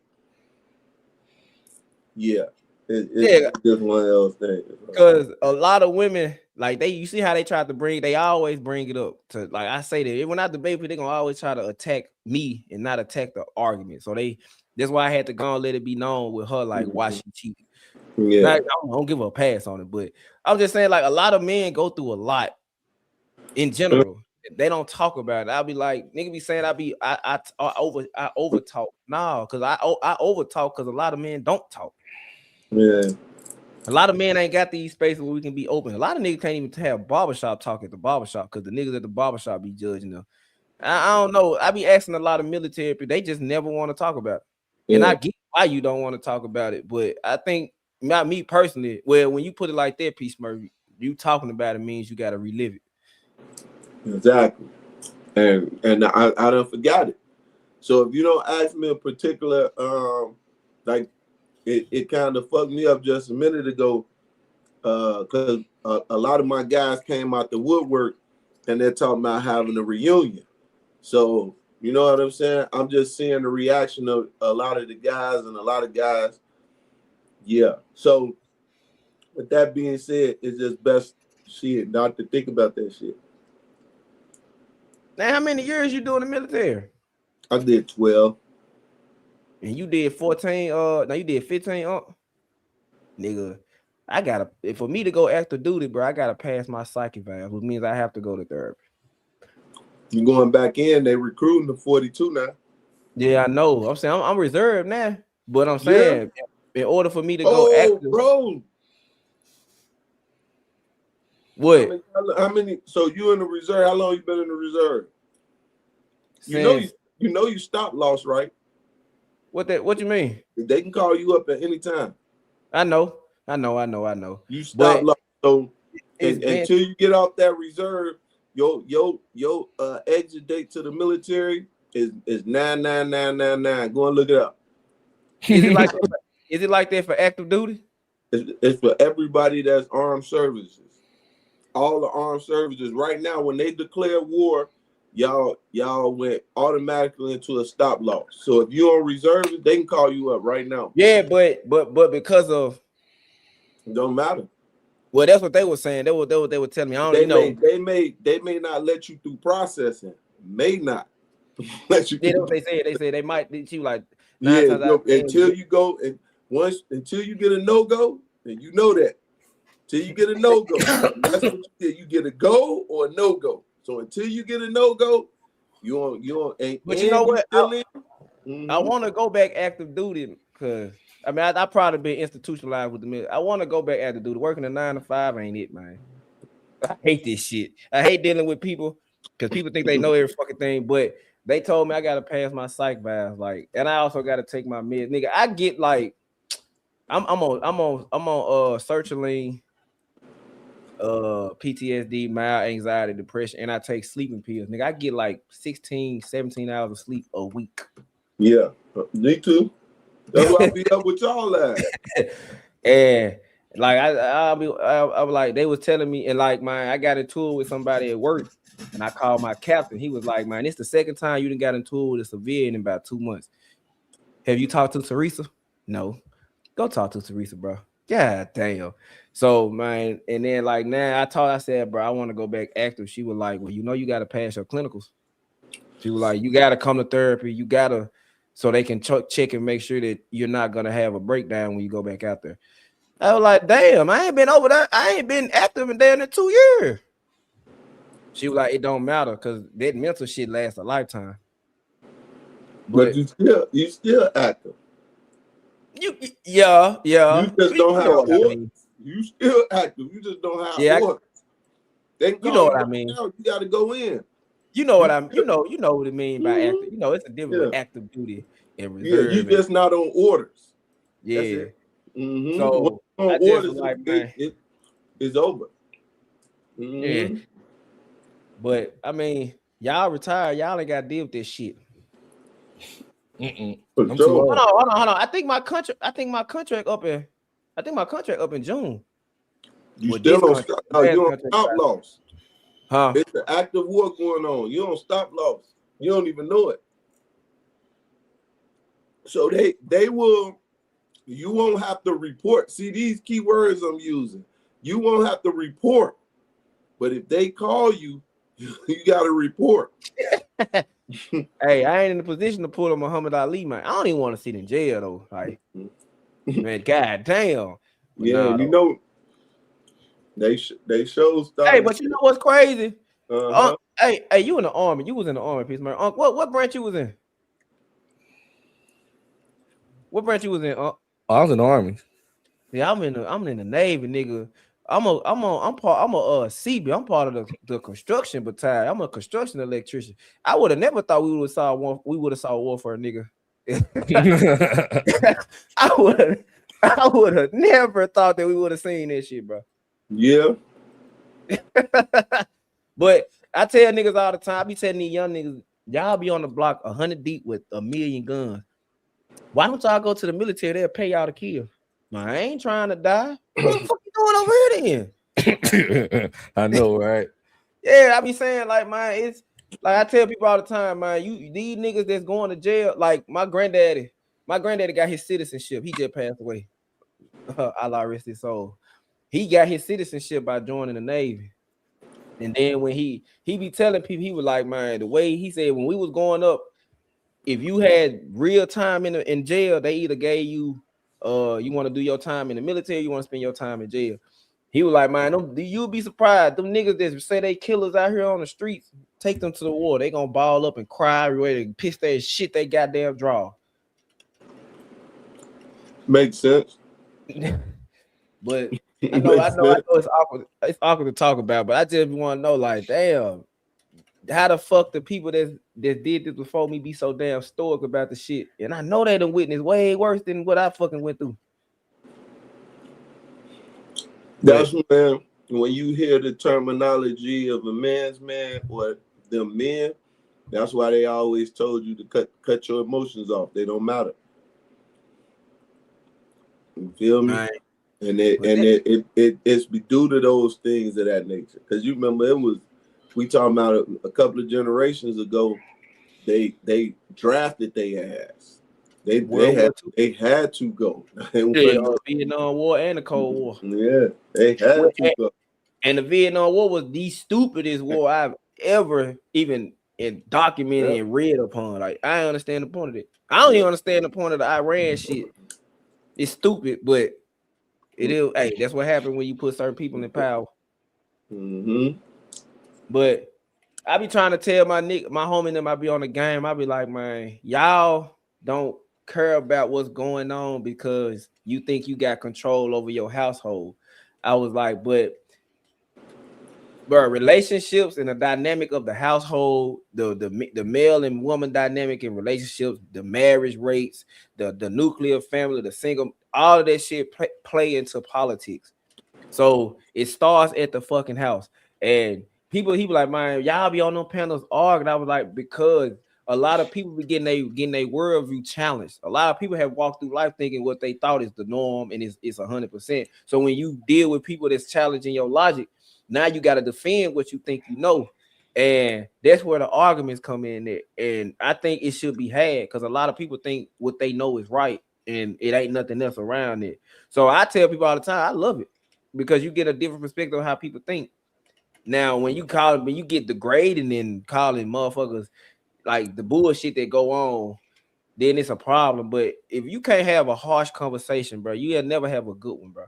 I love it. Like, I like the discourse because it shows the delusion between men and women. And women ain't just delusion. Men are too.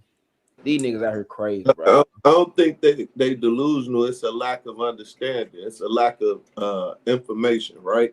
Mm-hmm. And their brains only contain so much. You know what I'm saying? And that's like, it's just what it is. That's why they really be on a whole nother world, in a whole nother world. You know, man, God is he's so dynamic, right? Definitely credible. In your mind, even when you sleep, you have a world that's evolving in your mind and your thinking, and your body is resting. When you dream, do you dream in black and white or do you dream in color? It should be in color, man. Yeah, and can you smell and taste in the dream and feel in the dream? Yeah. That's interesting, ain't it? Right. So these people, though they seem weird to us, they have some type of form of need in this world. Otherwise, God wouldn't brought them forth. And it's just what it is when you're dealing with them, right? He had to deal with us. So it's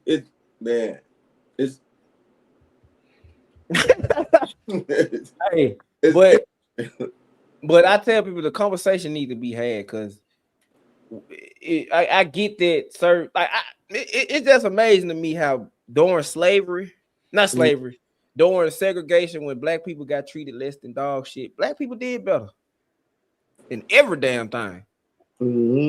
Damn near every damn thing.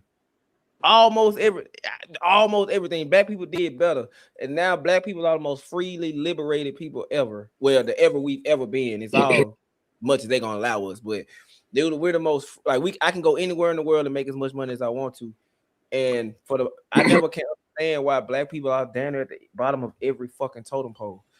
And I say it all the time. The worst thing they did was probably like desegregate us.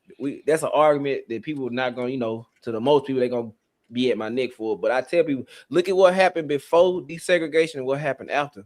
Are we doing better as a culture, as a people, than we was back then? Then they can never have an answer for that. There's the answer. Problem is we don't want to hear it. Hey, that Deuteronomy 28:30 makes sense to me. I need to reread the Bible, even though we got revelations in the Quran, but it ain't the same as the Bible. Man, we're going to read Deuteronomy 20. Matter of fact, read the whole Deuteronomy. Read it. When you finish reading it, no matter how long it takes, let me know what you see. Because I try to tell people, man, I read the Quran, I read the Bible. It's a lot of stories in the Quran that's like the same in the Bible, but it differs. But that's why when y'all be having that Bible talk and talking about Christian and all that, if I on the pen, I shut up. Like, I'm not finna indulge in that conversation because I'm not Christian. Are you learning something though? Huh? Are you learning something though? Yeah, of course.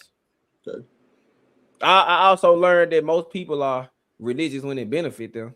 Because I've seen you challenge people on the book and they don't really fucking know what the hell they talking about. I got a question for you then, why? So going back and I'm trying to make sure I remember, but I'm gonna ask you, you're Muslim, right? Mm-hmm. So you say you read the Quran. Now, if I'm not mistaken, the person that carried the word of God through that bloodline, right? Because the Arabs are Ishmael children, right?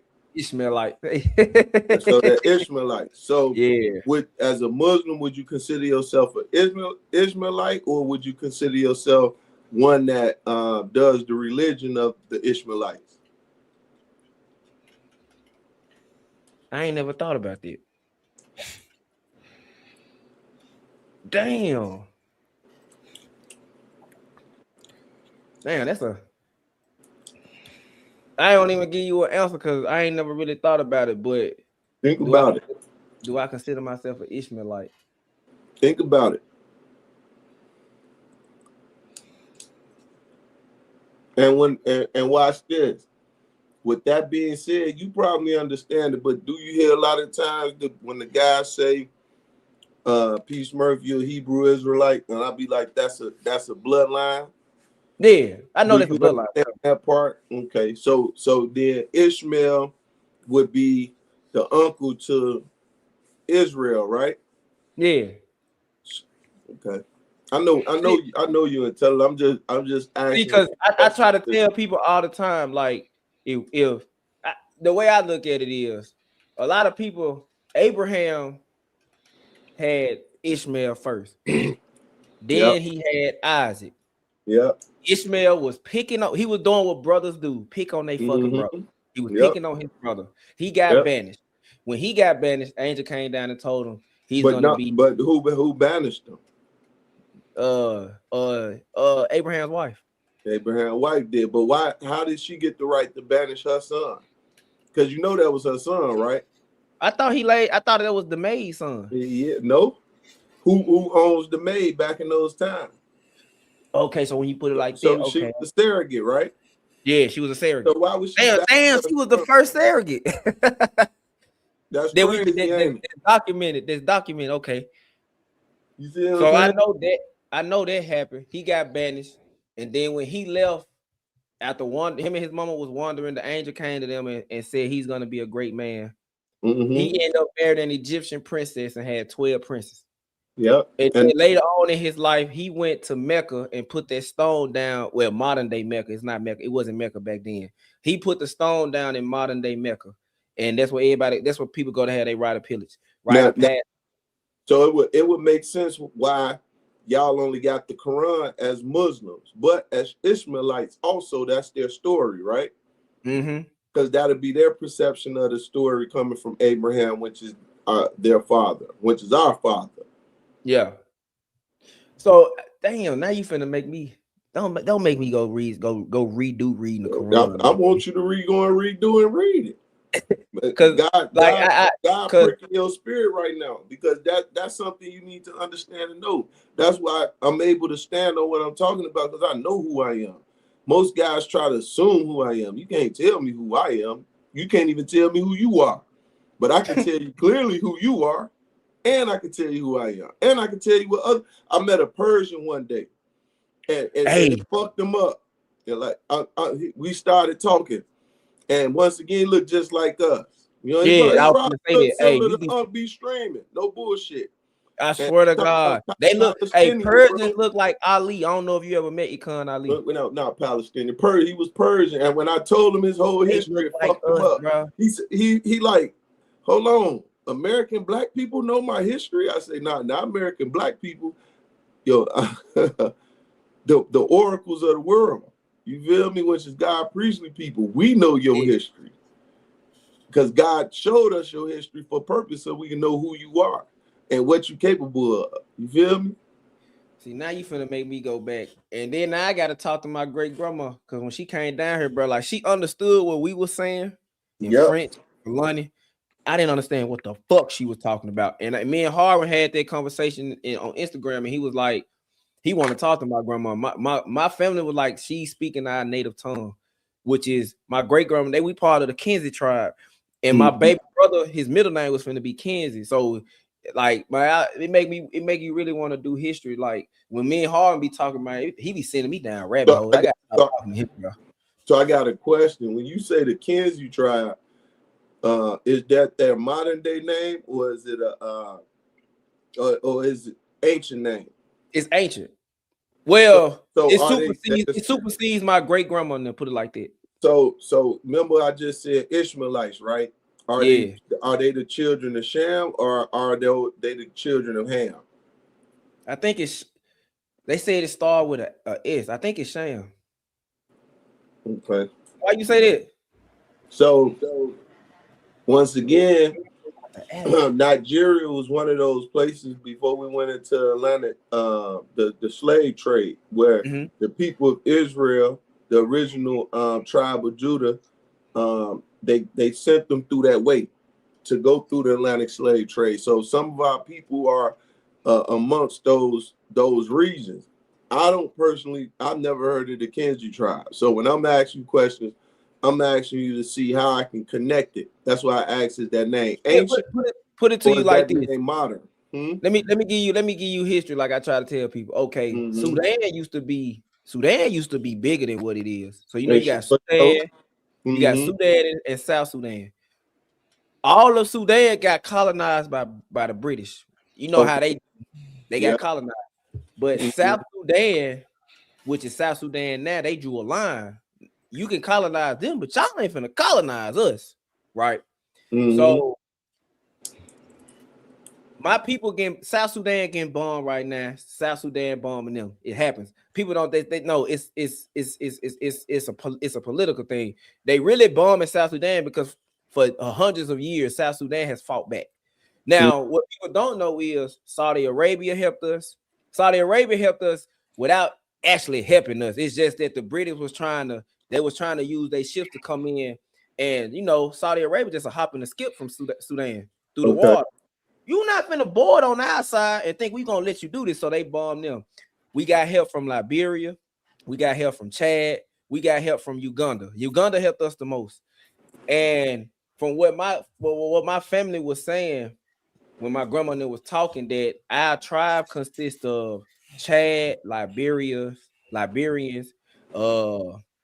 It got a little Libya in it. It got Tanzania in it, Mali. You definitely got Uganda.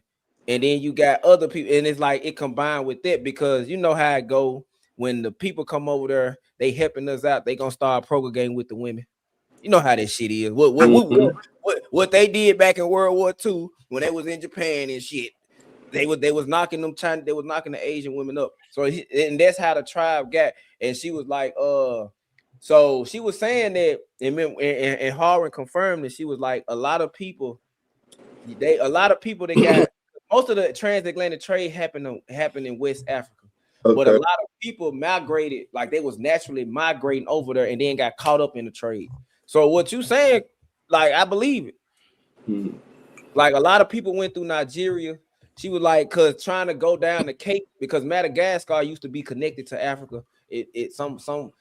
They say Hitler made Madagascar what it was, so he could put all of them over there and then just have all the big countries govern the water to keep them over there. We're not gonna talk about them, y'all know them. But to get from West Africa, to get from the east side to west, they used to take the bottom. They used to go through South Africa to go around. They said fuck that, they took too damn long and the waters is bad. So they started going through Nigeria, Ethiopia, and all that. So hey, that's crazy.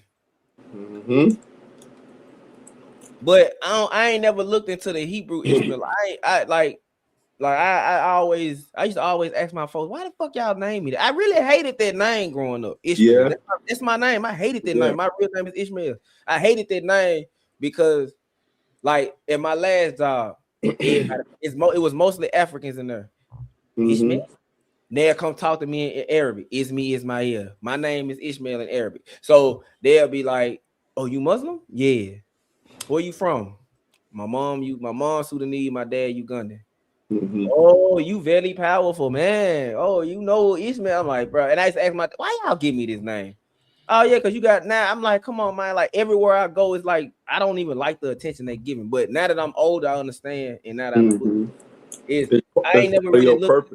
And I tell people all the time, what you don't know is in the East, overseas, Muslims, Islam, Judaism, and Christianity, they actually get along very well, actually. Over here in the West, it's like we beating odds. But I be trying to tell people, if you understand, if you're a Christian and you understand the Bible, you understand that Islam was started through Ishmael. So Ishmael led to Islam. Isaac led to Jesus. It's like they brothers. It's like it's a brotherly religion. You get what I'm saying? Like I try to tell that's people. That's why I say he's Abraham's first son. He will have the same teachers, and he needed those teachers to keep the blessing. That's why still to this day, they're a blessed nation. We can talk shit, but who you talking about? Who you talking about? Saudi Arabia?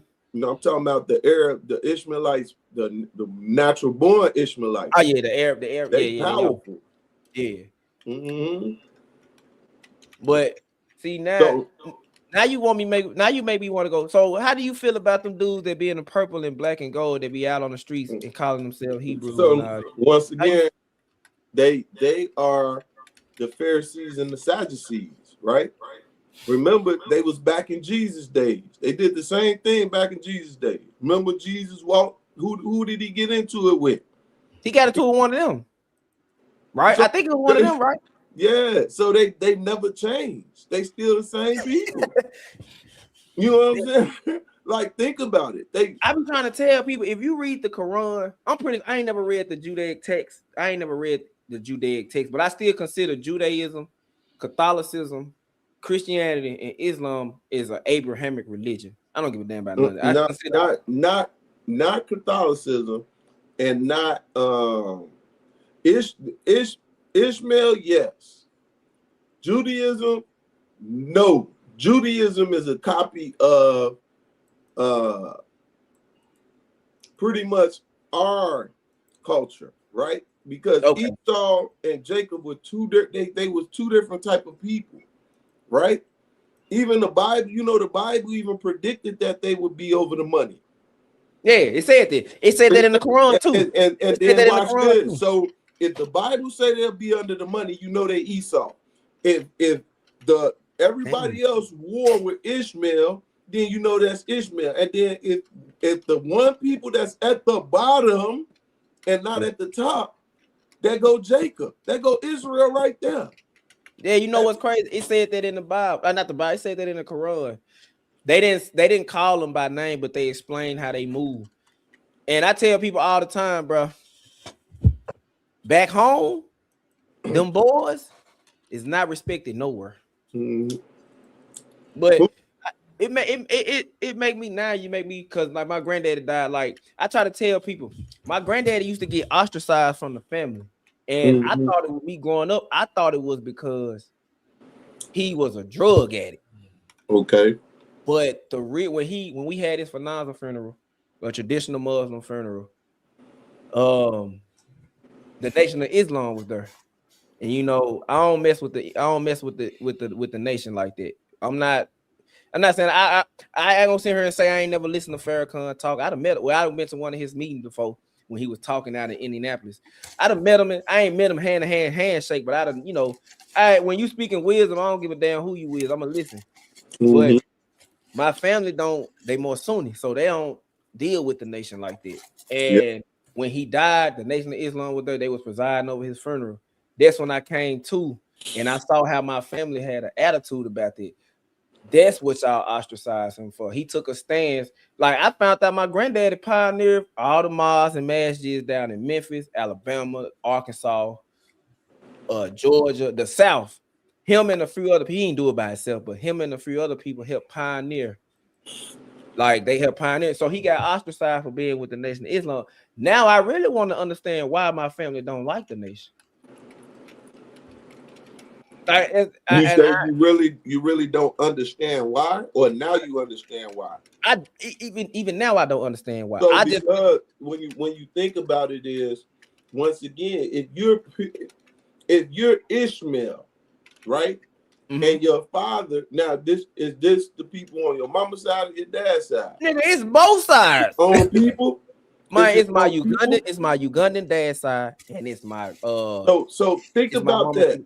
You thought it's the same reason why we beef with the Jewish people, the little hat people. You feel me? Why? Because they trying to steal our identity. That's when I asked you the question. The question was a good key question. Do you consider yourself bloodline, or do you consider the religion? Because if you the religion, you stealing my culture.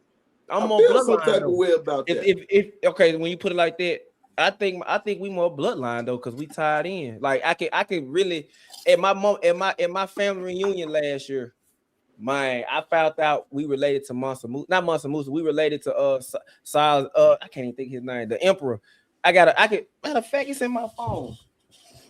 I got pictures and everything. My mama did her due diligence. Like we also found out that a lot of people in our culture were nomads. Like we got an Irish family tree. Mm-hmm. But what happened? The people they was traveling up north, and they went to Ireland and stayed and they propagated with the society. Hold on, I ain't gonna show y'all. I can't. We got brother Emperor Silas Elite. All that, like we found out we some kin to Solomon. Like some way somehow we some kin to Solomon. My mama really did that. My mama said she been doing this for 2 years. Like I was surprised when she did. Like she was. Watch this. That go to problem. If you're some kin to Solomon, right? That one, it got to be by the father. It always got to be by the father. You know what I'm saying? And then two, if you're talking about one side is Ishmael and then the other side is Jacob, that's gonna be conflict because that's we natural born enemies towards each other. Yep. Like that's our Irish family tree. I took pictures. That's the dude. That's my cousin. He helped fund the Gibson guitar. Like I ain't know none of this, bro. Yeah. I'm pretty sure my camera won't blur you. Y'all know who this is if I zoom in. My mama really did her knowledge on this. Like what's his name? Adolphe? I'm telling you, like nigga, hey, who is this? Who is this? Oh shit, Lightfoot. Yeah, that's my cousin. For real. Hey, they got Lightfoot ass out of office. Yeah, one He's a term. motherfucker. This when my family came to America, bro. Like that's crazy. My mama did all of that. Like, man, it's just I gotta think about it. It made like these Harriet Tubman nieces. They related to us. Like it go way back. Man, my mama did her whole research on it, and that ain't even half of it. I couldn't even. My Reverend Dr. Gina Stewart, she our great cousin. Like she, and then the dude that was stuttering on what's the dude that was stuttering on Harlem Nights? Night. He related. He got African descent. Well, I'm pretty sure all of us got it, but you get what I'm saying? Like he was. I'm like, when my mom was doing it, I was helping her. I'm like, you sure this shit real? She pulled up. Like that's why I was trying to tell people.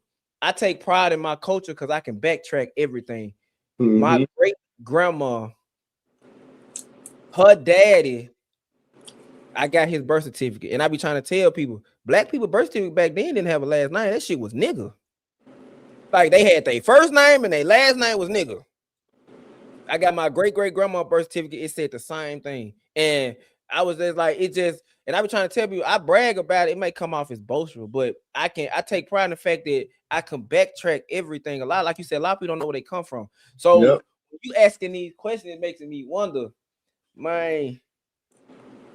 I think I don't know. That's crazy because my dad been saying my whole life we Ishmaelites. I never understood what the fuck he was talking about until I got older. We Ishmaelites. He said, I ain't naming you Ishmael for no reason. I ain't naming. He said, now I knew watch this. And watch this. What? No. It ain't Ishmaelites. He was like, it's another one. He was like, we Ishmaelites and Ammonites. Because my name is Ishmael Amon, Amman, and he was like, y'all, we Ishmaelites and we Ammonites. I don't know what I ain't never found the Ammonites in the Quran, but he was like, it's in the Bible, and I could never. It's the Bible so damn big, I could never find it. But I done looked up the Ammonites too. Like they was a part of. They was in modern day Africa and modern day Israel and all that. Well, they would have been in the Middle East. Yeah, that's what. Yeah. And he was like, man, my dad used to tell us that when Mansa Musa, people think Mansa Musa is a lie. He was like, Mansa Musa had a brother that was really richer than him, but his brother, I think his brother died in conquest or something. I don't know. And this is what my dad used to talk about, and my granddad and them before they passed.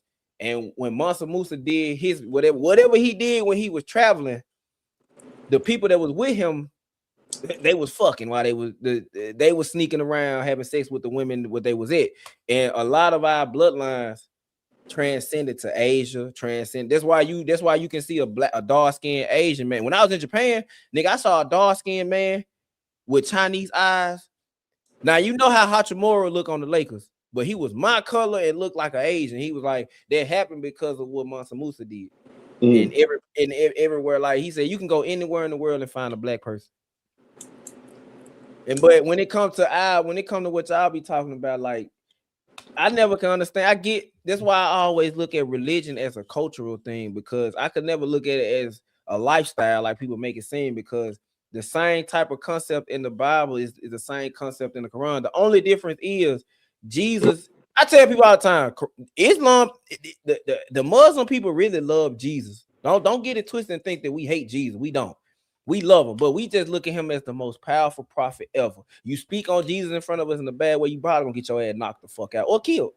But they don't look at him as God. You get what I'm saying? They don't look at him as the holy divinity, the Father, Son, Holy Ghost. They don't look at him as that. But understand, we put respect on his name all the way around.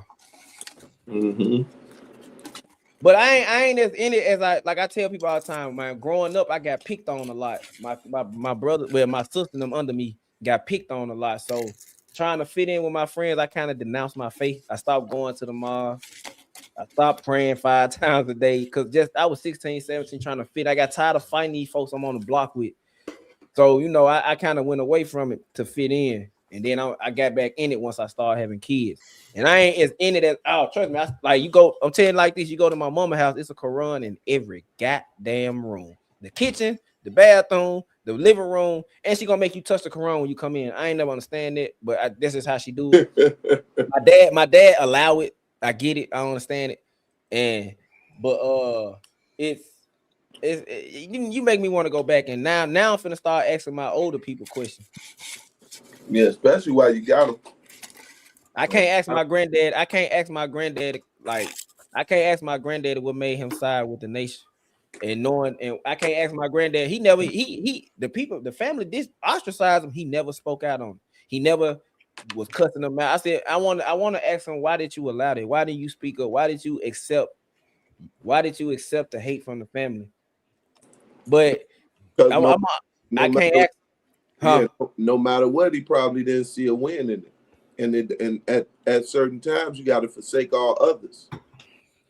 You know what I'm saying? And then forsake all others, especially if you say he believe in Jesus. Hey, he did exactly what he needed to do. Was an example and just kept it moving. Yeah, but I ain't gonna lie though, if he like you couldn't have he like me. Like I tell people all the time, man. I'm even when I wasn't in Islam heavy back then, you ain't finna speak bad on it. I ain't finna sit here and let you have a conversation and talk about something you don't know. That's how he was. Even though he believed what he believed in, trust and believe, man. You couldn't talk bad about the Sunni side at all. So I'm pretty sure he still maintained the values. I just don't know why and now I can't even ask him why. But a lot of people came to the funeral, even the people that that was ostracizing him. They came and showed support, and it was love. So it wasn't as bad as y'all made it out to be. He just made a lifestyle decision that y'all didn't like. Yep. But y'all had a drug addict. Mm-hmm. Well, fellas, I gotta get up. Man, yeah. I gotta get up tomorrow. Yeah, me too. It was a pleasure talking to y'all, breaking bread. Why so? I'm gonna go look into it. Proud of you. Yeah, I'm gonna go look. Keep up the positive. Be careful too. Make sure you go and read your contract, because this white man slick as fuck. Real talk. He's slick as fuck. We're gonna leave Trey to the late night la land. You know what I'm saying? Mm-hmm. Yeah, I'm gonna try to get my homeboy on the panel one night. I'm gonna try to. He works Sunday through Wednesday. He work at the youth village, so he deal with young kids. He a mentor, so I'm gonna try to get him on either tomorrow night or Friday for sure. He want to come up. He used to have podcasts, man. He stopped it because he was doing. He said, man, I had 3 people doing it with me, but I was looking up the info. He was doing everything. But he said when he found out I got into the space, he was like, man, you make me want to get back. Now we got the universe. Huh? I was talking to Trey, told him about to shut it down. Yeah. All right. Yeah, it was just man. He gonna come up, man. He really got insight. Karen and Rose watched him debate my homegirl. I hosted my own debate on my own channel, and they kind of they was in the comments. They wasn't going off on. They like how he debate. And I bring him up because he be wanting to come out here. And y'all gonna like him though, because I ain't gonna lie to that nigga. He a Memphis dude, but man, I think he should have been born back in then, because he an old soul for real. He been married 5 years. Been with wife 8, and they been rocking. So I already talked to Trey about it. Trey said it's cool. Even though Trey have an open panel, I ain't gonna because if I bring somebody up and they do some disrespectful shit, that's on me. Still a respect thing. But hey man, Peace Murray, when I first met you, man, I'm like, who the hell is that old head nigga? But I was like, hey, he remind me of my uncle. I got an uncle that think like you, act like you, talk like you. He old as dirt though. Hey, we family, bro. We one big family. Shit. Yeah. Great man, think a lot. But I enjoy y'all conversation for sure, bro. And it's going. I'm looking forward to listening to y'all, learning more about it, and then grow together. You know what I'm saying? Because that conversation for me is therapeutical, as they said. It's therapy. Now I'm finna go look into Deuteronomy. I'm finna go look. Yeah, check it out. Yeah, I'm finna go watch me some Tubi. Yeah, I'm still ratchet. Hey, do your thing. Hey, do your thing. Love and respect. I'm gonna go watch some Tubi, man. All right, y'all. All right, bet.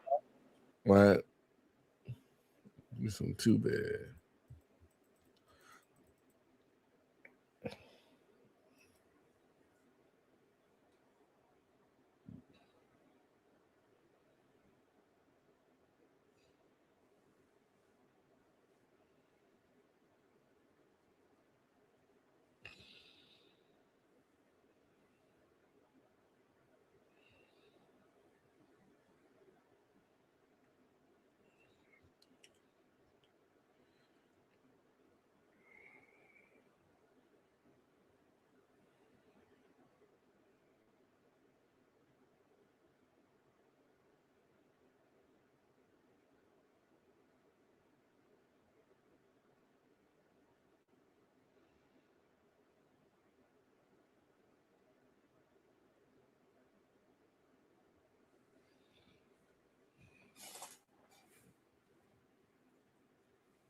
nervous demeanor from before was replaced by a solely focused goal to defeat the opponent in front of him, to take care of the problem playing before him, to kill the spectator.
sits on Lord Drake. The trouble's heads, jetting up comfortably on her feet. Yes, I can sure what to do if I wanted to. By now, you've all seen the notifications as well. Alex Walker, Drake side. He's my brother. Where he was years ago. I'm not sure what the system has turned him into. But he and the Undead know a problem we just can't ignore. Those vampires that try to take you all are not the last. We seem to be building an army. He wants to take routines, processes, words. And you want us to fight this war? Harold finally asked for the group. Drake shook his head.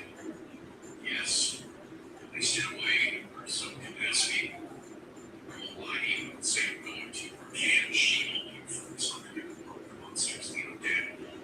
And possibly some kind of bonkers extremist cult my brother's created.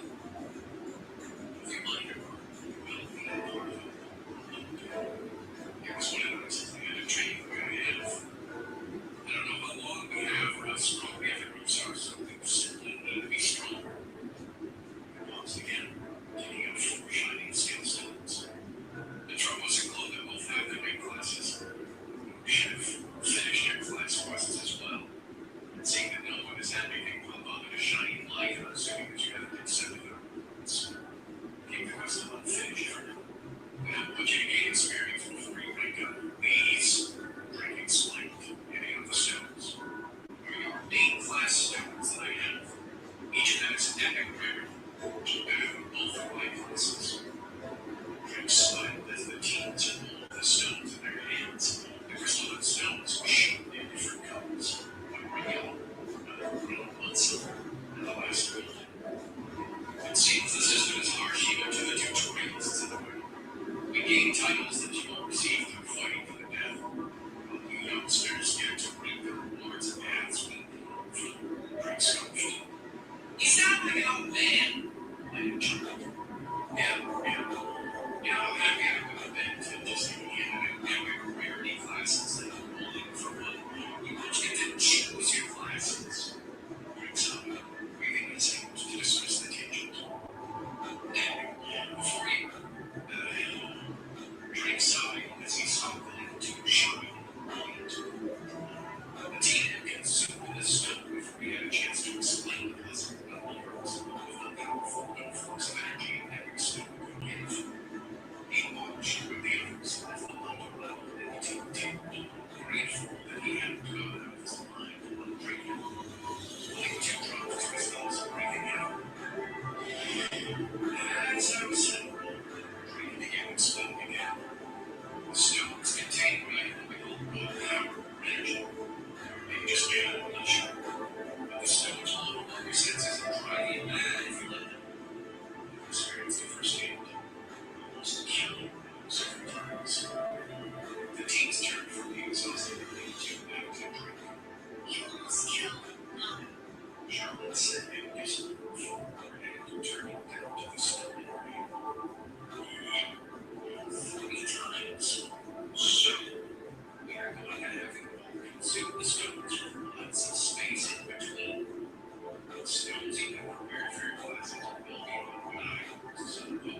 intelligence and out-of-combat man regeneration, plus 10% wisdom.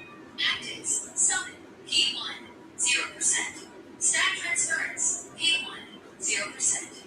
Summon proficiency, 0%. The summoner uses material to call to the spirit of the fallen. Spell, summon. Your journey may have ended, but mine is just beginning. Aid me, revere me, offer your everlasting to me. Rise. Permanent spell effect. Summons and binds a spirit in a tangible body to assist the summoner. Summon requirement 1. 10 of any raid monster core. Increased based on proficiency. Summon requirement 2. Summons will be bound to a piece of equipment. Replacing current equipment stats based on a summon's current level and stats. Higher grade equipment will result in a higher transfer of the summon's stats to said equipment. If said equipment is destroyed, the bonded summon will be lost. Summon maintenance. Mana and stamina based on the summon's particular level and rank. Once summoned, summon will have an independent level. Experience gain, health, and mana. Summon can be dismissed by the summoner or if their health is depleted. Summon dismissal cooldown. Based on the summon's level and rank. Reduced based on proficiency. Current summon limit, 4. Increased based on proficiency. Stat transference, proficiency, 1, 0%. A small amount of the current summon's being status is given to the summoner. Passive skill effect. 10% of each individual summoned being's entire status is transferred to the summoner. Increased based on proficiency. Later, grab a drink by the shoulders. And now I can't even heal? How am I supposed to summon something if I don't have enough cores to begin with? Slowly, rolling. I'm only going to try like that. So 10 F-rank cores per summon. And you can have a core max right now. Better stick to just 1 or 2. Drinks it, separating yourself from later. I'll give you enough for 2 summons, alright? The rest is on you. It doesn't say if the monster in the core came from influences it, but just be safe here, cores from the and then some lower elementals you're taking care of. Elementals. Any elementals? Look at that, so taking a handful of cores. Second, sandwich. Great gloves. Taking out person size instead of blocks of various colors. Everyone take one of each one. Except for the drummers. So they have a very black and already. I need you too, Sarah. I know you can't understand the kids. Drink a Coke, get eyebrow in his own words. That reminds me. What exactly did you spend your tutorial points on if not with the book? It must have had more than enough to get. So, friend, smoking 4 books from the same. On purchase of Radisson. You said it was like a definitive voice. Drink breakfast.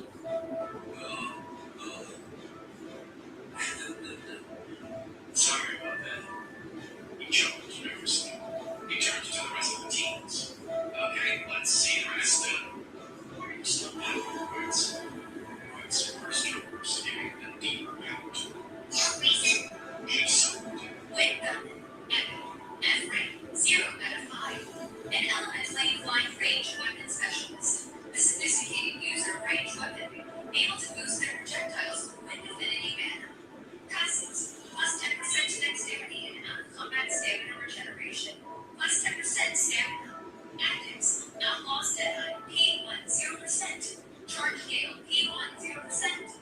Outlaw Deadeye, Proficiency 1, 0%. The shooter's ability to target and spot the weaknesses of their prey. 100's eye is not to be underestimated. Passive effects, plus 50% critical hit chance. Plus 50% chance to critical hit damage. Increases based on proficiency. Initial specific weapon effect. Increase based on proficiency. Pistol. Increased weapon reload speed. Plus 25%. Rifle. Increased weapon penetration. Plus 50%. Repeating crossbow. Increased debuff effects. Plus 10%. Shotgun.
Spearmint, Edwin, and Frank, 0 out of 5. The nimble spearmint of thunderous constitution.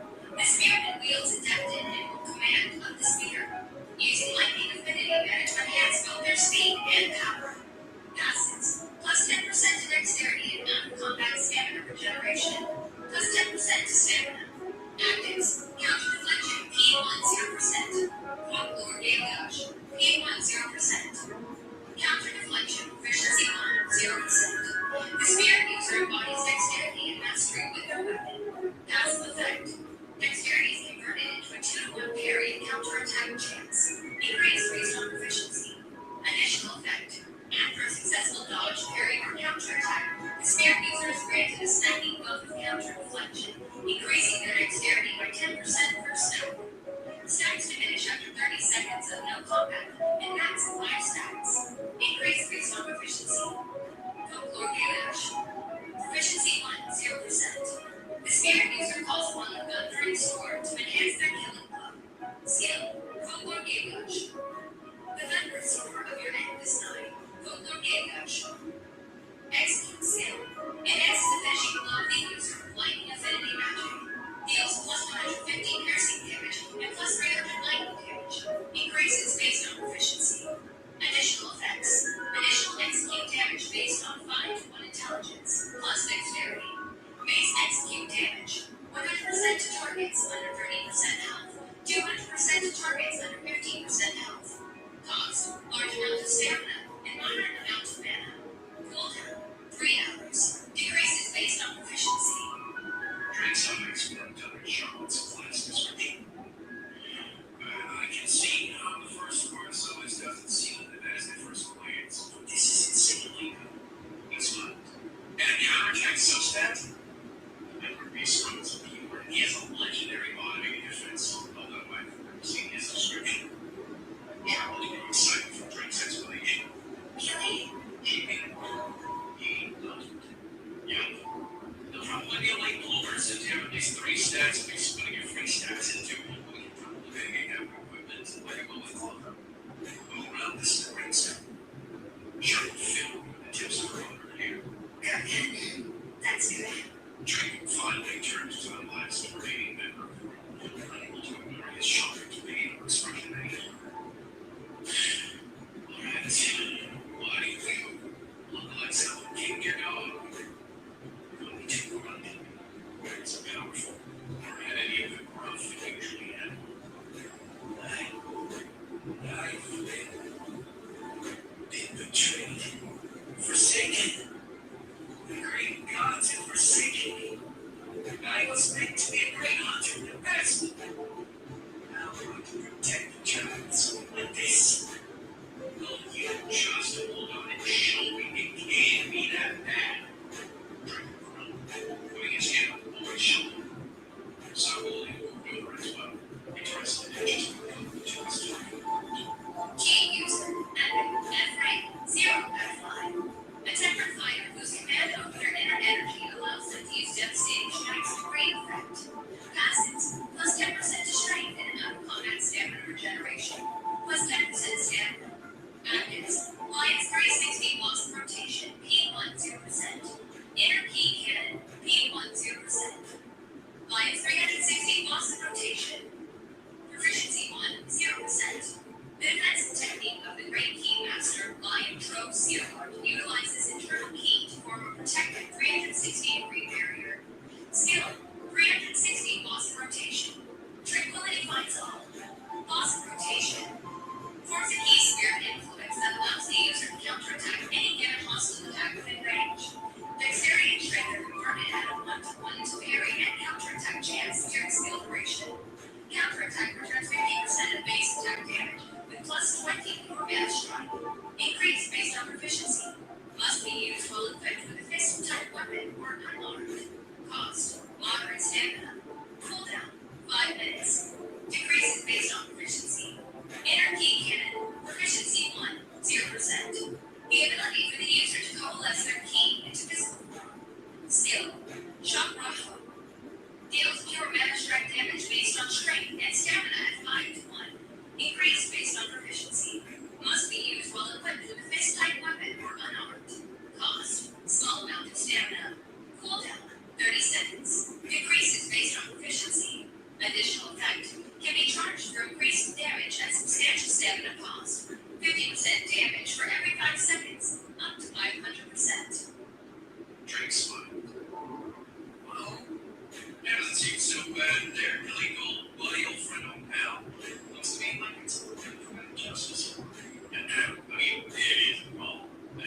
have to relearn how to fight. We don't see them completely. Instead, looking at the rest of the teams who had started consuming. Oh, lead the me. Not our ways. That is over. I trained my teasing and learning to fight. How? Up to 500% based on proficiency. Must be you. Decreases based on proficiency. Very head count pin. Forms the keys to protect at 300 pin. Lions 360 will provide sticker. Talking about bad. Drinking ground. Putting his hand on the boy's shoulder. Several moved over as well. Interested in just what the two was talking about. And then, best. It betrayed. Was powerful. That's good. Drink without equipment, like a bully father. Automated defense, well that way. But this is insanely good. It's worked out with Charlotte's class description. I can see how the first part of some of this doesn't seem. Increases based on 200% to target with you damage based. Deals plus 100 will never restore of your enemy's 9%. Under 30 seconds of no combat. And max if 5 users granted to a 2-to-1 pick to reflect you. Plus 10% using lightning affinity. Right. 0, but it doesn't seem pressure on her face. I'm not sure what to make of it. Just sharp most. Alright, long face, what's the damage? Heals. Sharp still kept a difficult expression on her face. I'm not sure what to make of it. It seems that it fits a fighting style. She said, almost questioning the standards. But it doesn't seem to have a lot of power behind it. She looked around as she turned the screen around, grabbing the books that drink off. Lightning Spearman, Epic, F-Rank, 0 out of 5. The Nimble Spearman with thunderous constitution. The Spearman wields adept in nimble command of the spear, using lightning affinity mana to enhance both their speed and power. Passives, plus 10% to dexterity and out-of-combat stamina regeneration, plus 10% to stamina. Actives, counter deflection, P1 0%. Folklore Galeage, P1 0%. Counter deflection, proficiency 1 0%. The spirit user embodies dexterity and mastery with their weapon. Passive effect. Dexterity is converted into a 2-to-1 parry and counter-attack chance. Increased based on proficiency. Additional effect. After a successful dodge, parry, or counter-attack, the spirit user is granted a stacking buff with counter deflection, increasing their dexterity by 10% per stack. Stacks diminish after 30 seconds of no combat, and max at 5 stacks. Increase based on proficiency. Folklore Galeage. Proficiency 1 0%. The spirit user calls upon the thundering sword to enhance their killing blow. Skill. Folklore Galeage. The thunderous roar of your end is 9. Folklore Galeage. Execute skill. Enhances the finishing blow of the user with lightning affinity magic. Deals plus 150 piercing damage and plus 300 lightning damage. Increases based on proficiency. Additional effects. Additional execute damage based on 5 to 1 intelligence, plus dexterity. Base execute damage. 100% to targets under 30% health. 200% to targets.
Such that, like Reese Rhodes before, he has a legendary automated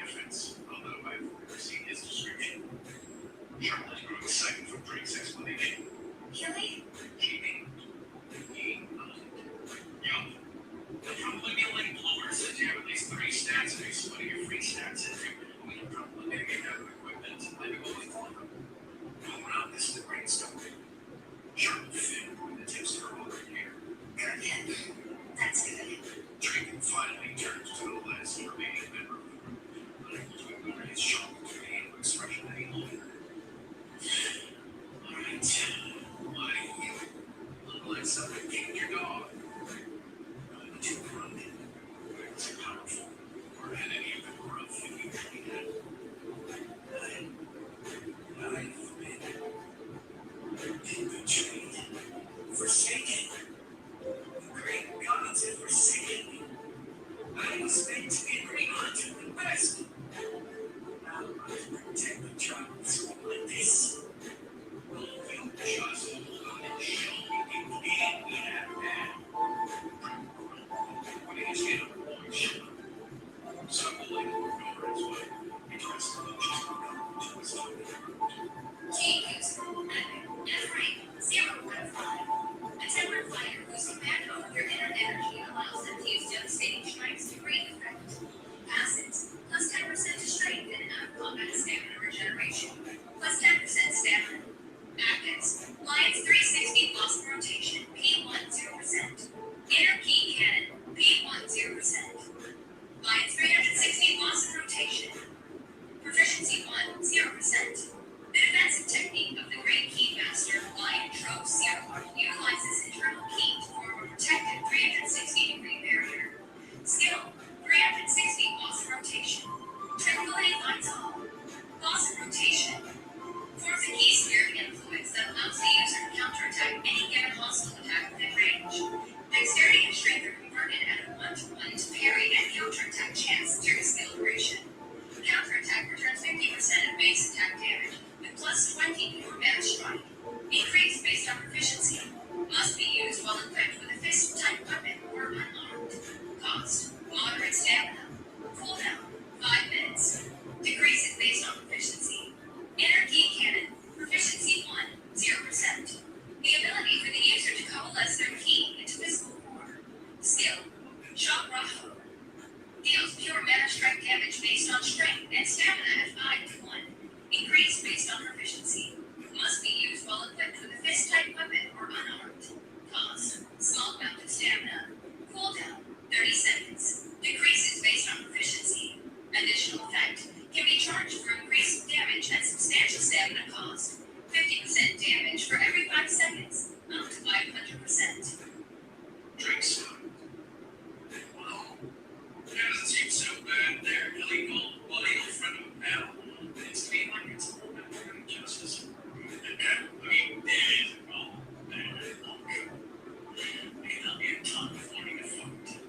We can spend all the time we want together, working through and trade out. Trump's trying to fix his teasing and subtles while I continue digging his own grave. So, what am I going to do? I trained my entire life with the weapon of our ancestors. Chance draw to the wind. Too simple. His hands tremble. Then his arms step to the tremble. You deceiver. How dare you mock me? Mock our ways. You know this would happen. Ringside, fucking really too smart. Not even back now. Oh, please. Say, we learned how to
Megan, stop!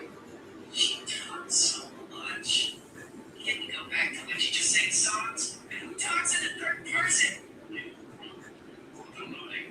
What do you mean? That's adorable. She's everything I expected, even if it is broken English right now. I agree. Because it's quite trouble. Despite her biggest lifelong city birth, and there's a cannot help but adore her manner of speech. It is like a game to sister. The troubles. Giving parts of battle ahead. Once the husband and Charlotte and land into a troubles as hand. Surprisingly.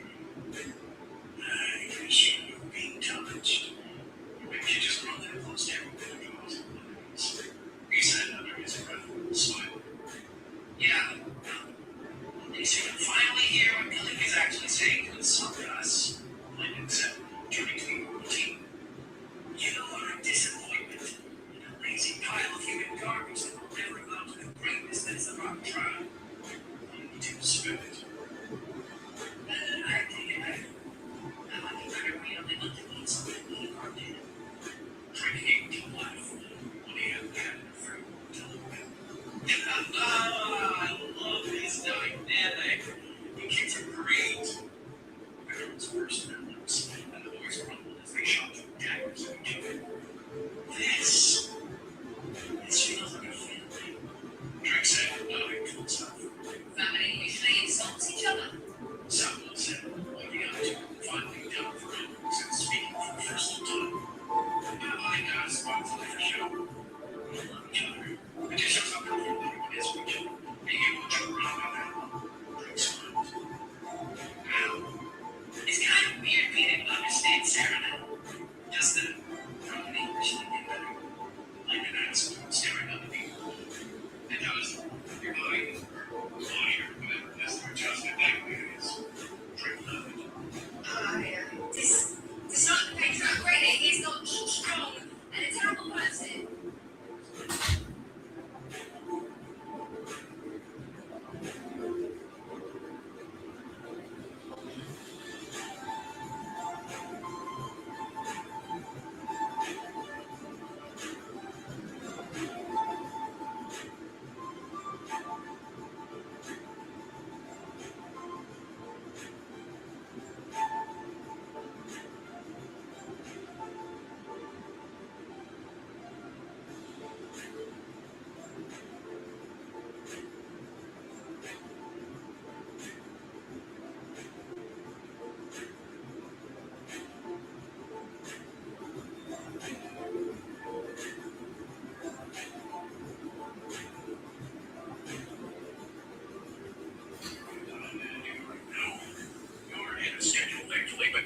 Enough in finding my family, so it's different. But we will have no slow and short graduation. Chapter 16. Rushing to the end, part 2. Thanks for the new action. Samuel said, nervous, running alongside him. That's better, Sarah. Drake smoked. That's all it's already happened. We're going to forget this. I do not like this, she said firmly. What are you teaching her?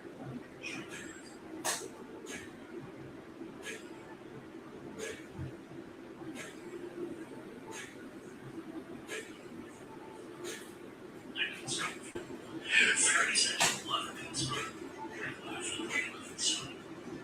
I'm not even sure it's supposed to see that. My new friend. Come on now, Landon. I thought you were cute.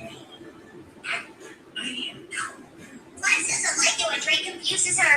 What's cool? The troubles spoke carefully as they were. He is okay, Chris.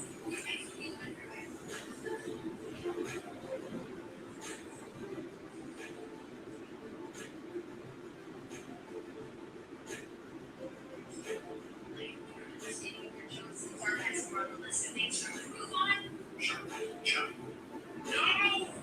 Drake shouted, raising a fist into the air. It's a top priority. And that's why Joe slowly firing at you young quick step don't get them. And Sarah, it's from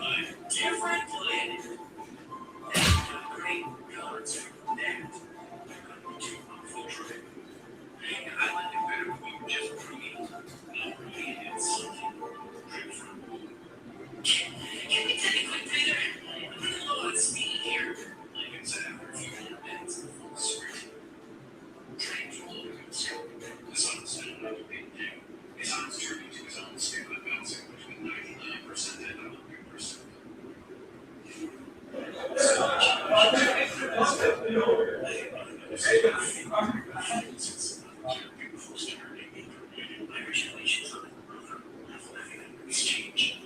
And the cardinal things don't really match. Drake thought inside. I really would like to find something with this village. Wait, no, I don't want that. Damn, that's what I want. If something that strong is on this planet, what is everyone else gonna do about it? Alright. You can take a real breath. I didn't come with me though. Drake said, waiting the teen over. Yeah. Believe it is good enough, right? What is it? You didn't get a chance to do your first insomnia before we left.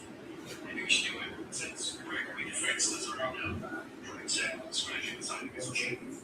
I see how it is. You call me useless now after sticking me with this class. That's exactly what I said.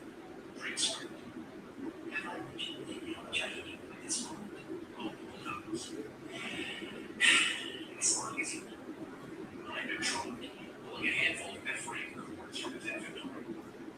So the skill doesn't really say how to do this other than chain the spell of that cords. That's all you need to do. Drake assured. For that would be the less complicated the better. Class descriptions and doozy. Lying inside, placing the cords on the ground. So, I just chain, right?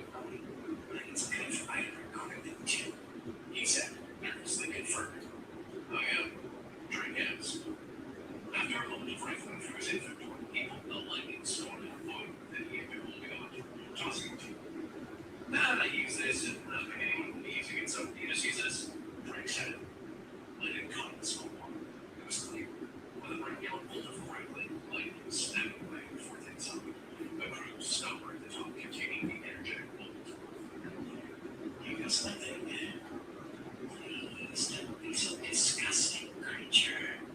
Lightning breathed, pressing his hands so tightly together they were turning one to. Your journey may have ended. A silver magic circle swirling to life below it and encompassing the monster cords on the ground, power humming in the air. Mine is just beginning. Aid me. Revere me. Let him continue the swirl, condensing and shifting a bit as it spun below him, picking up speed until the circle gave off heat, melting the snow around him. Offer your everlasting to me. Rise! Let him completed the chant. The monster cords churning toward the tinted blood, shifting and moving forward silver magic circle. Slowly returning to the enemy form, molding into a figure Drake and landed quickly on chest edge. When a red flame performed solidified, a small puppet slowly emerging. Wait, as if in a trance, as the puppy began to finalize, pale silver fur with scarf searching, lighting its ears, neck, and parts. It was shaking its head and shut off her making lip for the governor. Its tongue lolling out the side of its mouth as it heaved.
That's so dope.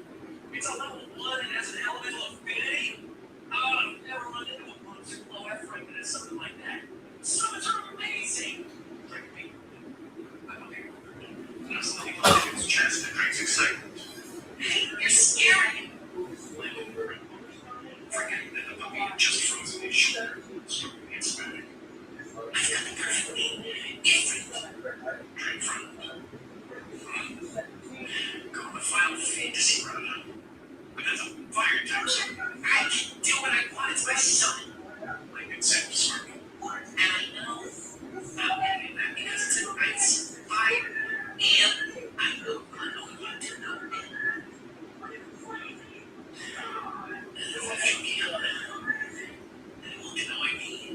The slightest drinks it. It's just so everybody something. Sure. Fine. But at least tell me this. Favorite character? My name. I never played it. Chuck Elric. Drink scope. Eternity reserves. Then what's yours? Probably Tifa.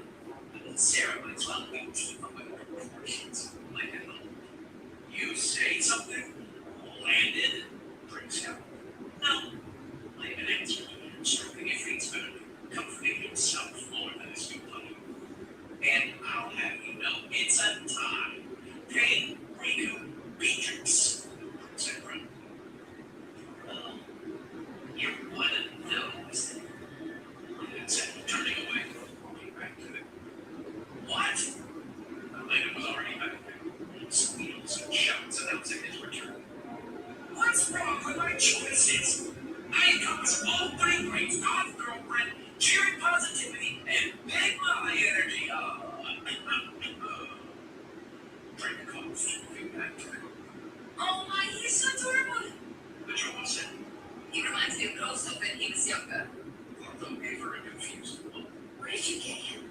Charlotte asked, trying to pet the puppy, only to receive a word from a evil, making her frown in disappointment.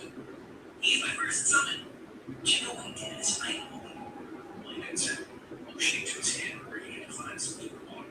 Winter Storm in a bottle. Spirit item. No grade. 1% increase to critical strikes. Plus 5 to dexterity and stamina. Can only be worn offhand. Spirit housing for a newly summoned bond. This item will increase in both grade and status alongside the summoner. The stats are crazy. For some reason they're for dex and stamina, but I feel like it's gonna get up there sooner rather than later. My big friend. Why did you get things? That's because his class requires it and I have one in him. Drink said, trying to appease her. When we get back to the town, or if we can somehow find stuff on our way, I'll do what I can for you guys too. Don't forget, you still have your rewards for your class upgrades. Just have to wait until we get to where we're going first. Then we must be on the way to do the journey. Someone said, walking up next to her. I'm sure. Mother would be worried. Drink take her back. Mouth it forward and over. Yeah. Well, I'll have to make sure to introduce you when we finally get there. Another day amongst us if we can subject breaks every hour. You must introduce me as that would drink. The trouble said, raising the hand.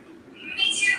Charlotte said a little more hesitantly. Let's do. Voice chirped, looking between the two. That's. Again, I'll be introducing all of you. Trying to chuckle with her natural.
endless teeming breaths. Yeah, I recognize that building. It's not a mall. Mall? The triples asked. M-A-L-L. It's like a big shopping district. Like a clarify. Question marks practically manifested above the triples' head. A train moved on, walking along the interstate highway into the city. I don't sense any monsters just yet. I wonder if it's abandoned. The lab's leading influence here is dreadful pain. Drake said, the twang of anxiety bubbling under the stomach before we come out. We will not know until we get into the city, patriarch. So, reassured. Yeah, right. Now let's get going. Once we pass the highway and get into the city limits, Drake nodded. A few minutes passed. The stayed vigilant as they walked. Drake caught his toes. Being so close to his family, but unable to confirm that they were really here, he continued to lose patience. Then, once they were just about to enter city limits, he found something under his aura sphere. Darted forward, pleaded, leaving the teens with some pull to catch up. Drake stood there, dumbfounded. Yo, the man said, tipping his hand to Drake. Drake responded, looking the man up and down, as well as the strange monster next to him and was happily eating a banana from his hand. New here? And I asked. No. Yes? I mean, I used to live here. Drake replied. Oh. Looking for family, then I? The man smiled, patting the extended neck of the monster. The monster reigned, suddenly like a goat, but had a neck as long as a giraffe. Its head was shaped like a dog's. And Drake almost looked disinterested, like with its pitch black eyes, seeing we didn't have food to offer. Yeah, what the hell is that? Drake asked, stopping to help himself any longer. Oh, Bella. She's a good girl, will hurt nobody. He likes bananas. Drake shook his head, inspecting the monster. I'm Ansel, level 4. 12. Drake muttered, hearing the crunching of snow behind him. Oh my god, what the hell is that? Language shouted. It's a black-eyed ACOG. Don't you know anything? Drake said slowly. Why would I know that? And there is zero chance you do that until right now. Drake shrugged, turning back to me. So, you got people coming through looking for family normally? Yeah, we do. Have most people come in on monsters and they take, fast and travel, you know. People are teeming monsters? Drake asked, looking over his shoulder at Landon. Yeah, business is taken right now. Strong monsters out there that most people can't deal with, so you buy yourself a monster to ride and use it as a bait if you have to. If not, you get a trail up a bit. And they have decent fighters. Not everyone can afford to find a combat system. Not to be a damn monster yourself to get rid of the tutorial I hear. And then he said, spin. If you folks need some monsters on your way out, you can come find me. Can't have my girl Bella, but I have some decent animals left. I'll think about it. But you know anyone named Marie Wallen? Or maybe Travis? Drake asked expectantly. Oh, Mrs. Wallen? Of course I know. What do you have this here for? If you want to fight, I invite an instant she has whooped every moron that tried so far. And the only reason this city's any simpler than order is thanks to that work with City Lord. Drake broke into a wide smile. She's here. He took no time, taking a large explosive and stepped forward, finding a street was familiar with and tracking down to a family home. A one-story, single-family home right in the corner of a small lot with a single tree in the Saturday space for a yard. Drake ignored the notification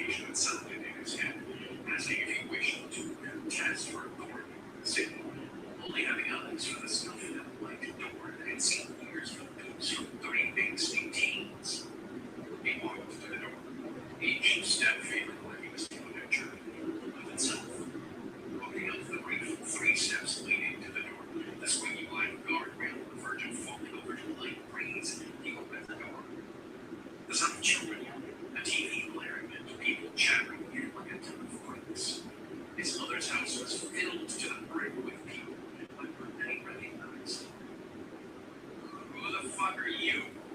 Drake said. Only a few heads turned in his direction, then returned to their conversations. He muttered, about to release his order, but saw two children run down the long hall into the living room and thought against him. Instead, he entered the house, closing the door behind himself, and found the kitchen. His jaw dropped. Okay, this is what it looks like, I swear.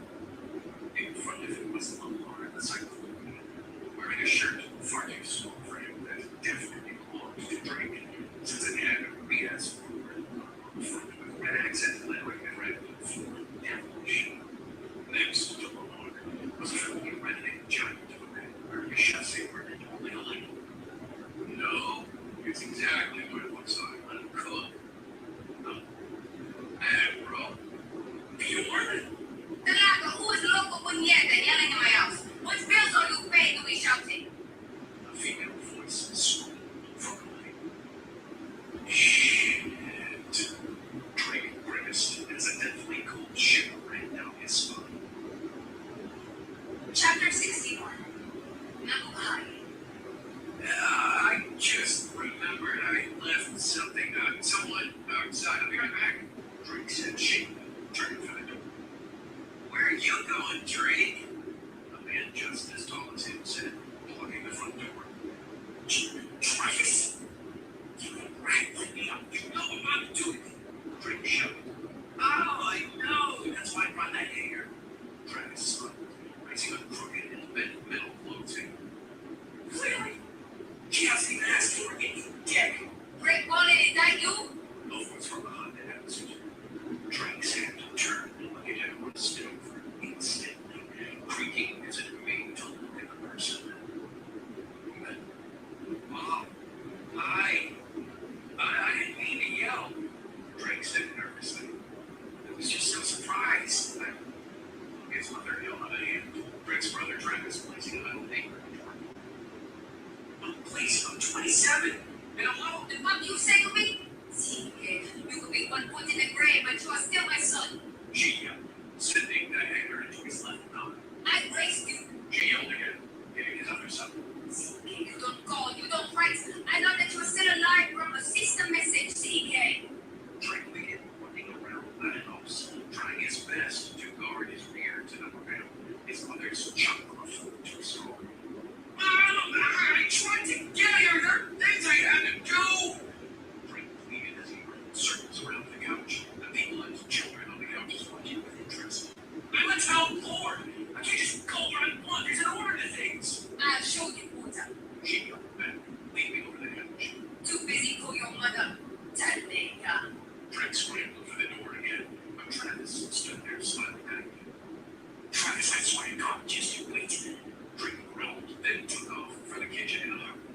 No! I just wanted to make sure the town was appropriate for you to live in. It's safe now. He said, tucking behind the small kitchen island. See, what do I care about being safe, Nito? There are monsters everywhere, La Loco. Come on! Drake pleaded once more. Then an idea popped into his head. The one thing his mother always wanted. Can't you come and break? I've been busy with my kids. Drake's mother froze. One knee with a summer stopping in front. And grandbabies. Why didn't you say so? Yeah, he said nervously, then whispered. Then where are they? I want to make sure they're eating, but just look at you so skinny now. She fumed, throwing her hands up. I have to get them. I'll let them with my wife. Drake said, trailing off as he gave a look to Bjorn. Oh, flare time. Your eyes broke. Bjorn whistled. Not exactly instant. Long story, man. Well, go kids like grandbabies. I'll even introduce you to your mother. You should be ashamed.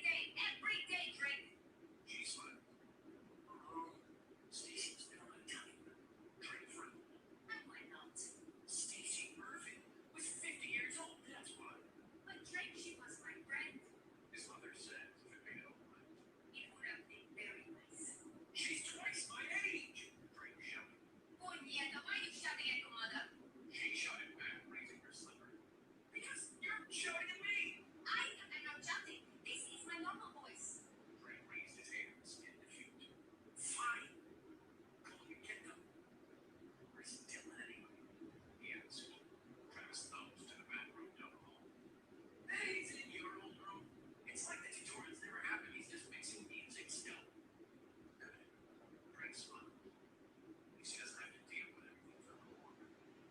We should talk about what happened. He's up.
Since you are her +1, she can take care of you.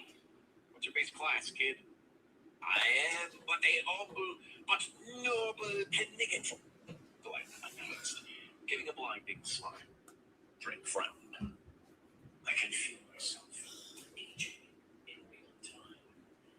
And what's the name of your class? Another Glenn version. I will show you because Mordred seems to trust you. And I am, of course, indebted to your mother for hosting us for the time being. Glenn Delphin. Race, human. Professions, MT. Class, rare. Earthbound Lance, level 10. Vitality, 173, plus 15%. Strength, 69. Dexterity, 40. Intelligence, 30. Wisdom, 30. Endurance, 110, plus 15%. Free points, 0. Skills branches, empty. Titles, First Blood, 2 versus 1. 1 versus many. Fae Killer, Living on the Edge. Close Call, Dead Man Walking. Slayer of Sparkles, Awe of Many. Drake looked at the boy's status with some surprise. He wasn't lying when he said he would protect Mordred at least. The boy had nearly 200 vitality and over 100 endurance, marking him as a tank class, especially when one included his class name. What surprised Drake more was that the boy had several hard-to-come-by titles, including most of the near-death titles he aimed for the teens to get for the stats. Slayer of Sparkles? Don't like things that glitter, huh? Drake scoffed, laughing for the first time since meeting Glenn.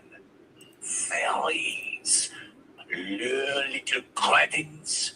You could not imagine how disappointed I was to find that fairies were bloodthirsty little bastards with sharp teeth. Very sharp teeth, Glenn spat. Well, this status is actually pretty impressive. I'm assuming you're a tank class? Glenn nodded. Good. That actually rounds out our squad pretty well. Drake laughed. Okay, that's it for now. By the way, what did you do to get thrown out of the house? I asked the green boy what type of woman he liked, Glenn said flatly. But he became angry and threw me out. He shrugged. Some people are just terrible conversationalists. Drake stifled a laugh and walked back inside. Going through the door and shutting it before Glenn could come back in, Drake looked around his family home. The business as usual still continuing even after he left. He could see parts of the living room and the TV that was somehow still on. Sitting on the couch, he could see the back of heads he recognized easily. White hair and wolf ears, auburn hair, short-cut black hair, and of course, colorful feathers that were very quickly turning into a frustrated scarlet. What's going on over here? Drake asked, leaning on the back of the couch. The little man in the box is playing dirty. Atropos screamed. Quest doesn't like this squishy pink monster that eats everything. Quest growled. You all are just noobs! Bow down! Landon laughed. Landon, they're from a different world. They didn't have video games. Charlotte sighed, pressing buttons mechanically. This isn't just any game. This is OG Smash! And Pikachu reigns supreme! Landon corrected. Ifrit gave a wide yawn on his lap. Drake laughed. Always knew you were a Pokemon. Where's Cleek? He asked. He's in the corner brooding after the French guy asked him something, Landon said over his shoulder. Right, well, we have 2 new additions to the gang, including the French guy, so be ready to deal with them. Who is the other person? Charlotte asked with a little worry in her voice. Drake looked around and found Mordred, pointing her out. The girl in the wheelchair, Mordred.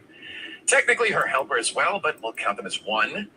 Either way, enjoy the last day of relaxing. We're moving out right after you guys have ranked up. Quest doesn't think any part of the long trip was relaxing. Quest lost a lot of feathers on the way. Quest cooed. Oh, great. Another one. Charlotte pouted, slumping down into the couch.